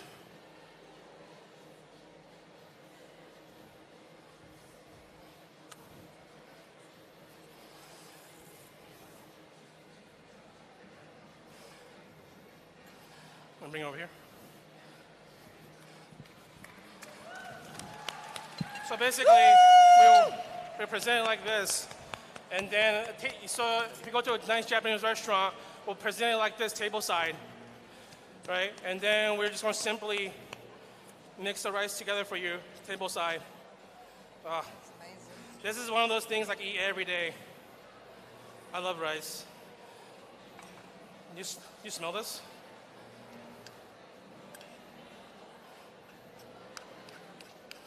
Make sure when you mix your rice, you spend all that time making it perfectly. Make sure you don't smush it.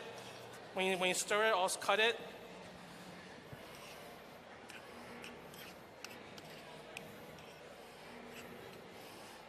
Beautiful.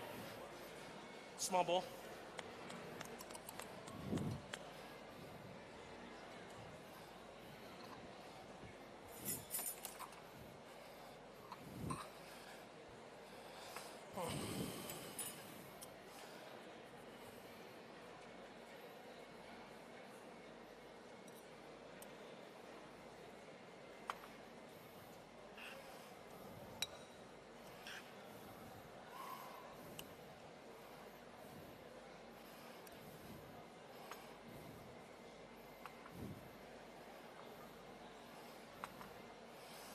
This is my favorite part. And then right here, you top it off with this ikura.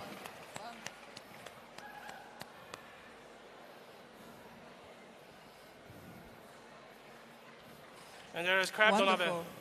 Beautiful. Thank you so much, Chef. Amazing. Okay, so that is the end of our masterclass with Chef Hiroo Nagahara. Thank you so much, ladies and gentlemen. Thank you. Can I come in? Yeah, absolutely.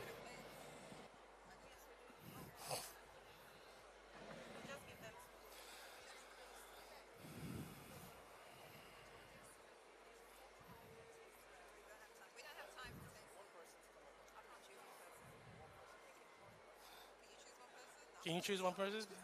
That's so bad. Chef Stone, you chose one.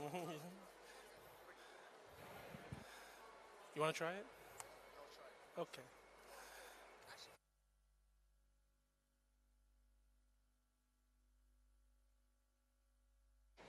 Hello, hello. A couple of tasters come up. Can we have this lady here? Because she said she was a fan of Japanese food. We can have this gentleman, someone from the back, the gentleman with the white shirt, and the lady with the black top there. Sorry, guys. And of course, I'm sorry, guys. I'm sorry. Oh. Okay, come on stage. This gentleman here as well. I didn't call you. Sorry. I didn't call. Okay, right. Thank you. Heroes, how's it going? Oh, how you doing? Well, likewise, it's good to see you again. I know this guy. I know this guy. Oh yeah, but please. Yeah, start over there for sure. Here, what we're gonna do is, since this is already, this is the best part.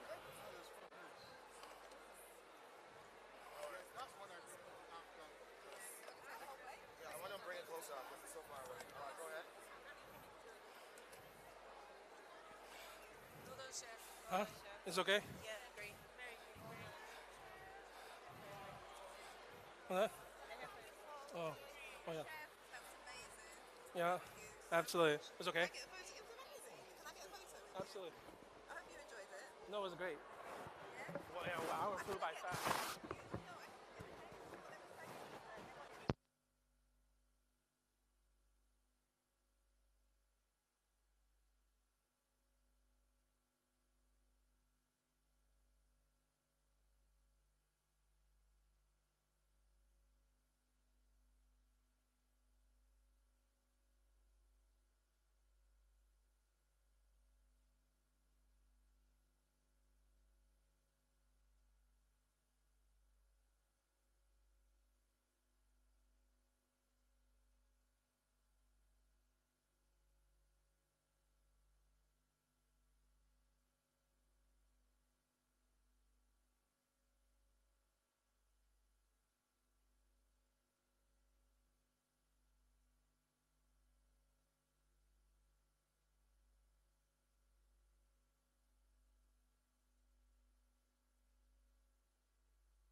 Thank you for joining the class. Please kindly exit the hall. Thank you.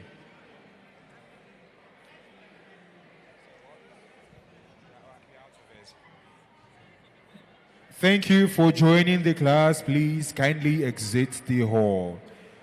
Make do of the left turn by the entry point and make your way out. Thank you. It's a wrap on the masterclasses for GTCO Food and Drink 2025. And I'm sat here with Chef Hero. He just concluded his Thank you. masterclass. Please Hi, Chef. How are kindly you? exit the hall. I'm great. As we make Please a walk quick us through what sweep. your masterclass today was about. So we basically Make do of the entrance you came in with and kindly exit the hall. explain what's the importance of dashi. Ushers, please make sure the hall is empty. Making dashi and using that dashi in 3 different fashions. Okay. Please kindly exit the hall. One has a thickened sauce for a fried dish, and one seasoned beautifully and infused with the crab shells or shellfish shells. Make do of your left-handed side, Lovely. which is the What entry would you point, say makes the essence and of exit the Japanese hall. cuisine? If you were to describe that. I would just say technique. Okay. Definitely less is more is really important, but I think moreover, technique. Thank you for attending today's class. Please kindly exit the hall. The exit point is at the left-hand side, where the entry point is. Please Okay, yeah, kindly great point on exit the umami. hall. This is your first time in Nigeria? It's my first time in Africa as a whole. Oh, and how is this experience? We for you? ask that you kindly I love that. exit Have had the any hall, of our food? please. I have. What did you have? Do you remember? Yesterday I had, Please kindly exit the hall. We're about to make a quick sweep, please. Kindly exit the hall. Thank you. Make do on your left-handed side. Yeah. What did you think It's about exactly the entry point which you came in. Please kindly make do of it. Some Rosella drink. Oh, yes. Zobo. Yes. It's our hibiscus. Please Yes. kindly exit the hall. I loved it. It had ginger. Never had it with such a presence of ginger. That was delicious. Okay, great. So in terms of like cultural fusions, I feel like Japanese cuisine is it's up there. But like, have you thought of ways in which you could culturally infuse other cultures into what you already do? Indeed, my cuisine. Security, please endeavor everyone leaves the hall, please. About to make a quick sweep. Kindly exit the hall, please. Like the modern plating style. Yeah. Or the use of local produce. I live in Southern California, so much like I think like here in Lagos, you have a great.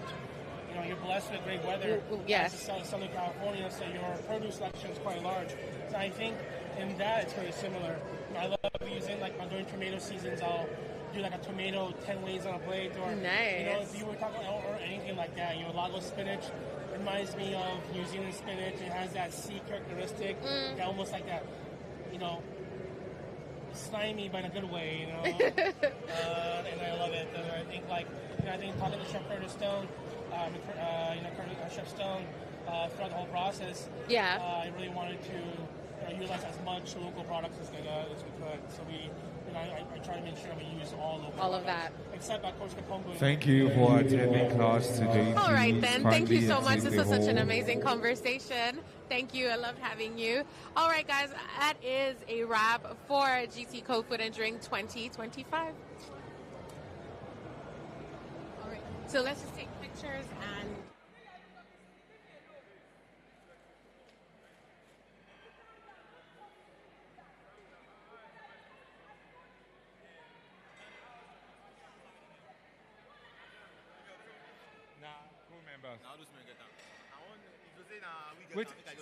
Wait till they pin them.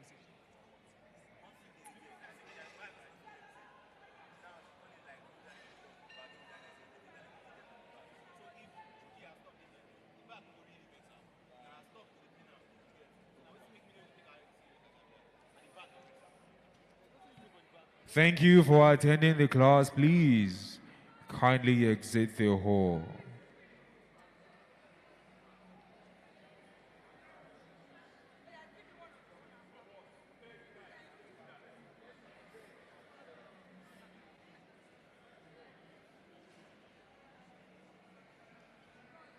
Thank you so much for attending today's class. We have fireworks that will be showcased outside. Please, we would not want you to miss it. Kindly exit the hall. Thank you.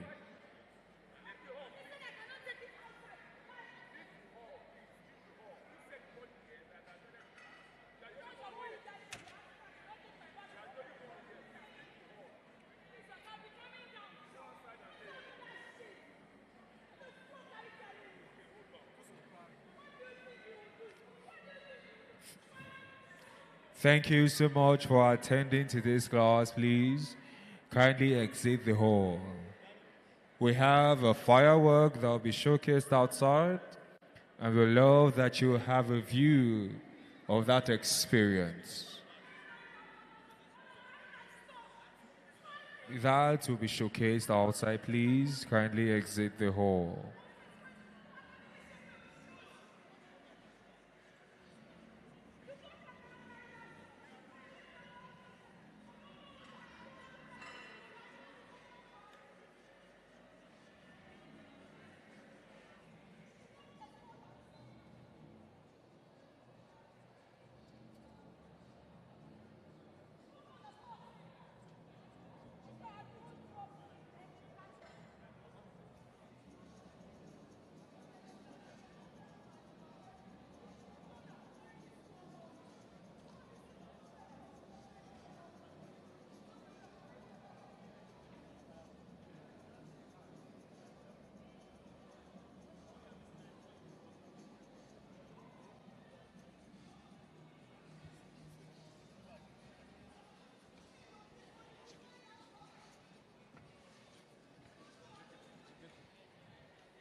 Thank you so much.